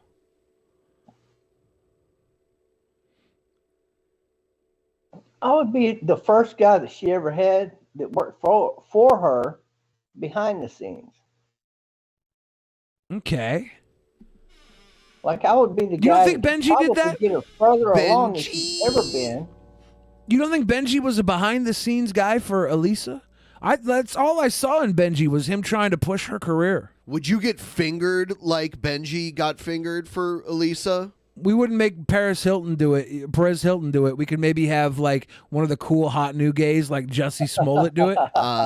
No, I've already said I will not do that. Sausage I fingers would, in McGee. fact, turn that So against- how does it make I you would feel that turn that Benji was against willing to go the her, extra and I would have mile? popped her up as the next better than Howard Stern persona on the same network. So- I would have gone head to head with them. So Benji was willing to go the extra mile, but you're not, is what you're saying. He's Well, saying no, it's dumb. If you ever cross your threshold, you've lost. Yeah, Bob's So saying Benji lost. He gave up the rump, baby, and that's all he accomplished. Yeah. Bob's saying instead of giving the extra mile to take a shortcut, he would go 25 miles in another direction to have his own position solidified on his own road. Correct. That's And in what I fact, hear that's from what from you. I'm fixing to start working on for her this next week. So there won't be any of that. Bob, what's the weirdest thing you ever masturbated to?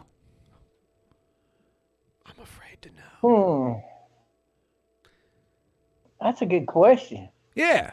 Is it though? Yeah. I just don't. All right, well, because I'll tell you once you tell me. I would say. I'm afraid. Jesus, man. That's a good question. Hey, I would say that's something to jerk gotta off to, be- You jerked off to it's gotta be Jesus? Two lesbians kissing Jerking that for just Christ. fucking turned me on one time. Long time ago. Two lesbians kissing? Yeah, I thought there's just something about, man, if I could get with two women like that. And you know what's weird? After that, I started dating lesbian couples purely for sex. It was great. They bring you in as their stud, Yeah, I would be like the, little dickly man on the side. and you'd go around and like open jars for them and fix cabinets. No, they just come over, walk right on in my apartment, lock the door, and we'd go at it. Okay. And then when they got done, they wouldn't even say nothing most of the time. They'd just look at me while they're getting dressed again and then take off. Okay. It was great. Well, I promised I'd tell you, even though nobody asked, I promised I'd tell you my answer to that question. And Bob, I think the weirdest thing you ever jerked off to was Drunken Peasants podcast. Yep, definitely. Only, You caught only him. if you ever had Lisa Jordana back on here in a swimsuit. Last time we had her on, I I could felt play like a video of her in a swimsuit. Will that work? I felt like she was a little uncomfortable last time she was on. Yeah, I wonder why. She kind of, Well, she was worried after all the downing on me y'all did before you let me talk to her. Like y'all, like it must have been 45 minutes worth of. Oh God, he's still on the phone. are you sure you want to talk to this guy? He can hammer women. Like, he don't care if you're a woman or a man. He will degrade you to the worst of the worst. We were real cock blockers, weren't we, Bob?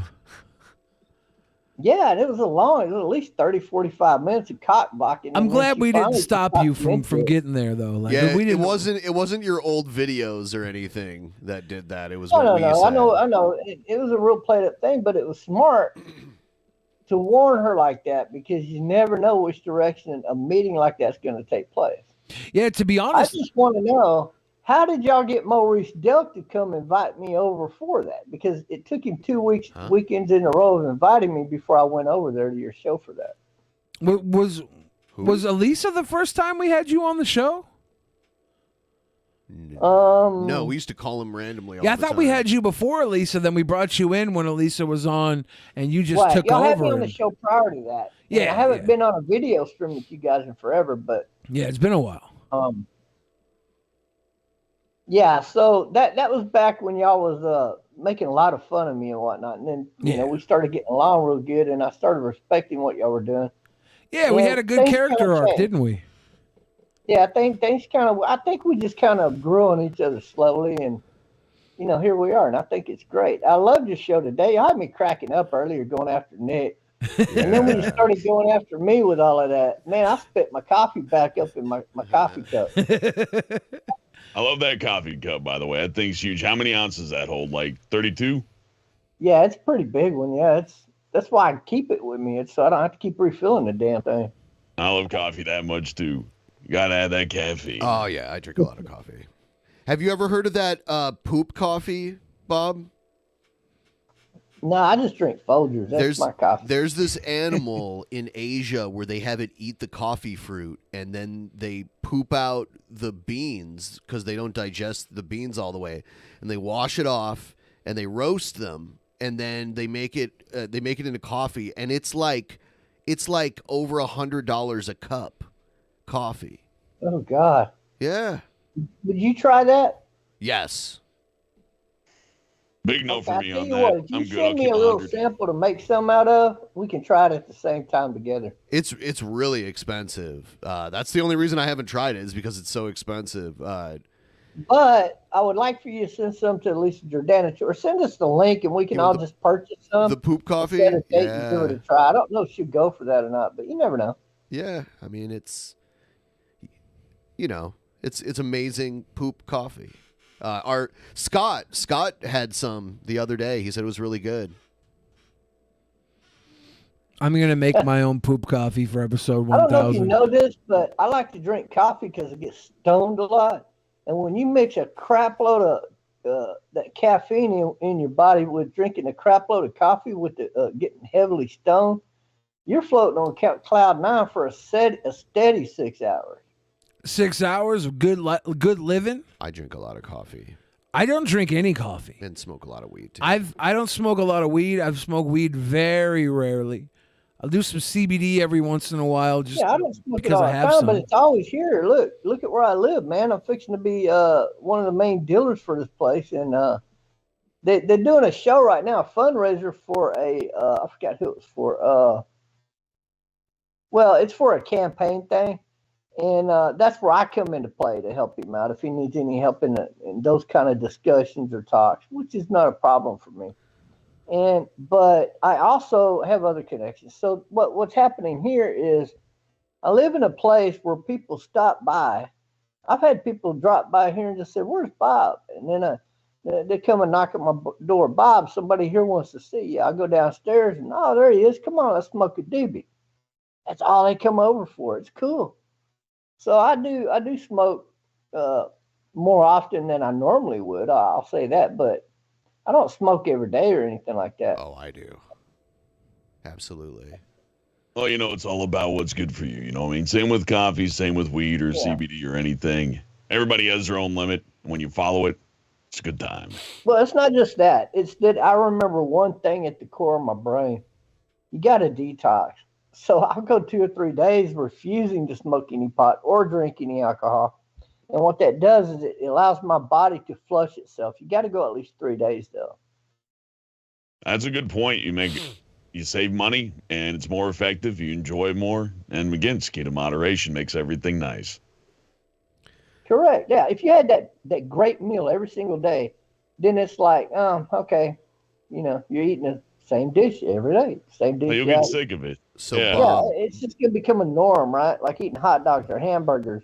Bob, and I love hamburgers, so I don't eat hamburgers all the time. So when I eat a hamburger, I really enjoy that meal. Yeah, I love burgers It's the same too. thing as that. Yeah, Bob- when I get stoned, I want to really freaking enjoy it, man. Bob, when you I went want to to get stoned as I could possibly get, barely be able to make my way back to my room and just lay in my bed like I'm floating like a motherfucker for the next 6 hours. Hell yeah. Bob, Pardon my language. Bob, when you went to jail this last time, you said guys were trying to get with you. You were like the prom queen, basically. No, they knew when I went in who I was, and they knew better than to do that with me. And it worked out really good. I got along with all of them guys too. They had their own little clique. They actually kind of ran in cell. The gay guys did there, but they're more of your more moderate bisexual. They all had women on the outside. So, but I got along with them good because they invited me over to their little powwow and they wanted to hear some of my political stories. So they would ask me a question, I'd give them an answer, and he fucking loved everything and ate up everything I was telling him. It was like story time with Trumpster Bob. So it is true that I own the chess game in jail more times than not. I've ever been to jail. So I ended up having a lot of people owe me a lot of shit, right? I'd always give it back to them. Like, here, I'll let you win that game. That way you get it all back. We start over again. And so they really respected me for that because most guys just take it. They never give back. And me, I didn't need all of that. So when I left out of there, it is also true that they were chanting my name. They were chanting his name. Sounds amazing. Yeah, it was great. We got along like best brothers, man. I mean, I loved it in jail. I had a fucking vacation in jail. That was your little vacay? Yeah, I wouldn't want to go do it again anytime soon, but fuck, if I had to do it like that, oh, fuck yeah, send me every other month. Bob, I'm looking at your living quarters right now. Is there anything, like, are you going to be there for a while in the mansion? Yeah, most likely. Is there anything against you setting up like a streaming set? Like, would you be able to like make yourself like go out and get some like tables or boards out of the backyard and make yourself like a desk and paint like T-Bob on the I desk? actually have that plan for the future. That's a good point. I would love to see that. I think you got a lot of space in that room, and you could use a nice little corner of that to make you a little stage, a little set. Put a microphone up, put the camera back, have your computer set up so you maybe get a little bigger monitor. Work your way towards these things. I don't think you'd have to spend that much money to make something that would be perfect. Well, I have to do that anyway because I am coming up with Trumpster Bob's Puppet Town here sometime this year. And so I have to have that background that looks radiant. It's got to look really good. So I also need to do that for my regular podcast instead of everybody just looking at my junky room. But I'm single, so who cares? Right? And it's kind of a crack up to a lot of people. So nobody really cares. That's true. I crack it is funny. But you're right. So when I bottles set up around, the right? one, I'm going to be setting up the other, and it'll work out real good. Makes sense? Well, I'm looking forward to seeing the setup grade. Yeah, I like the idea of you stepping it up and putting out some higher quality stuff. Because I think there's this guy you had gotten a fight with Jesse Lee Peterson, right? Well, me You and had him some- went in a different. We got into disagreement about something, and Yeah. yeah. And this guy, he's all Mr. I'm Christian this, I'm Christian that. He ain't no Christian. He's a fake ass little bitch. And the reality is, I confronted him on the fact, and he ran from me like a pussy, and he's been running from me this entire I have some time. Him ideas and all of his followers. for Trumpster Bob debates. We can have him debate some people. It'll be great. Oh, anytime. Oh, yeah, see? That could be fun. Those guys, he ain't no right winger. He's a fake right winger. He's a little left wing fascist bitch. Because I tell you, there's no way he could be Christian and be racist. That goes against God's word. Otherwise, Noah would have had to kill off half of his family there. True enough. I like the idea, Bob, of you getting a little more of a set. That's why I brought up Jesse Lee Peterson, because like he's a character, but he's got But a he has production good behind set. him. He has a good setup. Yeah, he's and got a there are some production. things that make him successful. That is true. And I look at you and I see like you're like one of the things about your old room with all the flags, like as low budget as that was, it was a statement, right? It definitely was a statement. You made a yeah. statement. So like I think that you should try and find a way to continue that. Make a statement. Even if you got to build a desk out of like some dirty old boards and like a Ford truck bed tailgate as the top of the desk or the side. Make it look like a trash heap, but like you put some work and love into it, and people will look at it and be like, they'll want to judge it at first, but they won't be able to deny it. You know, Tip train. Let's do something the tip like that train, guys. would be perfect, because you said already that you like to give people a chuckle, right? You said your room being dirty kind of gets a rise out of people. You know, you like that. Imagine, yeah, they make comments about stuff and I fluff it off, but it is something that. Like earlier, your boy down here was commenting on my desk and how he loved that. Well, that's my puppet making desk where I made my first 2 puppets. And I've never cleaned the mess up, but I'm going to have to clean it up because this week I'm going to start working on my new puppets. You're kind of like the conservative Jim Henson. Like, Bob, do you think it would be hard for you to find an old shitty like vending machine, like a soda vending machine you could plug in your room, and like instead of like it might be an old Coke machine, you plug it in, you paint over it and say vacation in a can, and then you have like you can pull a Keystone out of that machine. You just hit a button, you get a Keystone. Like make a little joke on the vending machine, make it like Trumpster beer or cola or something. Trumpster cola on the machine. You paint it with your spray paint or That's a damn something. good idea, man. Y'all just filling me with all kinds of good ideas. Because you got to be in an area where you could find some junk that people want to get rid of. Even if you go to like an old supermarket and see an old refrigerator that's got like the like they have the old Red Bull Energy refrigerators, and they always have them in the back ready to throw them away. You can pull one of those in, plug it in, fill it with Keystone, and just paint it across the top, like T-Bob's Pleasure Chest or something. Oh, You'd be able to come up with a great name. I know your poem. You got a way with words, but you could really make something out of next to nothing, like another man's trash, right? Yes. Poop Gang, Jeremy Allen. Thank you. 90% of the way there. But yeah, if you were to able to make like nothing and turn it into something, because you can turn trash into treasure, Bob. I know. I've seen you do it. I would be excited if you used a little of that space in your room. That takes us back to the relationship discussion. Most men, for example, like a lot of y'all know who Extraterrestrial is, right? I don't know. I don't. Assume I don't. Who Oh are my they? God, y'all need to Extraterrestrial? perform on your show one day.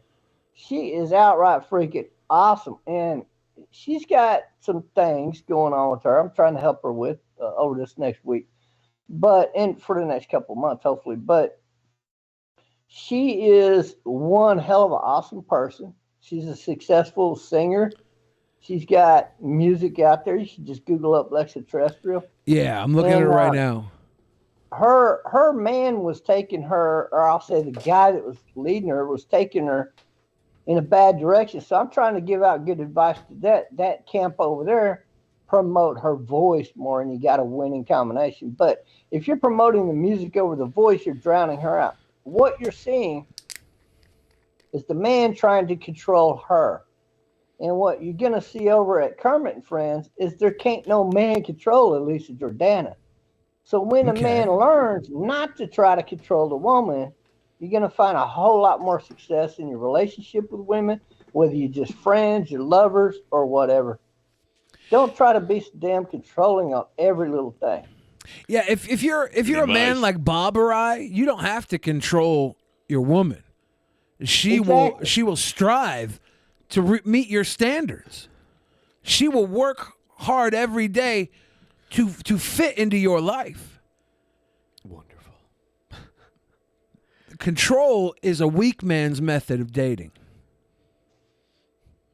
A lot of weak men out there will try and control you, ladies, and some of you probably need it. Some of them want to be controlled. Because you maybe couldn't. some of them are into it. And Well, I God mean, they bless. all of course want to be controlled, but I'm saying you should Some never women have to need to control. figure They out. should- So you give them advice and let them follow their own direction. It should never be. not It should the never woman for be you, the then why the methods hell of do you control that deal keep a with it? woman there. She should want to beg and scratch and claw to fit in your shadow. She should want to make herself a little nest in your shadow for shade and sit beneath you at the top of whatever mountain you're climbing. That's right. And let me tell you how you could trust a woman to go on an acquaintance date with another couple or a guy is because number one, you know your woman, but number two, because you know she can't wait to get back home to you. Yeah, exactly. There's that song, Home. I can't remember the fucking lyrics now. Alabama, Arkansas. I do love my ma and pa. But not as much as I do love you, or something like that. Home. It's all people ever want is home. And you at a certain age, you leave the house. You leave your home that you known as a child, and you got to make the home for yourself. And the way that we exist in this world, a home ain't nothing without somebody to share it with. And that's what people forget. That's it. Everybody needs somebody. Everybody needs love. Whatever that is. Love, love, love, love, love. I don't down people for their love making decisions. That's on them. That don't mean I gotta be like them or them like me. Yeah. See? If Jeff Bezos is watching, send $66.02. $66.02. Jeff Bezos, give me $66.02. I'll say your name right now because I need. Billy will shine the Bezos balls himself. The Bezos balls. We should. Bazooka needs to donate that $62.02. Yeah. Or 6602, so he can get you and me to say his name right. Yeah, exactly. I never said his name right until I asked him for some money. If Bezos was going to shoot you into space, Bob, would you take him up on it to go into space? Oof. Yeah. First, he had to pay me up front. That way, I got an extra couple of days to figure out who I'm going to leave that to. Okay, probably Alicia Jordana. That way, the deal's delivered. So if he wants to kill me while I'm off in space, at least I died for a good cause. Yeah. I'm glad you considered that. There's always a chance he just puts an anti-aircraft missile right next to the spaceship. Or he just pushes Bob out, like out of the spaceship with a broom. Yeah, lets like him hey, die get in out the of here. vacuum of space. The horribly frigid temperatures of outer space. Bob would just be frozen. Bezos would be like, "Mwahahaha." I wouldn't trust somebody to put me in space who wasn't afraid of getting fired. At least, you know what I mean? My only demand is that if I ever go back into outer space, I gotta have I gotta have some great fucking weed with me, man. You're not going to outer space without being spaced out? Fuck yeah, I want to go to outer space and get fucking stoned as fuck. You know what I'm saying? And then do a live broadcast. That's a valid in outer experiment. I space, never seen stoned as NASA fuck. do it. You see, that's 'Cause actually. if I'm in outer space, let's face it, I could light up a fucking doobie. And they can't fucking arrest me because they can't fucking get to me to prove I'm really smoking weed. Well, I mean, or you could just go to a if you light state up a where it doobie, is that legal. well, it's not illegal in space. What are they gonna do? Nothing's illegal in space, Jeff really. Bezos. I can line up a fucking big giant line of coke and snort it with both noses at the same time. That might be tough. That's gonna be hard to do in zero G, but I'd love to see it. Jeff Bezos 100% should send Snoop Dogg to space next and make sure he's high. He sent Michael Strahan up there. Yeah, but was Michael Strahan high? Maybe he was, but We don't know that. We no, should send Snoop up as the first man admittingly high on his way into space. Did you see the news articles the day after the Super Bowl that were like, Snoop Dogg reportedly smoked weed before he did his performance? Yeah. Like, okay. It would have been more news if he didn't. Like Snoop Dogg has not smoked weed today. He got Mike Front Tyson page. high Not before this his weekend, comeback but by fight. next weekend, I'm going to have a new background. Isn't Elon Musk doing a space program too? Can we get him to send Snoop Dogg up? And Richard Branson. Actually, Elon Musk Thank and you, Fix Bezos are teamed up working with other companies to create $50 what do you call it? A resort on the moon. A resort on the moon? That It would would be have pretty... to be like enclosed. Of course, but they I could think the terraform. atmosphere on the moon isn't good enough. Complete with the Personally. jacuzzis and all of that. It's going to be the spacecraft takes a module there and it launches it. It lands on Mars, and then it's Mars like now. Transformers. It makes itself part of the unit. So it unfolds and attaches itself. And then you only need one person at a certain point that can survive down there. And so when that ship comes back, it's delivering off the goods for that person, taking the waste if need be, whatever.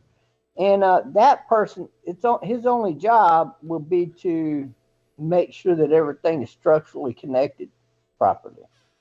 And if not, then to make it or tell them what they need to make it happen. So basically to oversee everything.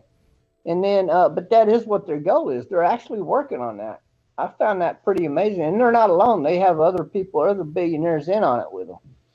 So they must have a plan to make money going to not only Mars, but also Russia, China, the United States, and a lot of countries and billionaires are working on the same thing to Mars build is these pretty places far for away. people to go vacation on the moon. The moon is It's way about closer a- than Not Mars. moon, but Mars.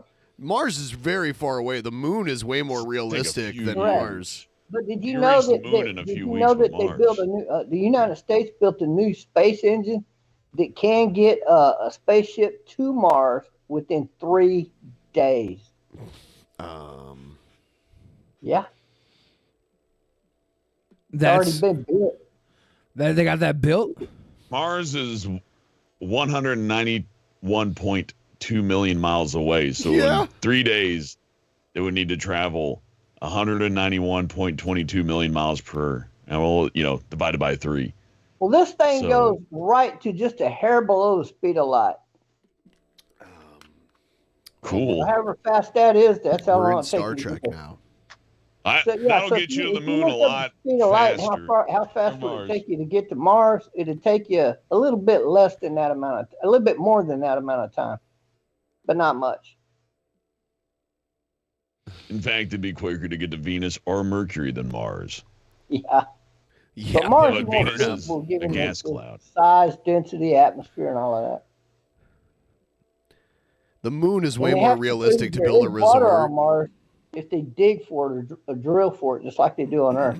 So they will be able to create oxygen atmospheres there with no problem. They would not have to take water there, for example, to create it.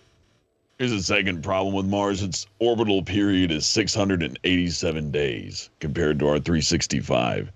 So you also need to be real smart with your math, or that 1.9, or I'm sorry, 191 million all of a sudden becomes way more than 191 million.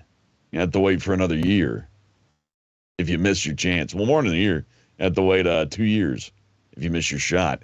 I have no That's idea rough. what you're talking about right Like, now. there's only I did Mars. math. I'm Mars looking at is it right now. Not further math, away math. from us at some Mars point. is at its So you have to closest pick orbit with when the they Earth get as close as is possible. when they will launch. That Well, will yeah. happen every Yeah. 2 years. Is what But he's saying.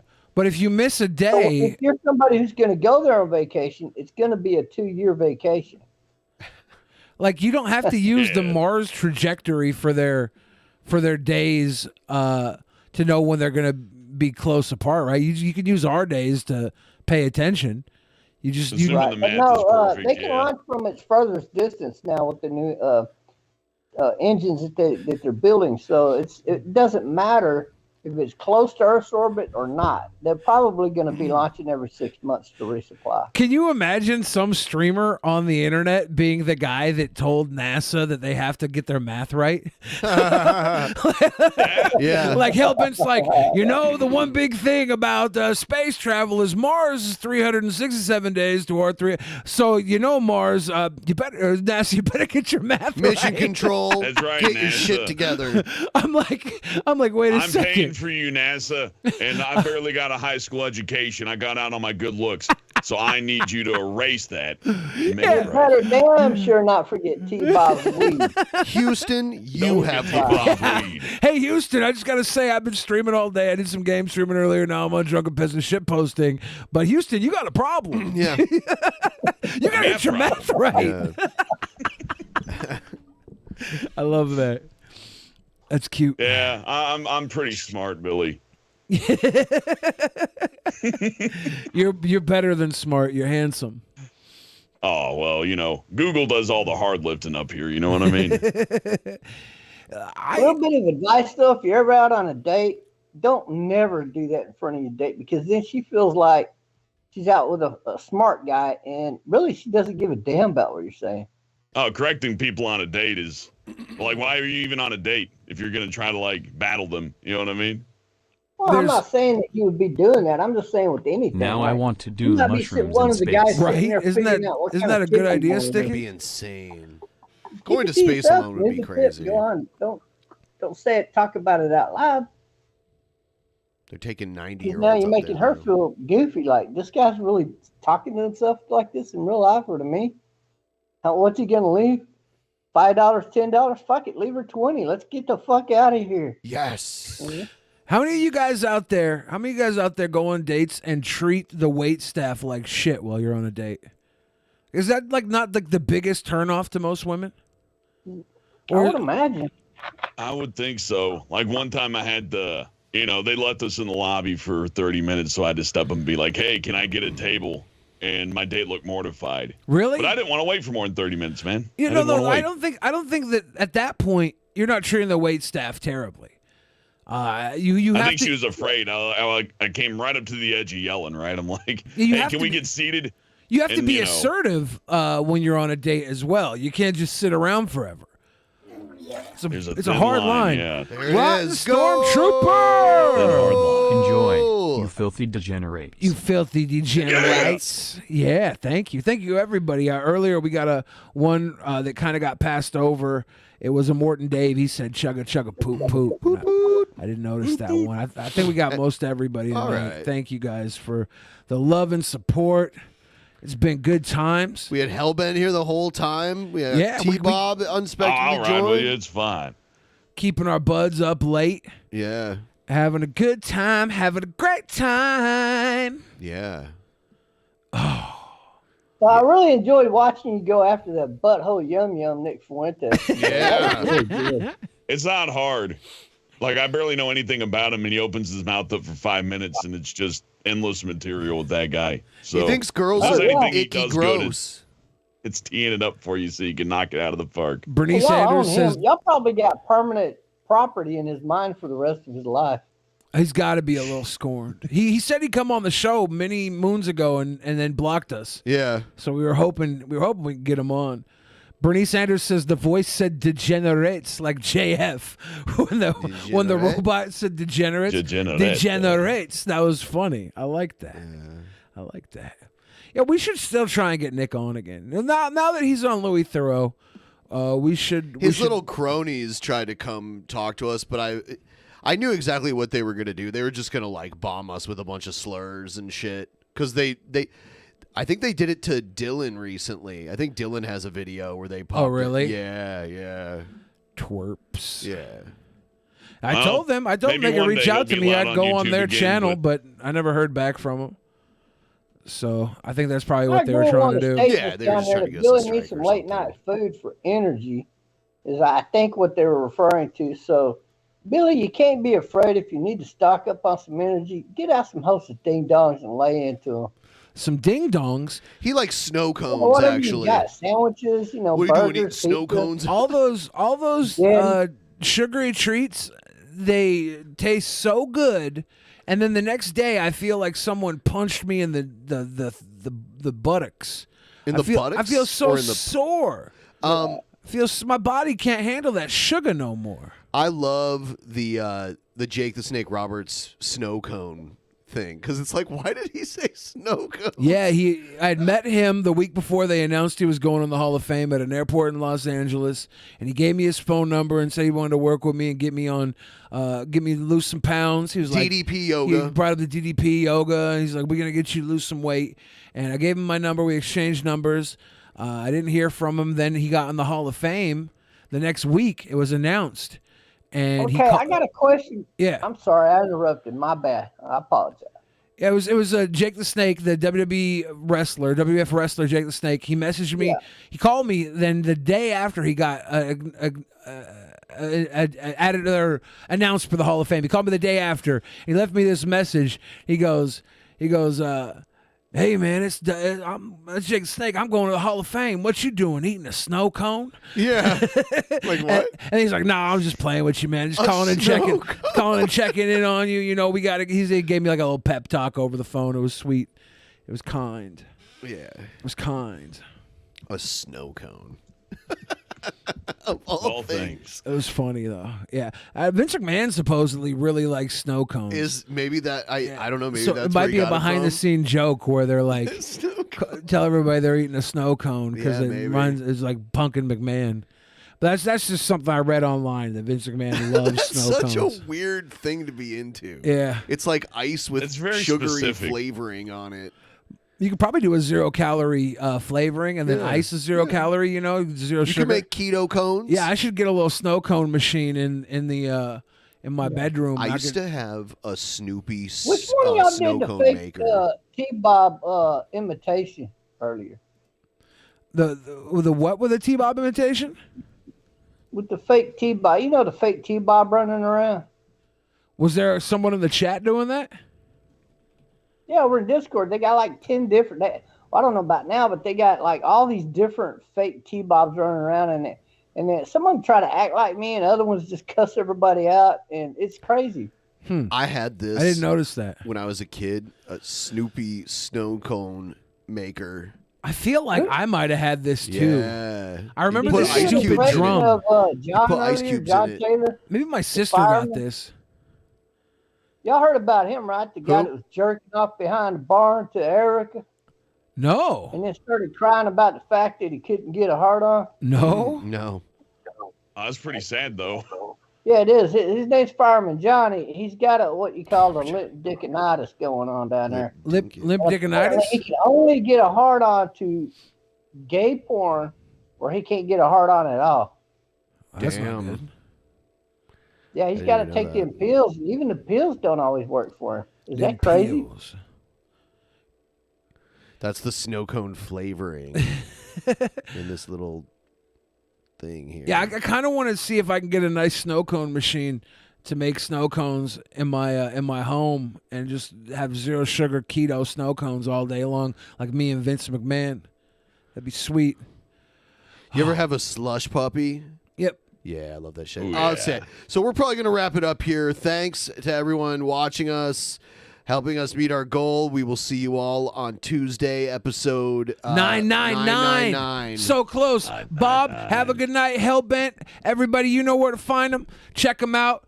Always a pleasure. We will see you very soon. Big week ahead. Everybody, make sure you're subscribe, and following. Tuesday's going to be a huge show, and Thursday's literally episode 1000. We're hitting triple digits and probably going to tickle nipple midgets. Well, y'all got a fan out of me. I'm very excited for this week. So Hell yeah, Bob. Thank you. Thanks for hanging with us The tonight. zebra effect is going to be in full force. Yeah, we're going to have Hannibal and Monty live in studio with us on Tuesday. Good night, everybody. Good night.